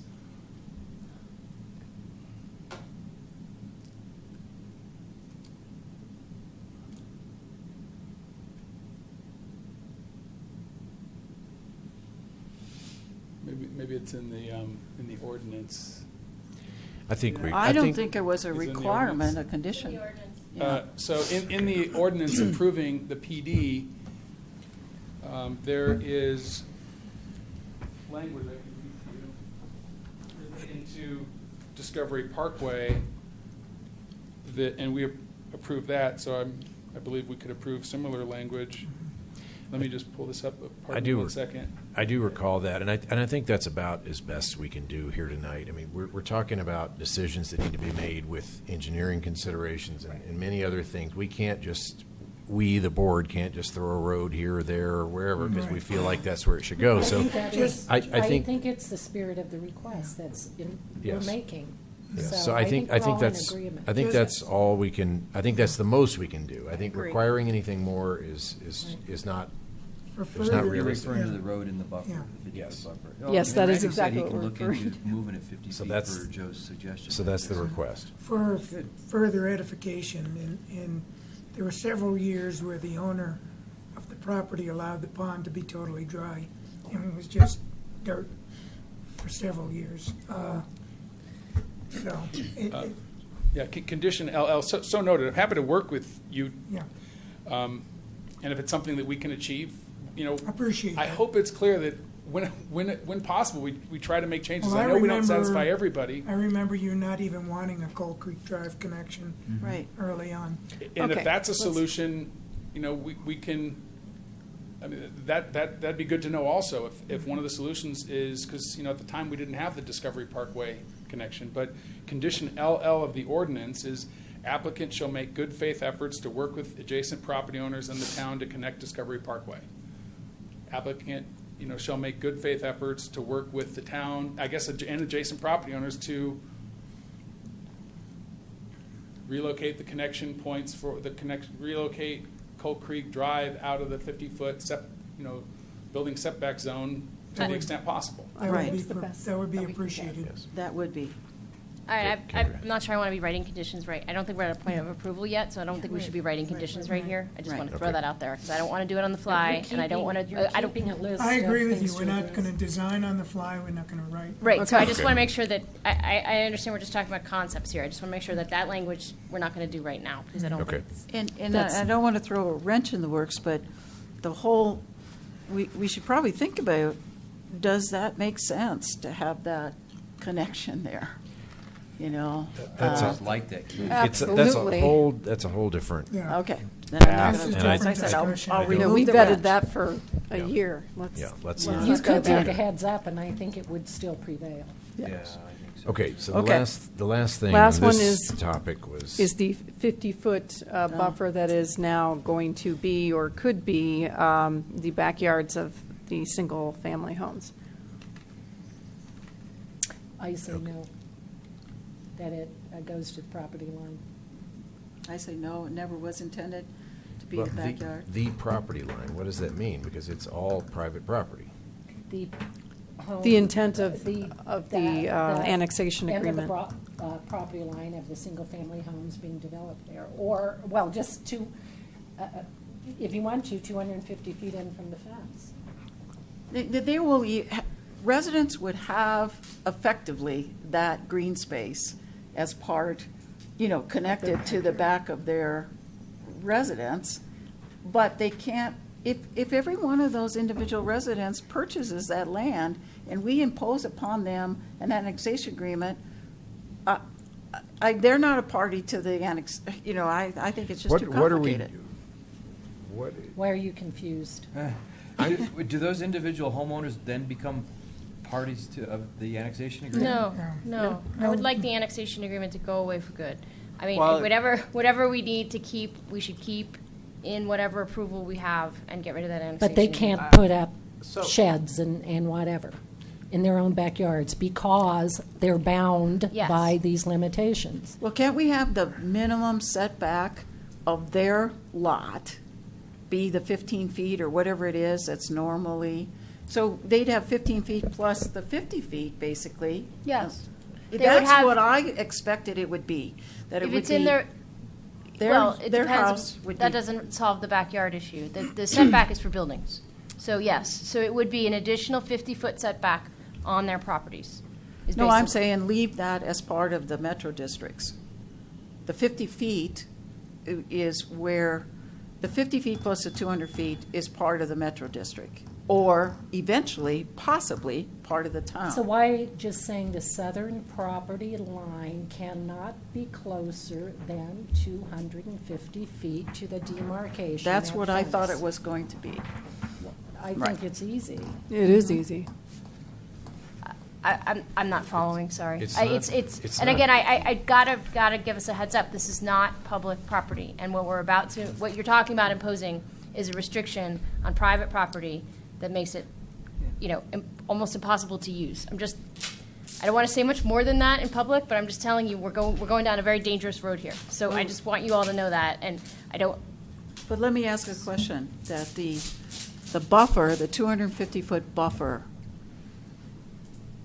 was never intended to become, any portion of that to become Someone's backyard. multiple people's privately owned individual backyards. But it was going to be, from what somebody said, considered to be private parking lot. No. No, not you- part of No, it. the parking lot couldn't start No, until that's why. after the 50 That's Well, I why- thought somebody said that That's No why it was- 50 improvement. feet That's why it was parking no could- build. That's why it was no build. When we, in 1997 and 98, when we were here crafting that. I just think we got to stop. Yeah, Whatever you yeah. all want to do, I think we need to stop talking about the annexation agreement and what the intent was. I think we Yeah, have the that's ability here for you all to, whatever you want it to mean, have it mean that from here on out, because I don't think going back and talking about the annexation agreement for the next 10 years is going to be very helpful. Okay, what Sandy said then is I'm in favor of. The property line of the individual single-family homes So this- starts at the 250-foot mark. But I just heard that you can't do that. You can't impose that on private, this is that 50 feet is private property, and you're saying you don't We want. are It's all private imposing, property. we're It's all imposing It's the all private buffer. property. It's all, So you can't even impose the 200. I mean, if you want to use that. no, Yeah. that was, from what I understand, it's basically, the applicant has offered to basically dedicate that 200 feet so that we can preserve the natural area buffer. Is that correct? Yes. Okay, so Has offered? As offered, Okay, it's a but requirement of the offered? annexation Okay. agreement. No. No, This it's is- not a requirement of the annexation is agreement. part This of is where we're Well- getting so mixed up. So I'm just going to say that the board is offering the 250 feet Okay. buffer. board can't do that. Okay, It's I private won't, property. I won't use the word Let's let her offer. I finish. apologize for using the word offer. So what I understand the quote agreement to be is that the developer would dedicate that 200-foot buffer back to the town for use as that natural area. There's, the 50 feet is different, and it's very clearly different in the annexation agreement. But it's all right now private property, so that we just have to keep that in mind. That 50 feet, if it's not being dedicated to the town, will remain private property. That private property has to be able to be used for something. So we can't backdoor this regulation on it that says they can't use it for anything. That's what it sounds like we're doing here, and that's what concerns me. We're saying all 250 becomes public. Becomes public. So you want to require the developer to dedicate 250 feet. Which was always the expectation of including the annexation agreement in this PD plan. That was always the intent, the 250 feet. I don't think we're getting anywhere. No, I disagree think with that. I think we're going back on. Oh. Well, then how come we've talked about 250-foot buffer forever, and now all of a sudden we found out it's not a 250-foot buffer? It's never been. It's been 200 feet and 50 feet. Plus 50 feet buffer, in the buffer. There's Are 200 we saying feet that and we then don't? there's 50. Are we saying that we don't want the 50 foot to be backyards? We don't want to see lawn chairs in it? What are you saying that we don't want to happen in that? I mean, clearly there's no buildings, and then there's no roads, and there's no driveways. But in a typical backyard, you could put things in it that you cannot put in this backyard because of It's not a this backyard. Well, in Right. HOAs all the time prohibit fences, prohibit sheds, prohibit structure, prohibit everything. In this case, it's not your HOA, and it's not applicable to everybody in the community. It's applicable only to those who put it up. It could be required as part of the FDP. Yeah, I mean, we can put whatever, if we want to keep this 50-foot no build area, as we're calling it, we could say, as part of the approval of the FDP, the only thing in that 50-foot area can be landscaping improvements, which is entirely consistent with what the annexation agreement said. So you could say, you can have your backyard, you can landscape your backyard, but you can't put a shed in your backyard. Can't put a pool in your backyard. I'm making my backyard part of this one. I think any common sense interpretation of the reading of the document would never come to the conclusion that. Do you have your backyard? Any common sense reading of the annexation agreement would never allow you to draw the conclusion that the intent was to incorporate people's private backyards. That, to me, is way far afield and just something I can't even buy into. It's contrived. Okay. So it's getting close to 10:30. Deborah has one last question to ask, and we have to vote, right? Before 10:30, is that not true? No, we can continue again. We need to finish this tonight. We're and not continuing again. I'm totally against that. We need to finish this tonight. I agree, we need to Yes. finish this tonight, and So- the sooner we get through this, Okay. the sooner Well, we get to that point. Yeah, Then let's do it. let's call a thumbs up or thumbs down on the 50-foot buffer. Is that going to be the backyards of these homes, or is that going to be off limits and part of the 250? I think what you're proposing to ask, though, is are we taking some rights away from their private property or not? And that's not even on this, that's But not we even part voted of on this. all the other things, and We- just, let Yeah, the merits let's vote. fall where they fall. Okay, but we've crafted an item to decide on that's not even part of this PD Amendment 3. But it is, because It's part of the we have to buffer. deal with the buffer. It's a buffer. It's a buffer. And this got thrown at us at this new, which we're not going to consider, the No, new we're not. view. But I think it is important that we're clear on. Okay, so I'm still not clear on what we're deciding, what we're thumbs upping or thumbs downing. Are you okay with the 50-foot buffer being those backyards? Okay, Yes or no? That's the question. That's the question. Sandy. No. Elia. No. No. Yes. Yes. No. No. Okay. So not using them as backyard. So what does that mean then? I mean, what does? So are we going to condemn that? Is it? No, because, let's back up a minute. I'm Let's still back not up to the clear on what- beginning. Just for a minute, just bear with me a minute. It can mean that the 250 feet was always listed as the residential buffer in comprised of two separate pieces. One was to be natural, and the 50 feet was to keep people off of the natural, and, and possibly have a trail in it. That was what was intended by the annexation agreement and described in the annexation agreement. So when the annexation agreement was incorporated and accepted into the PD plan amendment, because you asked very clearly of the applicant, do you want to do a new annexation agreement or comply with this one that was registered in 1998? And we kept that one. There's no, the annexation agreement, just to be very, very clear, the annexation agreement is not incorporated in this PD plan. Okay.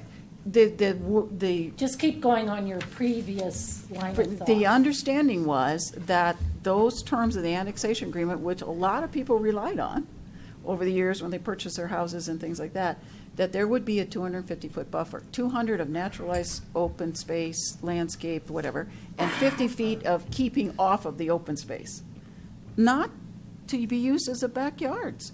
And so then. what's your proposal then? My proposal is that if they want to have only a backyard, the building setback of the lots of those single individual residents, they start at that 250-foot mark, like Sandy just said, voted on. and go 15 feet or 25 feet or whatever it is, and they can take advantage of the 50 feet, That's their back. but they can't use it Already.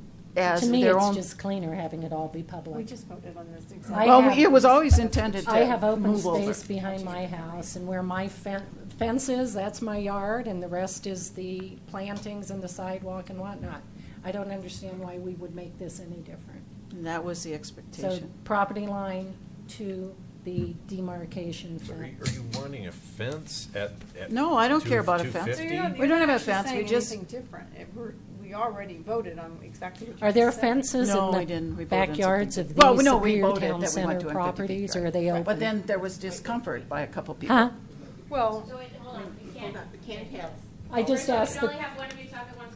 I asked the question, are there fences in the Superior Town Center?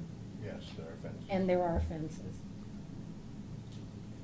Okay, that would, I Okay. mean, that's your Okay. question. Okay, so I'm still not clear on what the Yeah. resolution is Can I- here. can I just- Yes. Throw something out here, please. You have asked me to advise you when I don't think it's a good idea to be drafting conditions. I'm going to tell you right now, I don't think it's a good idea for you to decide this tonight. You can ignore my recommendation, but I just want it on the record that based on what we've already done, I'm going to be sitting here drafting conditions for the next half an hour. I don't know that that's the best way to do this. So I'm just throwing it out there. You asked me to tell you, I'm telling you. So. Well, we've agreed We've ahead agreed of on time that everything. we will not draft conditions the same night we approve a document. That's and what we Okay. have 60 days to do such. So, No, they have 60 days to They get have it 60 days to back. comply Sign with it. your Okay, conditions. all So right. So we're what in- I'm saying is I know everybody wants to get this done tonight, and I hear I that, don't. but I want to get it done right, not okay, quick. Okay. you asked me to tell you, I'm telling you, I don't think it's a good idea. I think I would recommend continuing it at least so that we can get the conditions correct based on what we've heard tonight, and I'm not drafting them while sitting here. I agree. So. Okay. I guess I'm uneasy about this 250, or the 50-foot buffer, and I'm wondering if it's something we should discuss in the executive session.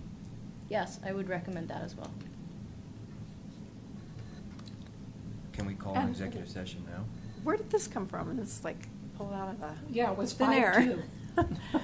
Well, no, if, Well, If you want there's me a- to say my concerns now? if there's good reason to have legal Yes. legal advice. There's good reason to have legal advice on this issue. Yeah, Before you absolutely. make a decision. Now, does it have to be tonight? Not necessarily. What I'm saying is if we continue it to be drafting conditions, we can set an executive session prior to the next time you consider this. I think it's a good idea. So, Okay. did some of us get, briefed on something here legally, and some of us didn't? I Do mean, what? that's what I'm. No, not at all. Oh, okay. No, All I right, said I'm it just out wondering loud. if In fact, I said it missed out out on loud. something here. I said it out loud. I think we're going down a dangerous road. So, and that's, I think, what Trustee Hansen is. And I would agree with that. I'm just. Okay, so we'll talk about it at the next, in an executive session, and then come back and make recommendation or a I condition. don't have any problem going to executive session for discussion of this now so that Kendra, between now and the next meeting, can draft whatever language she needs to do regarding this 250 feet. Do we I have to would say an notice? executive session on this would only take 15 minutes. But you It's can't not on do the it tonight. agenda. You can't do it No. tonight. And we're still in a public hearing, so Right, we're, right. Just very respectfully, I'd like to mention that I think if this is the condition, we ought to just, we gave it a try. We tried to make some changes that, I think, Deborah, you'll get a park that you like. No threats or anything. It just, this change is so significant to us. I'm pretty sure we'd just rather keep what we have. We like the plan we have. You like the town square where it is. And I think it's unfortunate that this has kind of driven us to a point where we are not sort of as aligned as we all thought we were. But it seems like we're going down a path where we're going to be less and less aligned, and I'd just rather not do that. We're talking Okay, 50 hold on a feet, second here. and that's Hold on a deal second. killer? Hold on a second here. We have spent 4.5 hours going through 8 things that Rita brought up, and we agreed on all on 7.99%. So to throw all this away, I feel like you're threatening me actually, and I don't appreciate it. It feels like we get so close, and we're 50 feet apart basically. Yes, We're going that to go is into it. an executive session and come up with a decision that hopefully appeals to everybody. But if we throw all this away, this is a complete waste of my time, honestly. But Elia, You don't waste 4.5 hours. but I don't, it's not a waste It of is a 4.5 waste of time if he wants to walk away No, from hold it. on a second here. We're telling them to materially change the backyards, No, the no. properties of these It's houses. 50 feet, No, no. really. No, what we're talking about here is that all the good If work someone that we've told you done that up to they're going this to point take your shouldn't be backyard wasted. from you, what would you do? Elia, this is something we've never heard about. This is very, very shocking to us. But nonetheless, look, existing. I don't want What's to argue about it. existing? You can come up with the proposal you want, and we can consider it, but I don't think it's going to get approved by, it's not something that we have to do, and which might make your executive session easier, because you can kind of come up with whatever conditions you kind of want. So you're saying all the And- things, all Just to the be clear, compromises just we to be made. clear on the record, Yes. we will not be talking about the application. It's just to receive legal advice. We can't take your application and any considerations of the application into exec session. So I just want you to know that's not what we're talking about. It's very specific legal advice I would be giving and the board would be getting. Any deliberations about the application would come back to a public hearing. So I just want you to be certain, and I want that to be on the record. But why did we waste the last 4.5 hours? Because that's what it feels like to me. That's what you're saying. Everything that's being discussed, the redesign of the southern portion of the project, it is very significant, and I really don't see it getting approved by the ownership. Everything else we discussed there, all the things that we agreed on, all the compromise that we made, I feel like you're throwing them out the window. And actually, we've made a lot of compromises for you, for this PDA 3. A lot. There is an enormous amount. Well, you It can would have taken proceed. weeks and weeks You to can get through proceed. I this. just wanted to make it clear that we're not, Well, this is so something that's be going to have to go back to our bank and to our investors. That's just and ridiculous, and these are significant changes. So I agree. You're right. You guys can, you proceed and go ahead and Randy, however you you are I proceeding. have to say, when I was voting on the buffer part of the PD, Joe presented his case of the 250-foot buffer, and I said, I will always honor the historical agreements that have been made with our residents. That historical agreement was presented by Joe as 250 feet. How anybody ever came to interpret as 200 feet baffles my mind, because that was clear from the get-go that we were talking about 250 feet. So we have a huge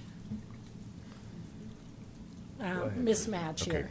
It's been, I'm just saying, it's been shown on all the exhibits as private property where This is the first time we saw houses put on that private property and had any idea that it included But it's people's always backyards. been shown in the residential blocks. It always has been.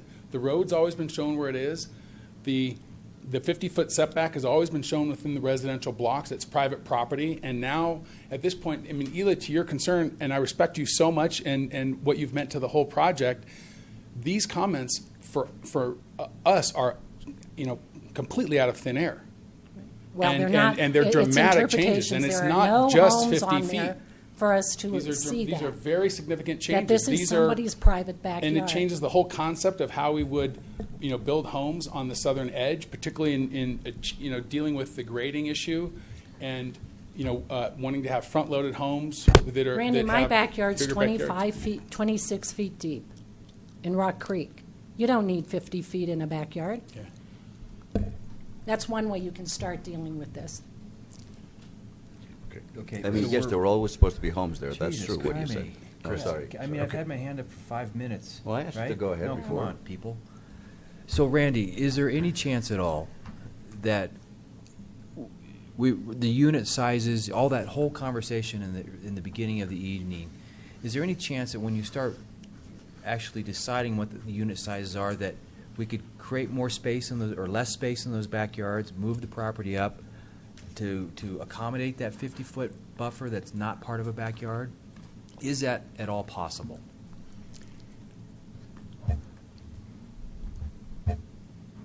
The challenge is that we have always seen those homes having the deepest lots, and they are in our financial model, and they are,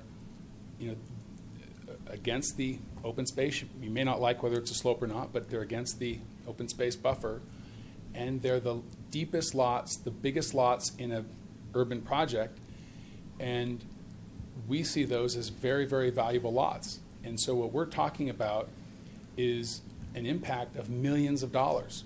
I mean, you see the lot premiums that the homes are getting over here in Coal Creek. And so we don't value all of these changes by millions of dollars. We think these are a lot of nice to haves, and we've always told you, and from the very beginning, we said we're trying to work on refinements that we make, that we think make the project better. It's not, are they important to us? They're absolutely important to us. We wouldn't do it. We've spent a year on all of these plans.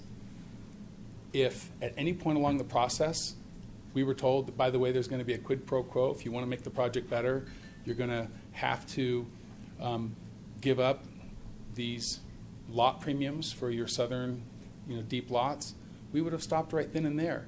And Elia, this is not walking away. It's not threatening anything. I want to be real candid, and I don't.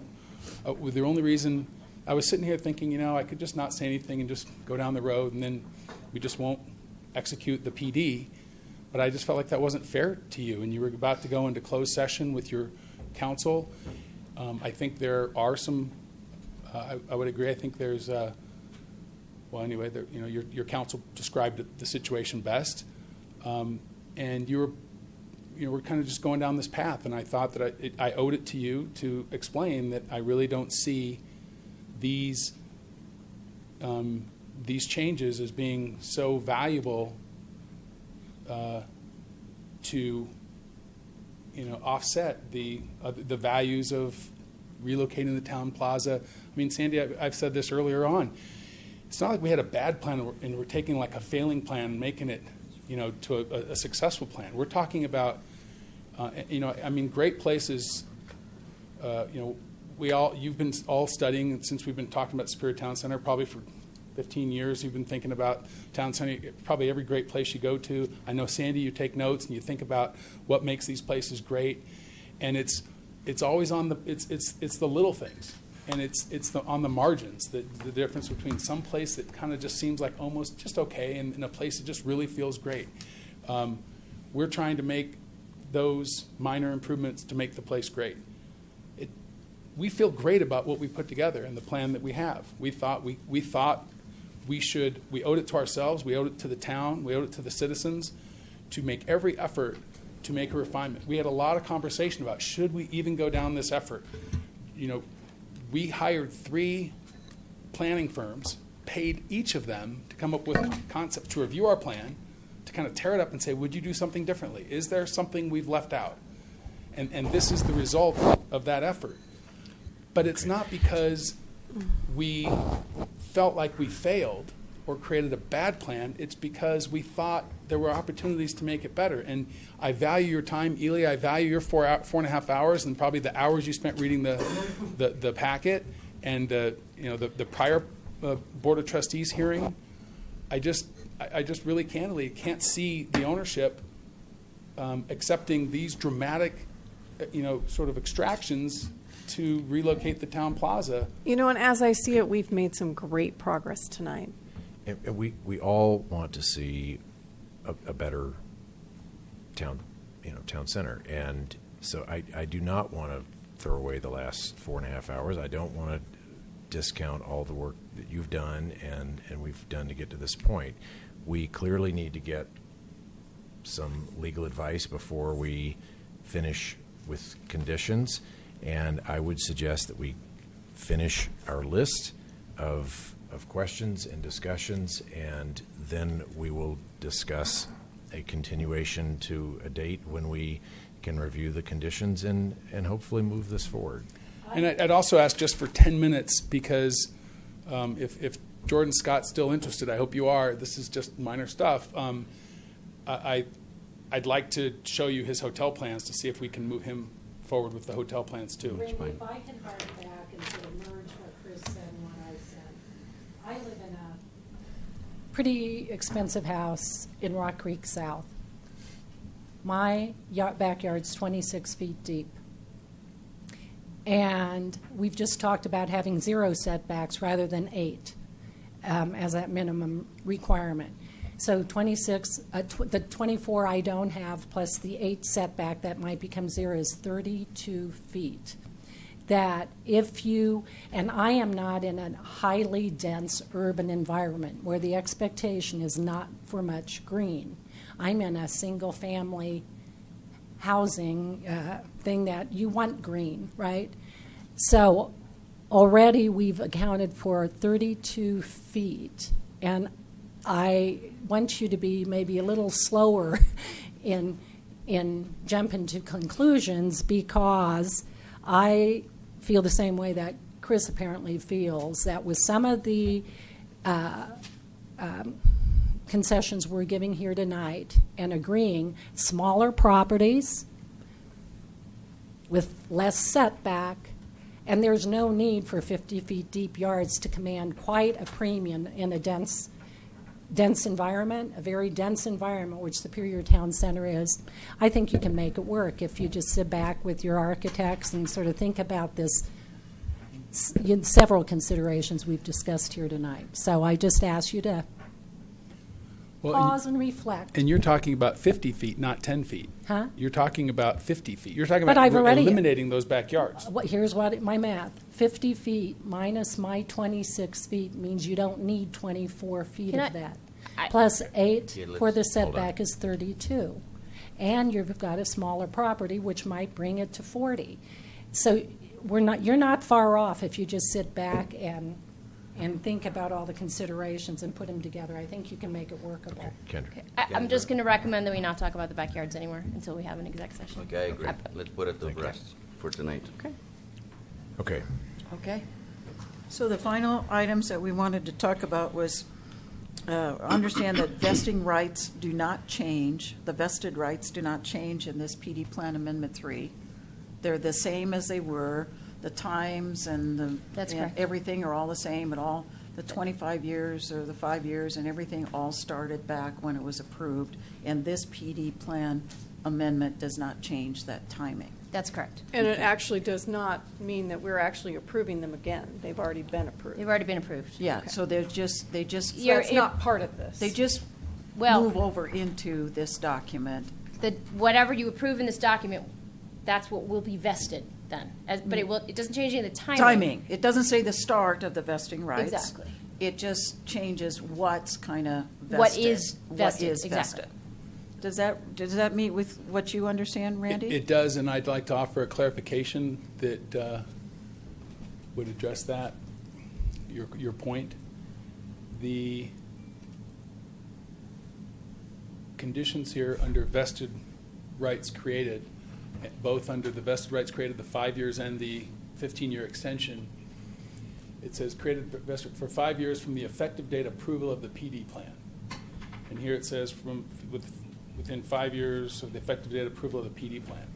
Perhaps here, we could just make that August 20th, 2013. Right, I think that would be, We don't need to We change can't that. change that. That's the development agreement. Like, we No, can't this is actually the PD plan. I This understand, is but the you PD. pulled various random sections out of the development agreement and stuck them in the PD plan. We're And not changing the development agreement. I would No, we're not agree. changing the development. No, agreement. we're I not don't think going it's needed because we know we know the date of that approval, so. Yep. As long as So we're, my concern is that the development agreement was done back in March of 13, but the vested rights are from the effective date of the PD plan, Right. which is August. August 20th, 2013. Yes, well- Yeah. And so I also would like to have the clarification that the vested rights go from August 20th, 2013, not from March of 2013.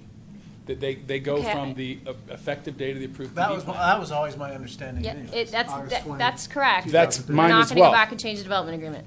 No, well, I'm not referencing the development agreement. This is the sheet. That is the on that is from the development agreement. I'm telling you, the footer, everything is from the development agreement. You stuck it in the PD plan, but it's from the development agreement. Yeah, I don't so- want to have this argument. We're not. This is actually an exhibit to PD Amendment 3. I understand it's an exhibit. You This is pulled part of PD half Amendment of the 3. I understand. You pulled half of the development agreement out and put it in there.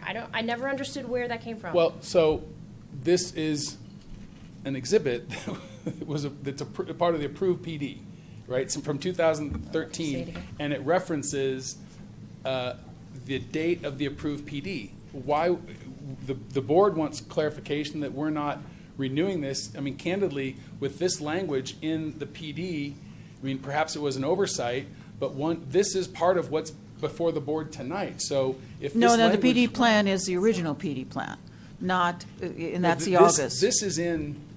Yeah, I know this is what in that the says. set. This but- language is in the set tonight, that you have I know, before but you it says, tonight. it says the approval of the PD plan, not PD plan Amendment 3. It says PD plan. The original PD plan was approved, like you said, in August of 2013. August 20th. Actually, that was PDA.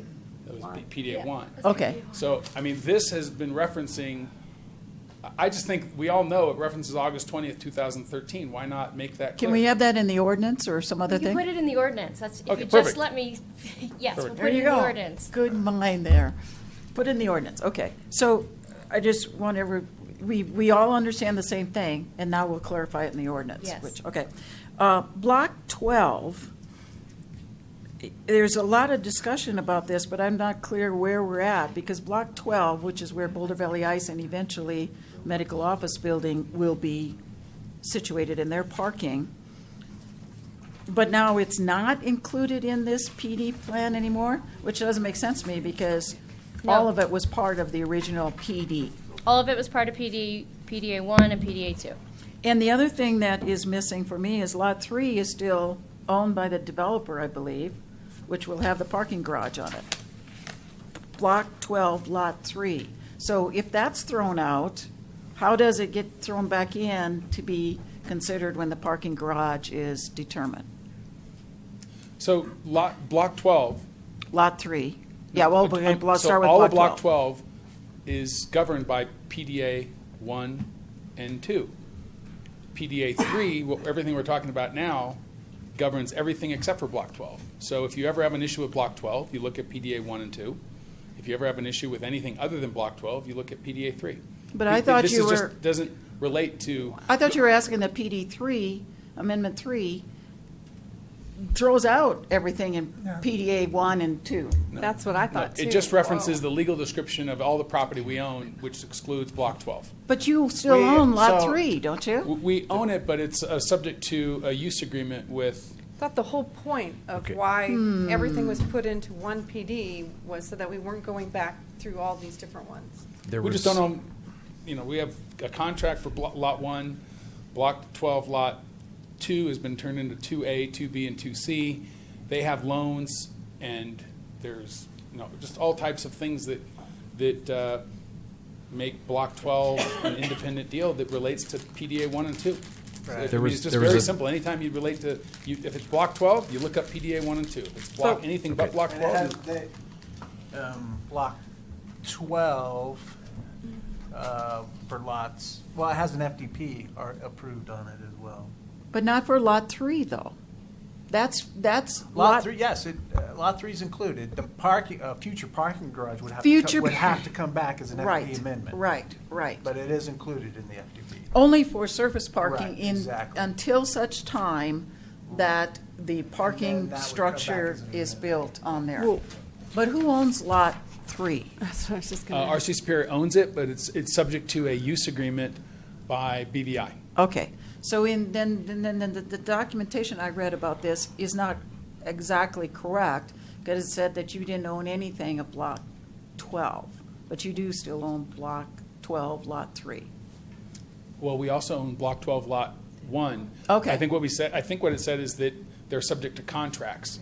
Block 12, Lot 1 is under contract for sale and has an approved loan for a medical office building, and Block 12, Lot 3 is subject to a use agreement, which is part of the required parking for BVI and is subject to their loan as their dedicated parking space. Until such time that we possibly put a public parking structure there.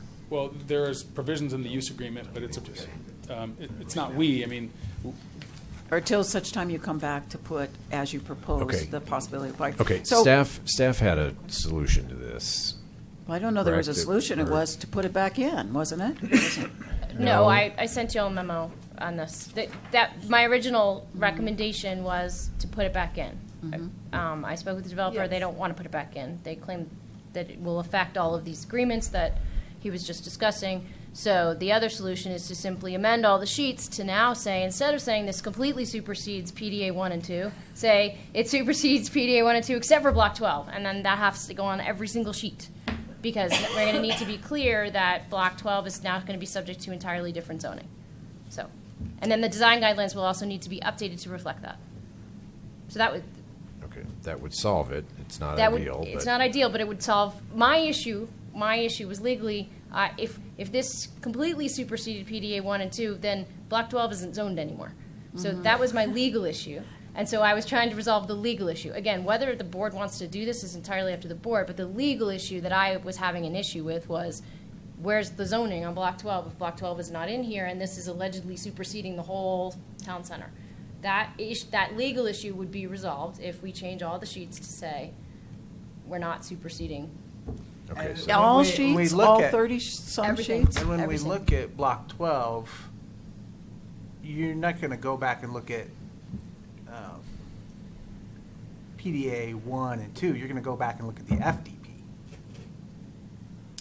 For the part that's been developed by BBIs. Right. Yeah. And the medical Because they office- were the And the applicant. medical office building, which sounds like it's going to submit soon. Mm-hmm. There, so that's what we would look at when we go back. is the okay. FDP. We need, Her last question. She's been waiting patiently for 5 hours. Go ahead. okay, and then we Did need you to.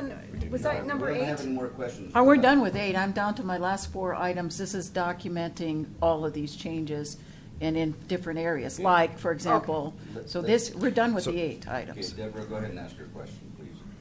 Okay, I'll throw this out. It's very simple. So we have for our parks and civic space, however you want to put it, they're demarcated town dedication and open fields and recreation. And I'm just confused on how that's marked. Some are town dedication and some are the open fields. And why have we done that when aren't they all town dedication or all fields recreation? Stephen, do you want to come up and address that?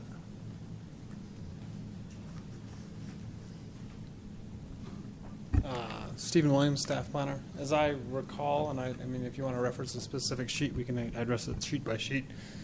But I believe the direction we gave Ranch Capital was that there was no changes to any of those designations. So those designations were set by PDA number 2. So, and they were very specific, and we were very careful to make sure that when we looked at a open space or a part that's going to be dedicated to the town, that the designation, whether or not it was active recreation area or open space, was not changing.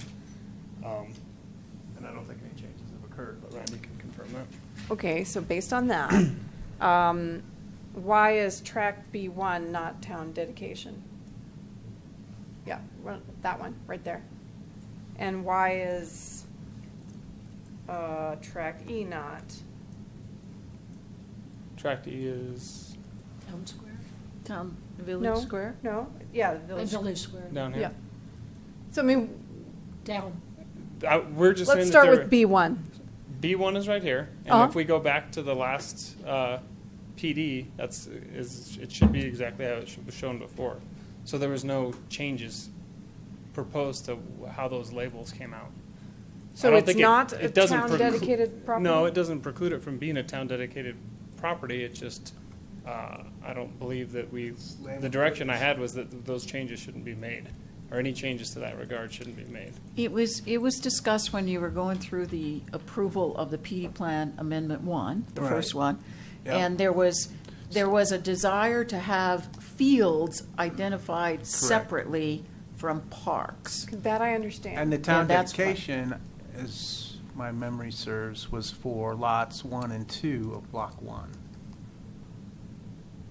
So Lots. then, this other one, tract A1 is labeled incorrectly, and then tract D1 is labeled incorrectly. But I think- just don't understand the difference, and I just want to make sure that that doesn't mean something I later am going to find out.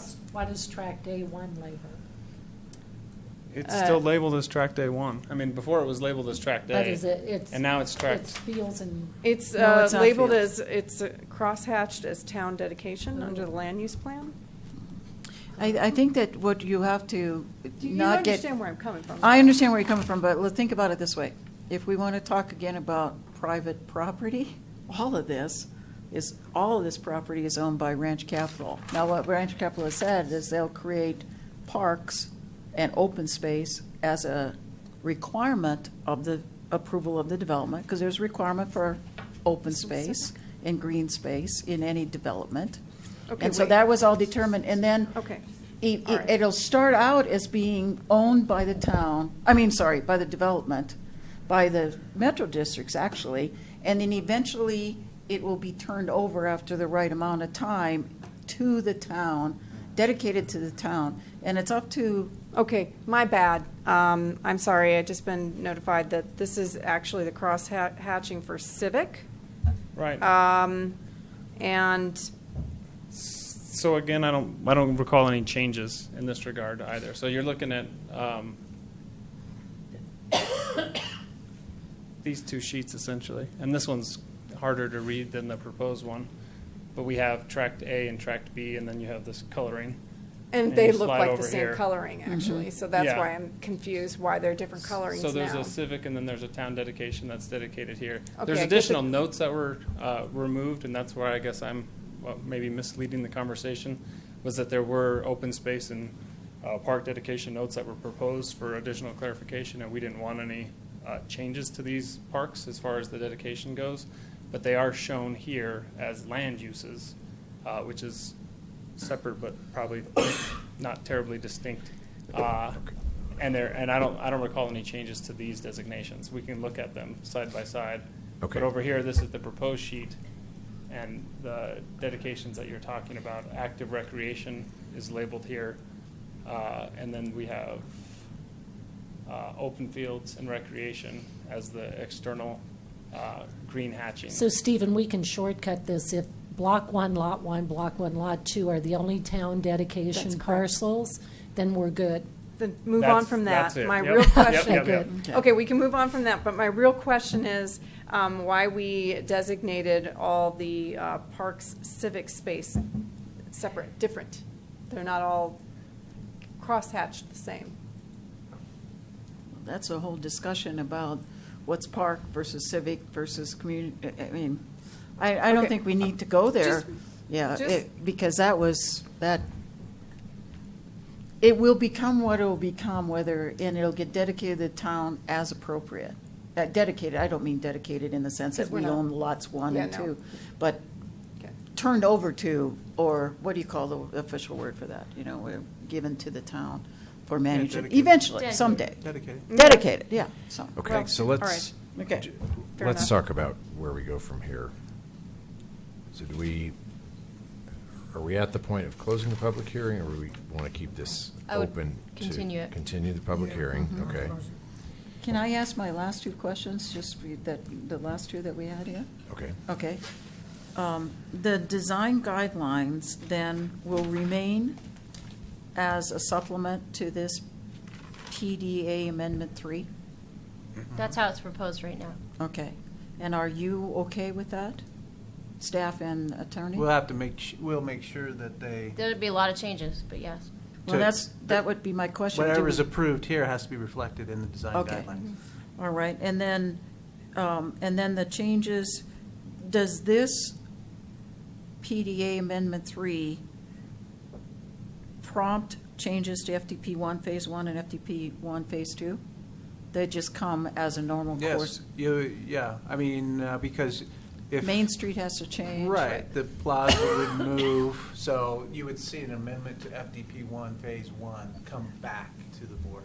And FDP 1 Phase 2? Potentially. Potentially, if Yeah. there's changes on things that have already been decided there. Okay. And I'm sure that the applicant will be moving those forward fairly quickly once we get approval of this, those changes to those FDPs. Okay. And I'm considering approving an administrative amendment for the table topping of Main Street so they can bid it out next week and get Main Street under construction. And if, depending on when the board decides to continue this public hearing, it would just be. I'd refrain from that It would just be to administrative raise that, amendment based upon. it would just be to raise that section of road. Otherwise, Main Street, it's Setting already that. been delayed long enough in my mind, so. And our theory is regardless of whether you approve this or not, that with the town plaza here, we like the idea of tabletopping. Okay. And we would tabletop under either scenario. And I would like to give the direction to staff to do that. with the I board's didn't support. understand the request. So they want to tabletop the section of Main Street. Right. To make it flat with everything. Which They we- want to bid out this construction next week, and so I would approve an administrative amendment to do that, so that their construction documents can reflect that. Before our vote, is Right. what you're saying. Yeah. Right. Okay. But it works with the town plaza wherever it's located. Right. Okay, so is the board good with that, Yes. that As long as it administrative works either decision? way. Mm-hmm.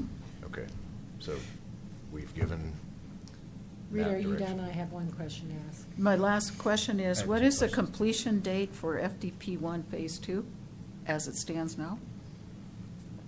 I would have to go back and look, I think it's 2017, or Not 2016. FDP Phase 1 Phase this one, year? Yeah. Okay, all right, okay. But I'll double check and follow up with you on that. Okay. Yeah. You said Phase 2, right? Right, we know that FDP 1 Phase 1, didn't we extend that to Right. December of 16? Right. So I think it's the same date for Phase 2. I think you're correct, but I'll have to Okay, we double just check. validate that, thank you. So mine is very quick. The majority said we would entertain the concept of a 70-foot, 5-foot hotel anywhere in Block 6, and I think it might have extended to Block 7. The Lot 2. northern. The northern parts. Yep. So Rita had said in her lead-up to that that would be dependent on meeting all of the other qualifications, like sight lines not being obstructed and recessing the top roofs and all that kind of top stories, et cetera. Was that a correct interpretation, or are we going to, if we vote in favor of this PDA 3, have we just allowed the developer to put a 75-foot hotel anywhere in the north part, which is undefined, by the way? Well, this goes back to, that's not a condition I would recommend that you impose in that way. It Right. definitely needs to be further defined. Okay, That's what we good, want to do. because the bottom line is, I don't want us to think, well, we've got all these other caveats by which we can disagree with that, if we in fact don't have that ability to disagree, so. Well, I think appreciate I have to double clarity. check, but I think there's provisions in the PD already that talks about stepping back, once it gets to a certain height. But I mean, also sight lines. My primary concern is sight lines. Okay. Chris, you had Yep. a quick Yeah, question. 2 quick questions, not nearly as exciting as some of the previous questions, but on one of the grids, street names, there's what was Discovery Parkway North was changed to Street 5. Is that the permanent name for it, Street No. 5? The board approved street names for the northern section of the development, and we still have yet to determine street names for the southern. Okay. And I So- can't tell you how much I look forward to that. Yeah, right. And then the other, I didn't hear when I stepped out to get my glass of water, but is there really a possibility of 3 hotels?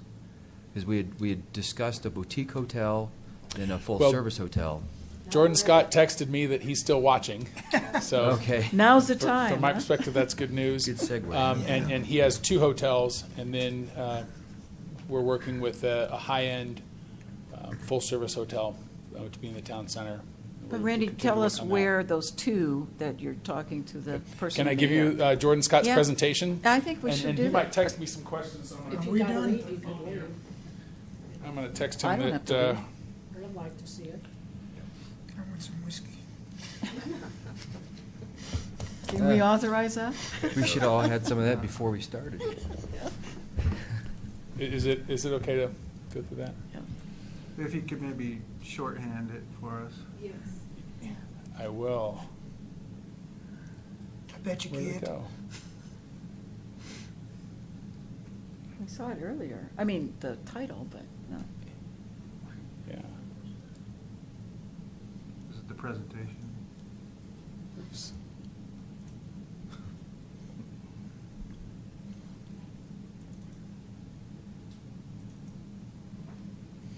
Okay, so Glacier House Hotels, I'll leave this with the town so you can read through this. They are a developer of numerous types of hotels. They're approved for Marriott, IHG, Starwood, and Wyndham. They're currently constructing a Starwood Element, and they want to build a Starwood Element here, and they want to build a Home2 Suites. And so they have, the leadership is, well, here's some of their hotels, not to jump the gun. This is the Starwood Element that is under construction in Chandler, Arizona right now, and then other hotels that they have acquired, including the Hyatt Place. I'm going to skip right past the Days Hotel. Sorry, Scott. Jordan Scott has been doing this for a long time. Has built a lot of hotels, and Ryan Cucker, and the leads on their organization. They have franchise references. I've been talking with Chris Stanley for several years with Starwood, trying to find a Starwood product that we think would be great in the corridor. We also we're seeking a Hilton. I think I talked to you in 2013 that Hilton is a great brand for the corridor. They have a really powerful business networking, and so the concept is to put 2 hotels on this site, and this is Block 1, Lot 3, and here are these are 4-story hotels, and this is in red here, these parking spaces. CDOT is processing they're doing their improvements, and they have a conditional letter of map revision to revise the FEMA floodplain. If those get done before he pursues his financing, then this would all be one lot. If that does not get completed, where they get their final letter of map revision, then these parking spaces will need to be in a separate lot that he has a use agreement for, because he wouldn't be able to include those in his loan package. So this is how they would lay out. We would have the Home2 Suites would front Marshall Road here, and then the Starwood Element would be tucked back. Behind one is the Home2 Suites, 4-story, 126 rooms, And the Starwood Element is very, very similar, almost the same as the Starwood Element that he's building in Chandler right now. So a total of 241 guest rooms and 246 parking spaces are shown. Here's another layout in the, I guess if you like those colors, I think it's about the same. I'm not sure how this is different. This is a PowerPoint that Jordan wanted to present to you himself, but he couldn't be here, and we're trying to work together to move him along.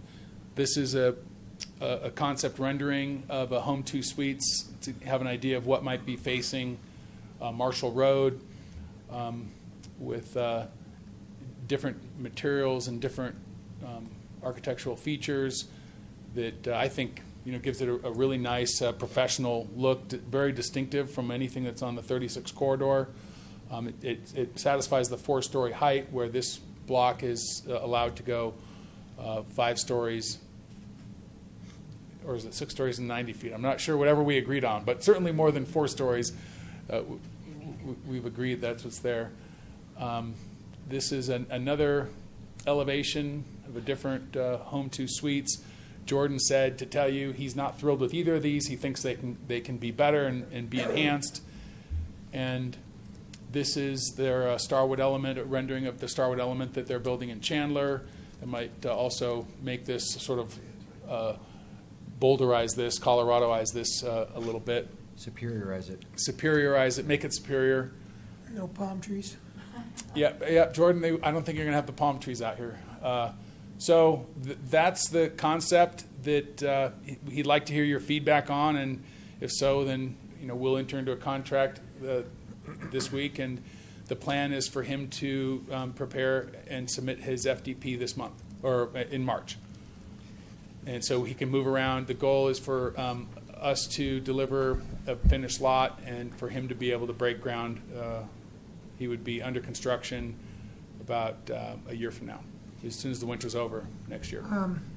If I could ask you, if you could give me a nutshell of the difference between the two hotels, why one and why the other, and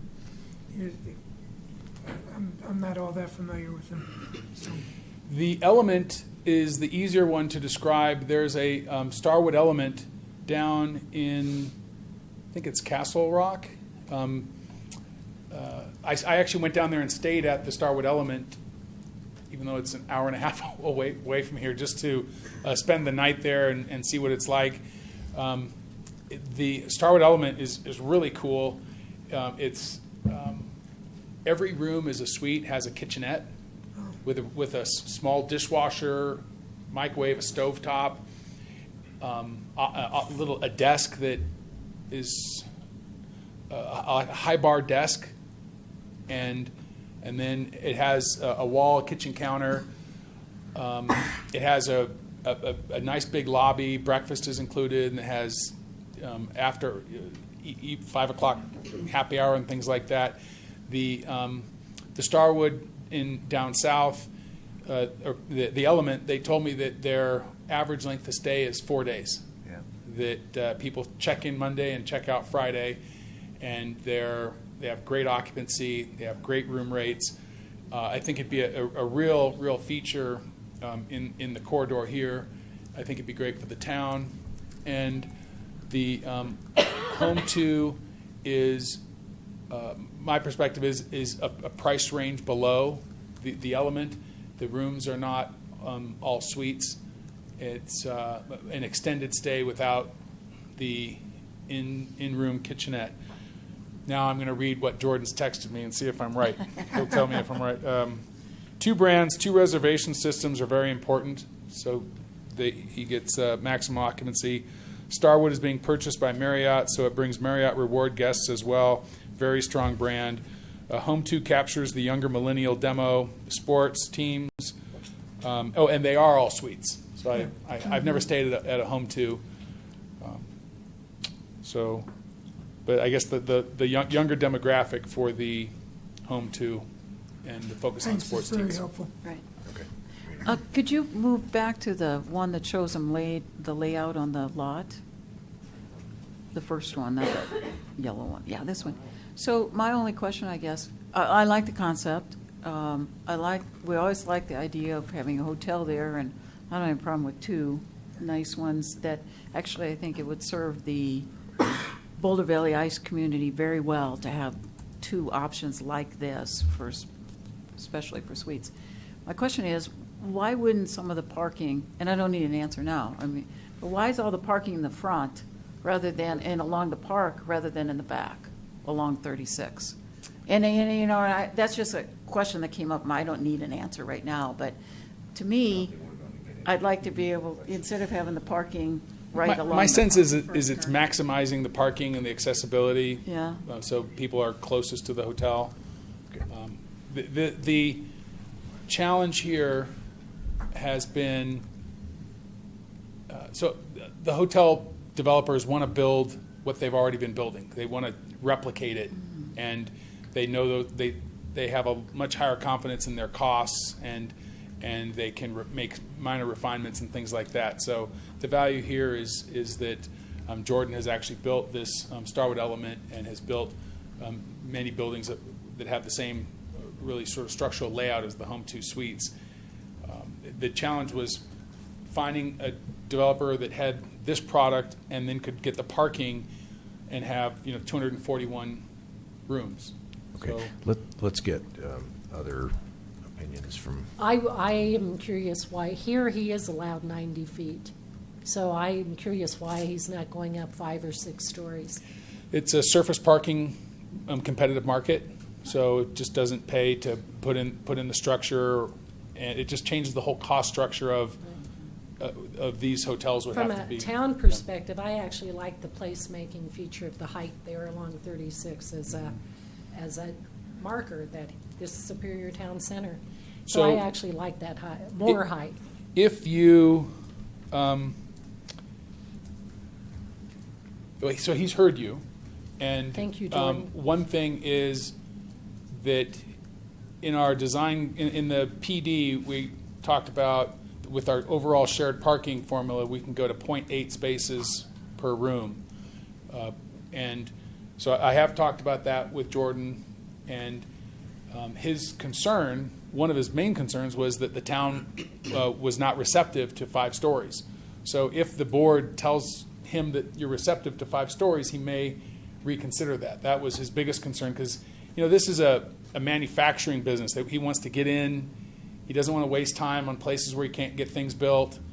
He's doing tons of projects in the western U.S., and so that's where he's like, okay, let's hear if the town board's supportive, and then we can move forward, and if they're not, I'm going to put my energies elsewhere. He also pointed out that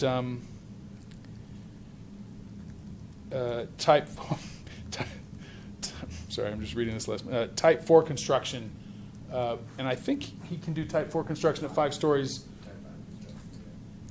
Yeah, so is that a typo, Jordan? He sent me type 4 construction. It's type 5. It's wood frame construction, and he could do that at 5 stories. Mm-hmm. So if the board is supportive of 5 stories with using the shared parking ratio where you could have 0.8 spaces, Jordan, you can text me if you have no interest or not, but he'll hear you and consider that.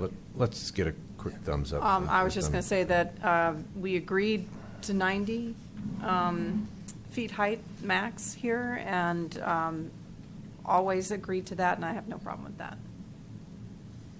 But overall support? Yes, overall, I agree with Jordan. I don't like the facades of what he's shown. Something, more appealing, upscale, Colorado look, Okay. Elia? Less. I agree. They're not visually appealing, but I like the idea of having 2 hotels, 4 stories or even more than that. I'm fine with it. They just need to look nicer. Okay. Yep, same. Joe? I'm excited to see it motivating. Such an early start, too. Yeah. It's potentially good. Okay. No, I'm very encouraged to see the interest in putting 2 hotels there at this stage in the project. So I give my thumbs up. So there's a big lead time in that. So that's why he's going to come in with an FDP, because then he needs to spend a lot of money to tie up these brands and then finish the FDP process and then the construction documentation process. So all that, believe it or not, there's a lot to achieve, but we have a plan where he can be under construction right after the winter next year. But is he planning on building them at the same time? Yes. Really? And love the Marriott connection. Oh, yeah. Me Yes. too. Yes, big Marriott fan. And I can just say that FDP will be a very easy one compared to what we're about to embark on. Yeah. And if he can't make 5 stories work, he said he can put in a parapet and give it that, a little more presence. If with that support, he could do 4 stories. And Rotating restaurant on You could top. put a rooftop bar. Okay, let's, thank you. Okay, thank Thank you. you very much Thanks, for that Jordan. presentation, and look forward he to said, good to seeing hear. it. Thank you all. He looks forward to meeting you. Great. So let's talk about where we go from here for PDA 3. We're going to continue the public hearing to a date certain. Let's make it sooner rather than later, I agree. because Okay. I don't want to keep rereading and rereading and rereading. I'm out of town the week of March 7th. Is that the very next meeting? Now, our next regularly scheduled meeting is on the 14th. And I am out of town the 5th through the 9th. Can we make it the 14th? Well, you said sooner rather than later. So Well, I mean, That what is would- the very next, I mean, obviously, today's the 29th, I mean. The very 7th, next we can't Monday. do the 7th. The very next Monday would be the 7th, which I can't do and others can't So do. the 14th. So the 14th. Is the 14th? We have to do some shuffling, but We had a, We're going to do an executive session before our meeting. we have dinner with RTAC, I believe, so. it'd be Can like 5 we reschedule that meeting to the thing? with RTAC? Yeah. Okay. I think the executive session is more important. We'll let them know. So we're continuing to March 14th. okay, so we're gonna do This is my plan. executive session Get your 6 or Blackberry. 6:30? Let's plan on 6. Just make sure you have enough time. Yep, okay. So 6 to Might have some 7. time to kill. Okay, 6 to 7 on the 14th, and then we'll shift around the other agenda items on the 14th, and will this be so at the 14th, we'll continue the public hearing. We will, at that point, review our list of conditions that you'll have prepared. Exactly. And we're going to do this from 6 to 7? No, just the executive session. The executive session at 6 and the regular Right. meeting at 7. Okay. Are we going to see that list of conditions Ahead of perhaps? time. ahead Yeah, of we're time? gonna, what we may do is work with the developer and maybe make it so we don't have to have some of these as conditions. If we can modify some of the documents pursuant to your direction tonight, then they wouldn't even have to be conditions, which would be ideal. But Okay. I don't wanna promise that, but the most we can do to the documents, the more we could do the documents to have fewer conditions, the better. Yes. While still, while still capturing your intent, so that, Okay, but regardless, they'll either be in conditions or they'll be in updated documents. Okay. One or the other. okay, good. Anything further for tonight? We do need a motion and a Motion vote. to. Just real quickly, though, so Randy, you were going to see if it was possible to move that road that would have normally connected to Coal Creek Drive to see if it could be moved up a little bit? Was that one of the things you're going to look at? Well, that's something that I'll be looking at, but it's something that's going to take Yeah, we won't be time. able to. we Okay, wouldn't so have not to by the then? 14th. Oh, and the same with the backyards and, okay, all right. And also, we'd like to show you our concepts for FDP2 for Block 13 and a portion of Block 25. So if we could have, 20 minutes, 25 minutes to do that. At that same meeting? At the same Oh, meeting. And we can show we you should start architecture and earlier. elevations for the townhomes and the Different and the here, detached yeah. homes. This, just to be clear, this is a totally different item. Yeah, that's Yeah, a a concept. totally different item. Okay. Maybe we could do that before, so you could, it'll help maybe inform some of the things that you're considering. Okay. Okay, we can consider that. Okay, motion to. So moved, yeah. Okay, motion by Second. trustee Hanson, second by trustee Sorelli. All those in favor to continue our public hearing? All those in favor? Passes unanimous. Great. Meeting's adjourned. Thank you.